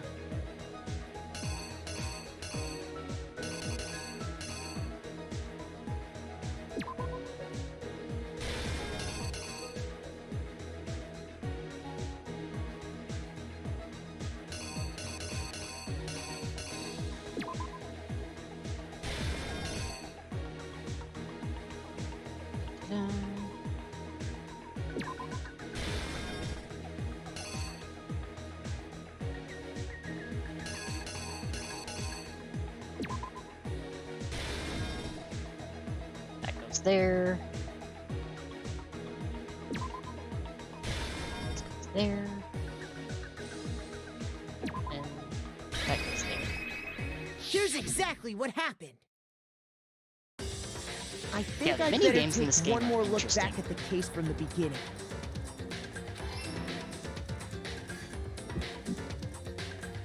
Last night, the killer went to the room Sayaka was in. In other words, my room. From what we can tell, Sayaka invited that person there intending to kill them. She attacked them with the knife she'd taken from the kitchen earlier.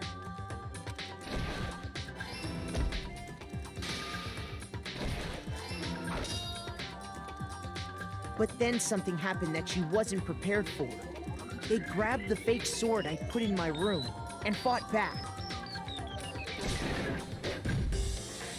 During the struggle, a strike from the sword broke Sayaka's right wrist.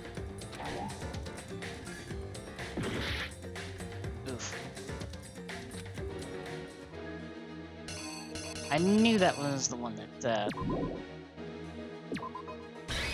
There we go. Here's exactly what happened. During the struggle, a strike from the sword broke Sayaka's right wrist. And that's when she lost her grip on the kitchen knife. Finding herself cornered, Sayaka panicked and ran into the bathroom. The killer went after her, but couldn't get the bathroom door open. Yeah, she looks really weird in these. What they didn't know was that my bathroom door got stuck easily, and there was a trick to opening it. Sayaka knew about that because I told her, but of course the killer had no way of knowing.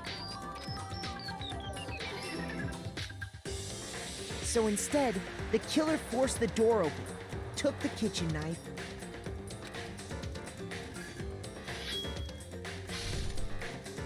and stabbed Sayaka.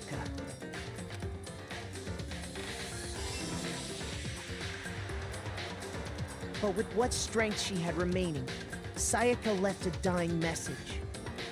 To keep the killer from noticing, she wrote it on the wall behind her.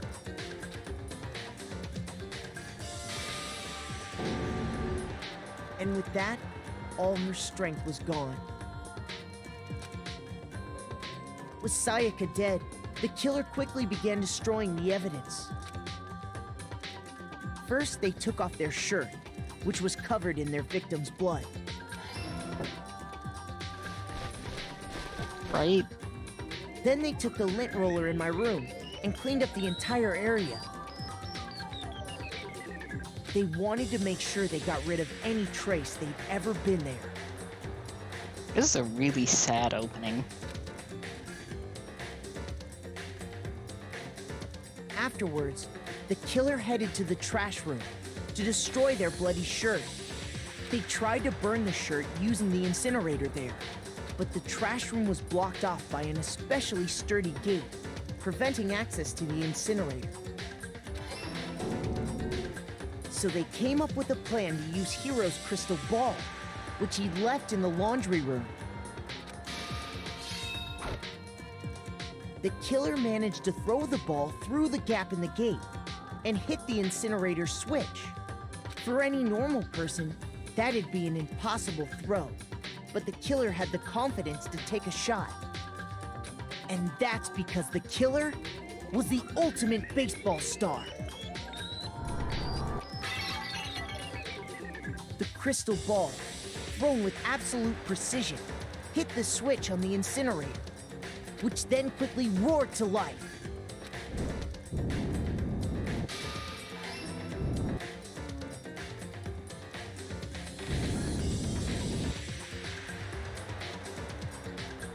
Having destroyed the final piece of evidence, they left the area with, I imagine, a sigh of relief. But there was one thing they missed. The shirt sleeve. Part of the shirt they'd thrown into the fire burnt away and fell out of the incinerator. The killer didn't notice this, and so left behind a piece of indisputable evidence.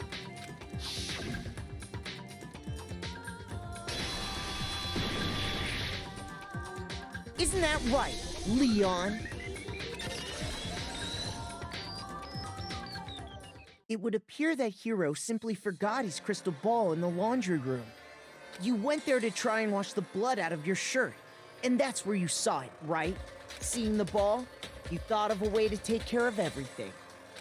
So, Leon, do you object to anything that's been said? Do I object? Hell yes, I object! Of course I do! I object! I object! I object! I mean, all of this is just a bunch of stupid theories! You need evidence! Where's the evidence? Without evidence, it's all bullshit! It's bullshit and I refuse to acknowledge it! Well then, I guess this is as good a time as any to present the evidence that proves you did it. Makoto, I believe you're in possession of that evidence. I have the evidence? First bullet time battle is about to begin. Okay. Sometimes during a class trial, your opponent simply won't want to hear what you have to say. When this happens, you will engage them in a head-to-head battle. We like to refer to this as bullet time battle, aka BTB, by the way. During the BTB, you want to destroy your opponent's statements in time with the rhythm. Match your button presses with each tempo marker as they move across the screen and reach the center.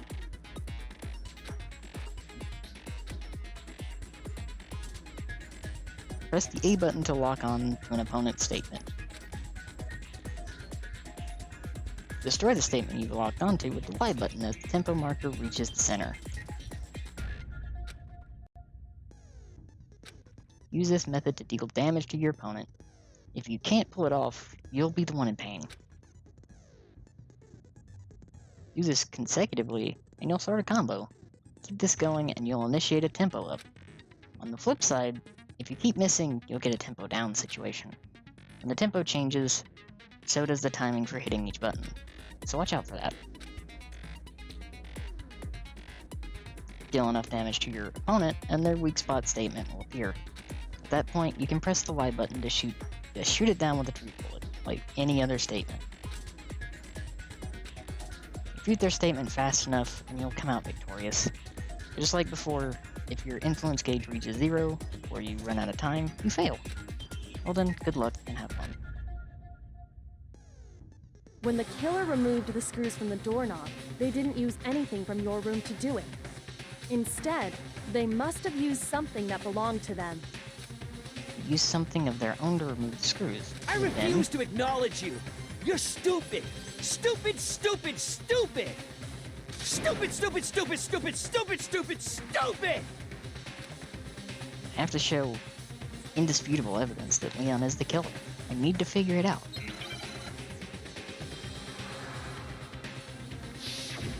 Moment of truth. Where's your proof? You kidding me? Not a chance. It wasn't me. Stupid. You lied. Shut up. You kidding me? Not a chance. You lied.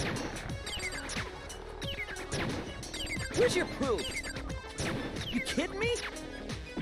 Not a chance. It wasn't me. Stupid. You lied. Shut up. You kidding me? Not a chance. Where's your proof? This should prove it.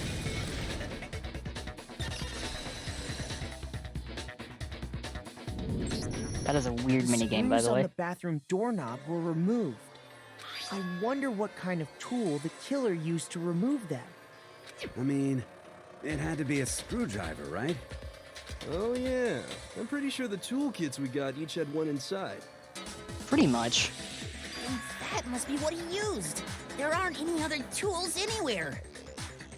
But the toolkit in my room had clearly never been used. That's because the culprit didn't know it was your room. They thought they were in Sayaka's room. Only the boys got toolkits, so the killer naturally assumed there wouldn't be one in there. Okay, then whose toolkit did the killer use? Stupid, stupid, stupid! It had to be their very own toolkit. Stupid, stupid, stupid, stupid, stupid! Leon, would you mind showing us your toolkit? If I'm right about this, then the screwdriver will show some evidence of being used. Stupid, stupid, stupid! Huh? And if you say you used it for something else, you'll have to explain exactly when, where, and why. And let me say this right now. I lost it isn't an excuse at this point. Alright. I will be back. Sorry about this.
Okay. So, apologies for being gone for like 20 minutes or so. But, everybody that is still here, thank you for hanging out. Just have one final thing to do. And then, that'll be the stream.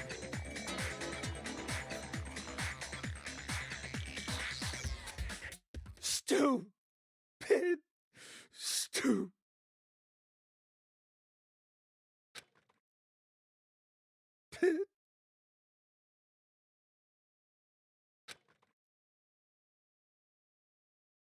So, you have no rebuttal? God, that's trippy. Then it would seem we are finished here.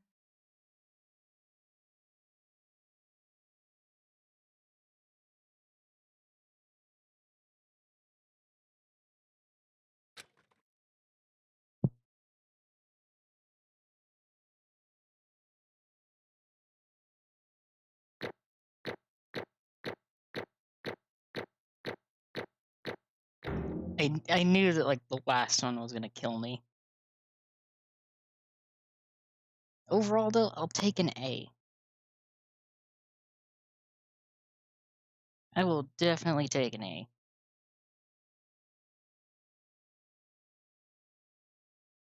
Also, someone remind me to get better at time management.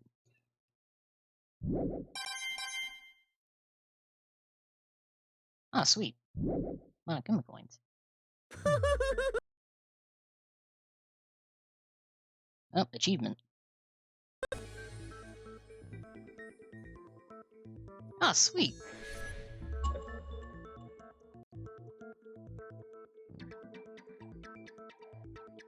Looks like you've reached your verdict. Then are we ready to cast our votes?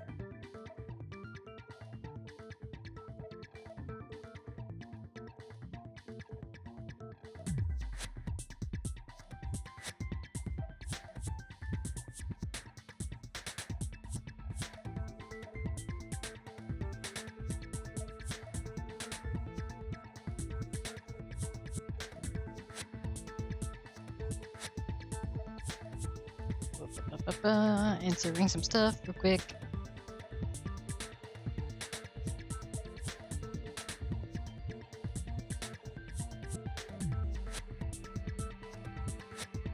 Whew.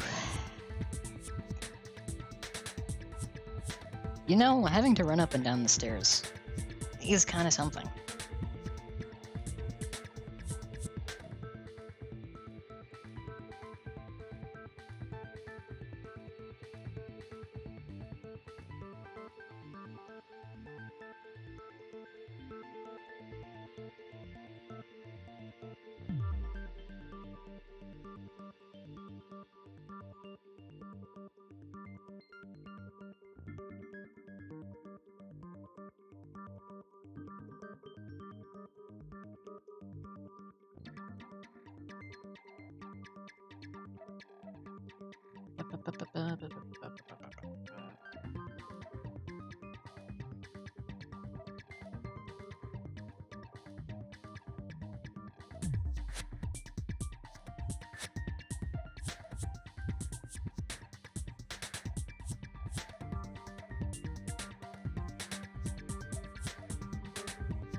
You all have a lever in front of you. Use it to make your selection. Well, Faye, I've made it back. And we're at the end of this case. Oh, just to remind you all, make triple sure you vote for someone. You wouldn't want to be punished for something so minor, right?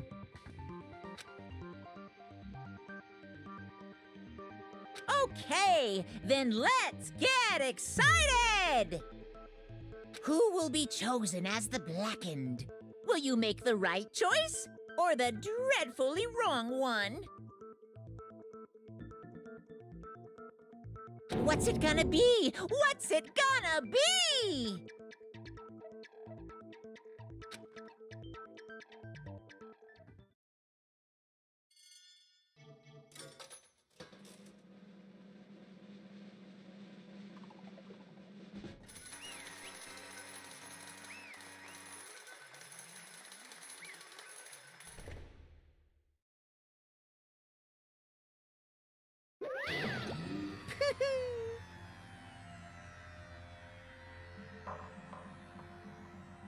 Uh-oh. Looks like you got it right on the money. The blackened in this case, the one that killed Sayaka, was none other than Leon Kawada.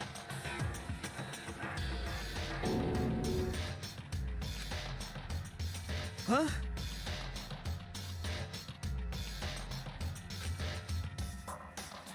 Hey, hold on. Hold on a second.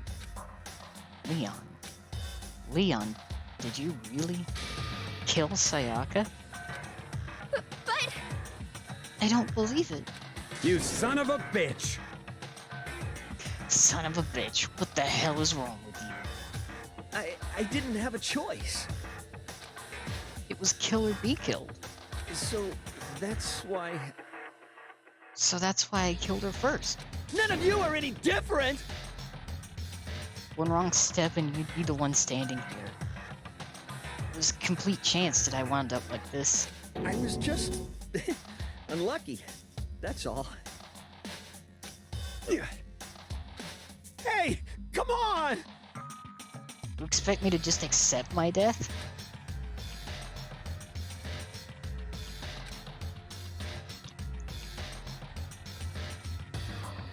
Everything's become clear.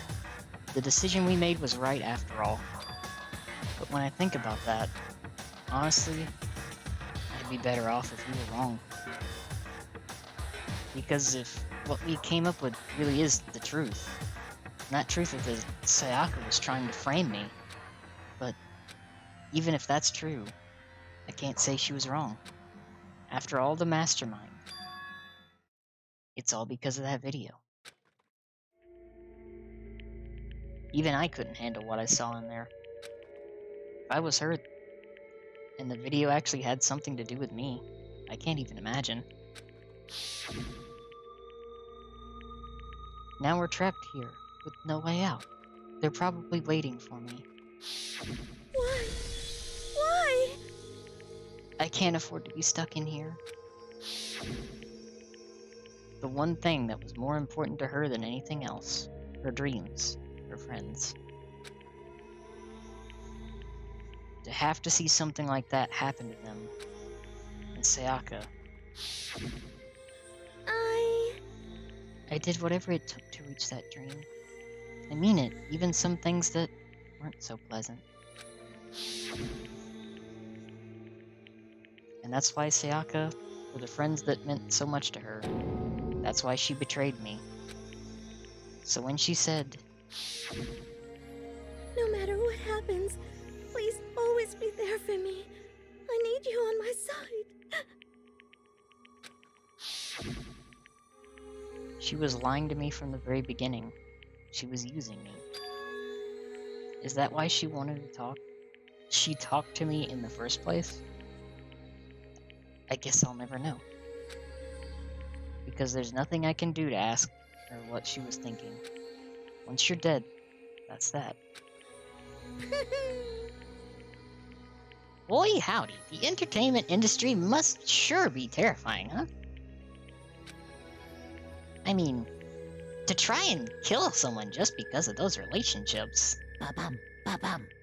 She seemed so nice and lovely on the outside, but inside, she's descended into pure madness. What did you say? Phew. I understand. Really, I do. Yep. You're in utter despair thanks to Sayaka's betrayal, right? Compassion, intimacy, love, the stronger those feelings, the stronger the despair when they collapse.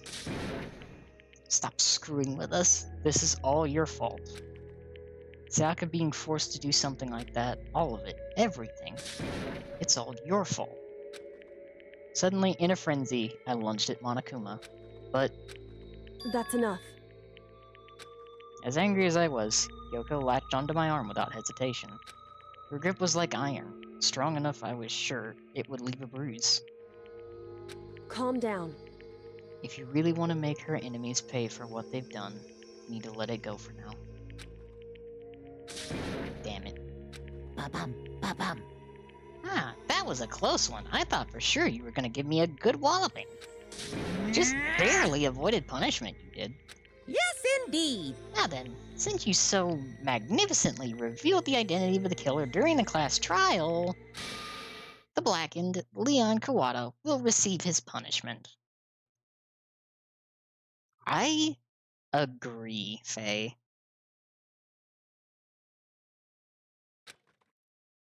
Punishment?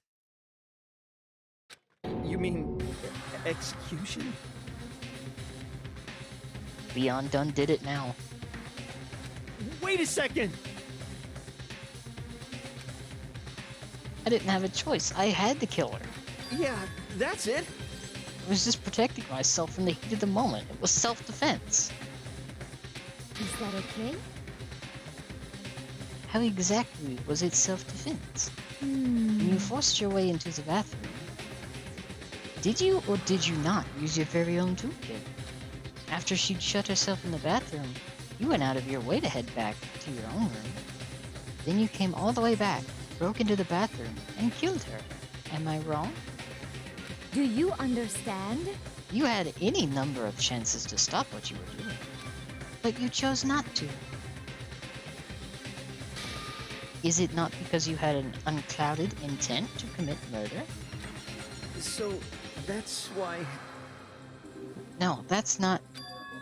Stop it. I've had enough of this. Oh, Are you sure?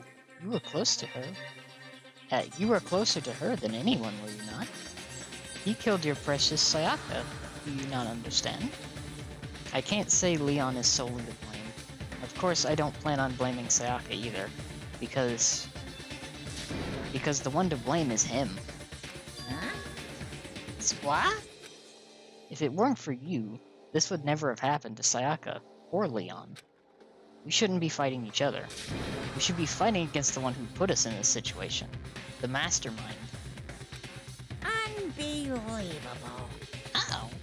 Did you awaken your sense of justice? Hey, Well, it just so happens that there's nothing more unethical than an unwavering sense of justice.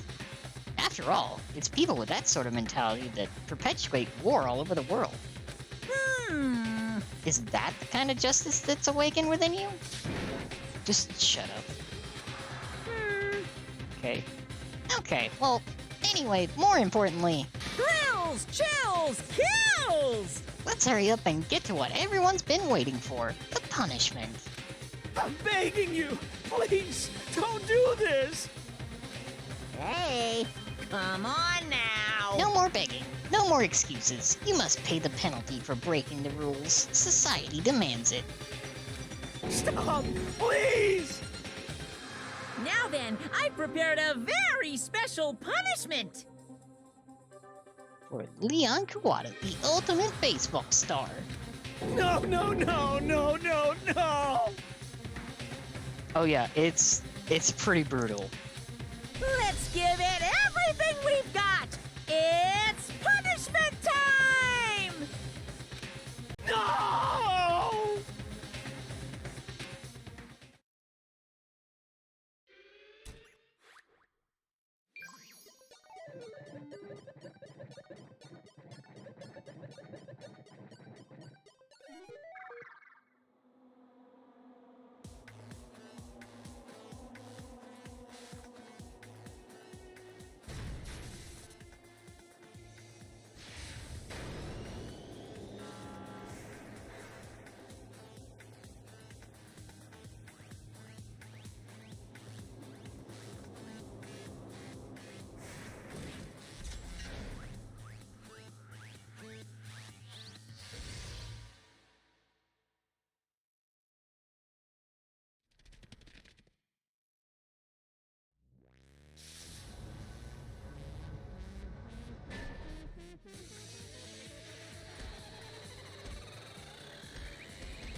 Exactly.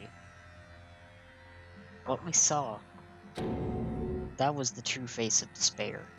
I mean, if we can't call it that, what else could we call it? Extreme!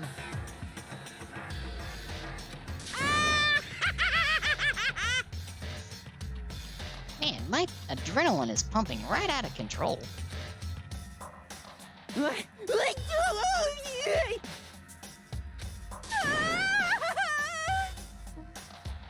What's going on? I can't take it.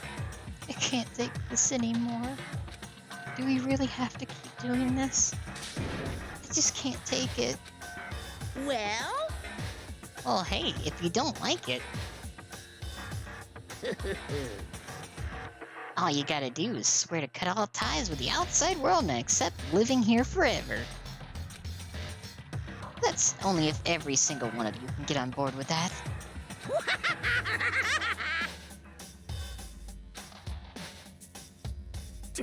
Damn you! Man, fuck you. Why the fuck are you doing all this evil shit to us? What the heck? Evil? You make it sound like I'm some dark, awful secret society type of guy. Say what? Or, in this case, a dark, awful secret society type of bear. Well, So why are you putting an upstanding young citizen like me through such a grueling ordeal? Hey, It seems like you're trying to use common sense to make sense of something that doesn't make sense. That's like trying to put a mile on a scale. I just don't think it's possible. Hey, I don't think what you're saying and what I'm saying quite fit together. Shit. You piece of shit, I don't know who you are, but I'm gonna pound your ass into the ground. You must really hate me to get so angry, huh? But if you do that, you're barking way up the wrong tree. What happened, happened. Because more than one of you decided you wanted to get out, right? No matter how much time passes, you can't cut free of your regrets from the outside world. You're to blame.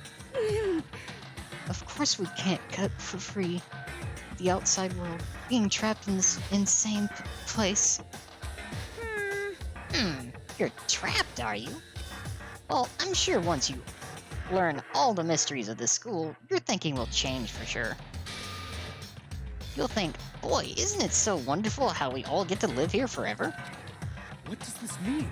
What are you trying to say? Hey, I feel like there's some deeper meaning hidden in there. Just like before. Thrills, chills, kills! Anyway, let's get to the Blackened's punishment. That's what everyone is waiting for, after all. hey, When you say everyone, who exactly are you referring to? Sorry, I said everything I've got to say. I need to save some of the fun for later.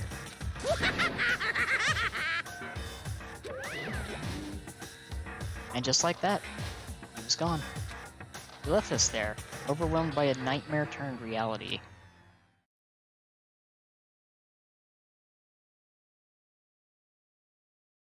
Even after he was gone, we stood there forever, unable to move. Actually, no, it wasn't that long, I think. Everyone just lost their sense of time. We were all too scared. Scared of being alone.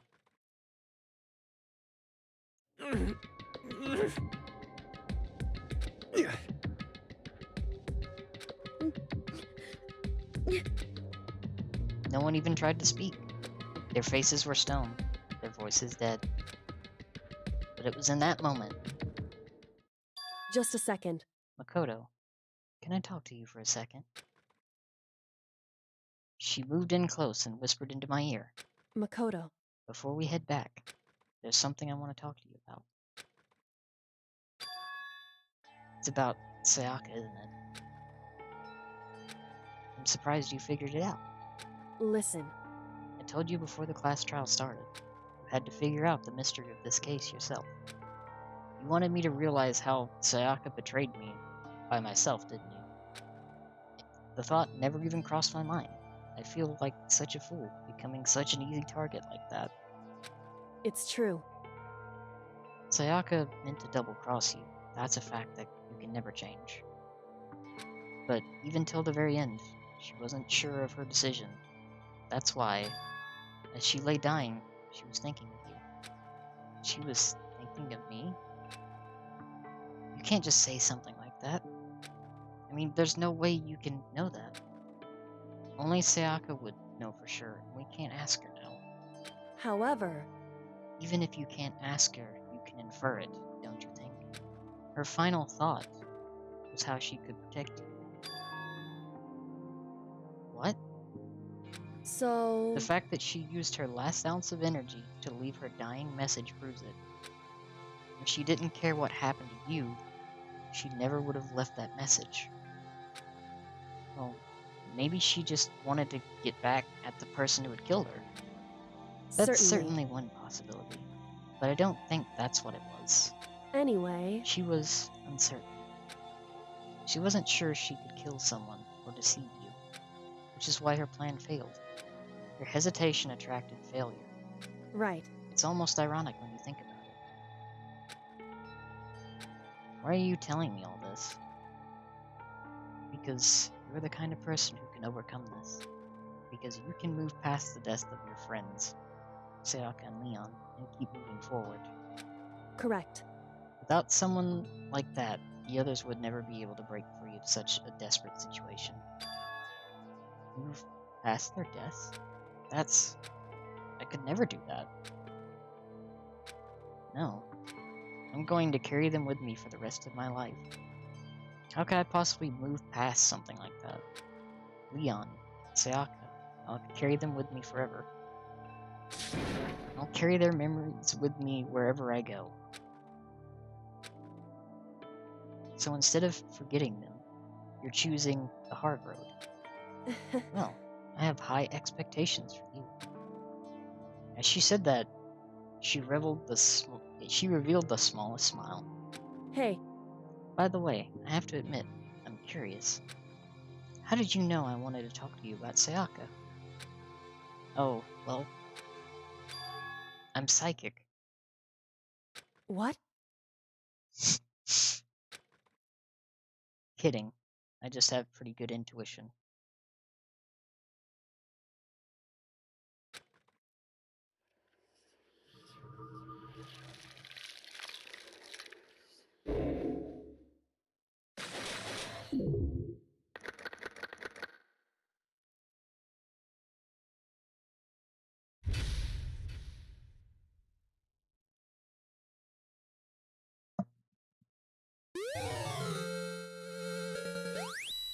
The Despair Bat. Yes, we want to save the data. And we got the achievement, 1 is the loneliest number.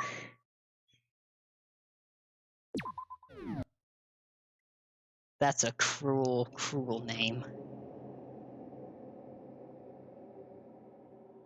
Alright.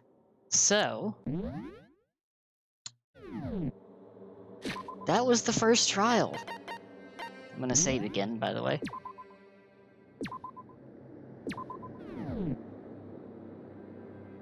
And I think with that, I'm going to end the stream, because I've gone an hour longer this week than I did last week. Unintentionally. Because my time management is pretty bad. So...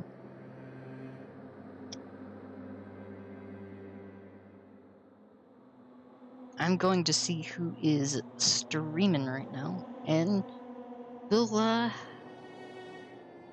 pass the love on to them. So, this game really does mess with your emotions. It really does. This whole series does. But I hope you had a good day hanging out with me. I hope everyone here is doing well. And I appreciate you all for coming out here. So I think what we're gonna do, I don't know how long their stream has been going on, but we shall raid Grav today.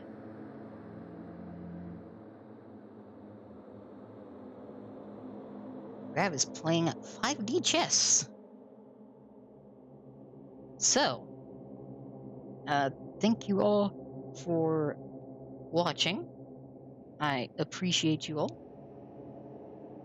And I hope to see you again tomorrow. More than likely, I will probably be streaming Genshin tomorrow. So, thank you all for watching. I appreciate you all for being here. And I'll see you later.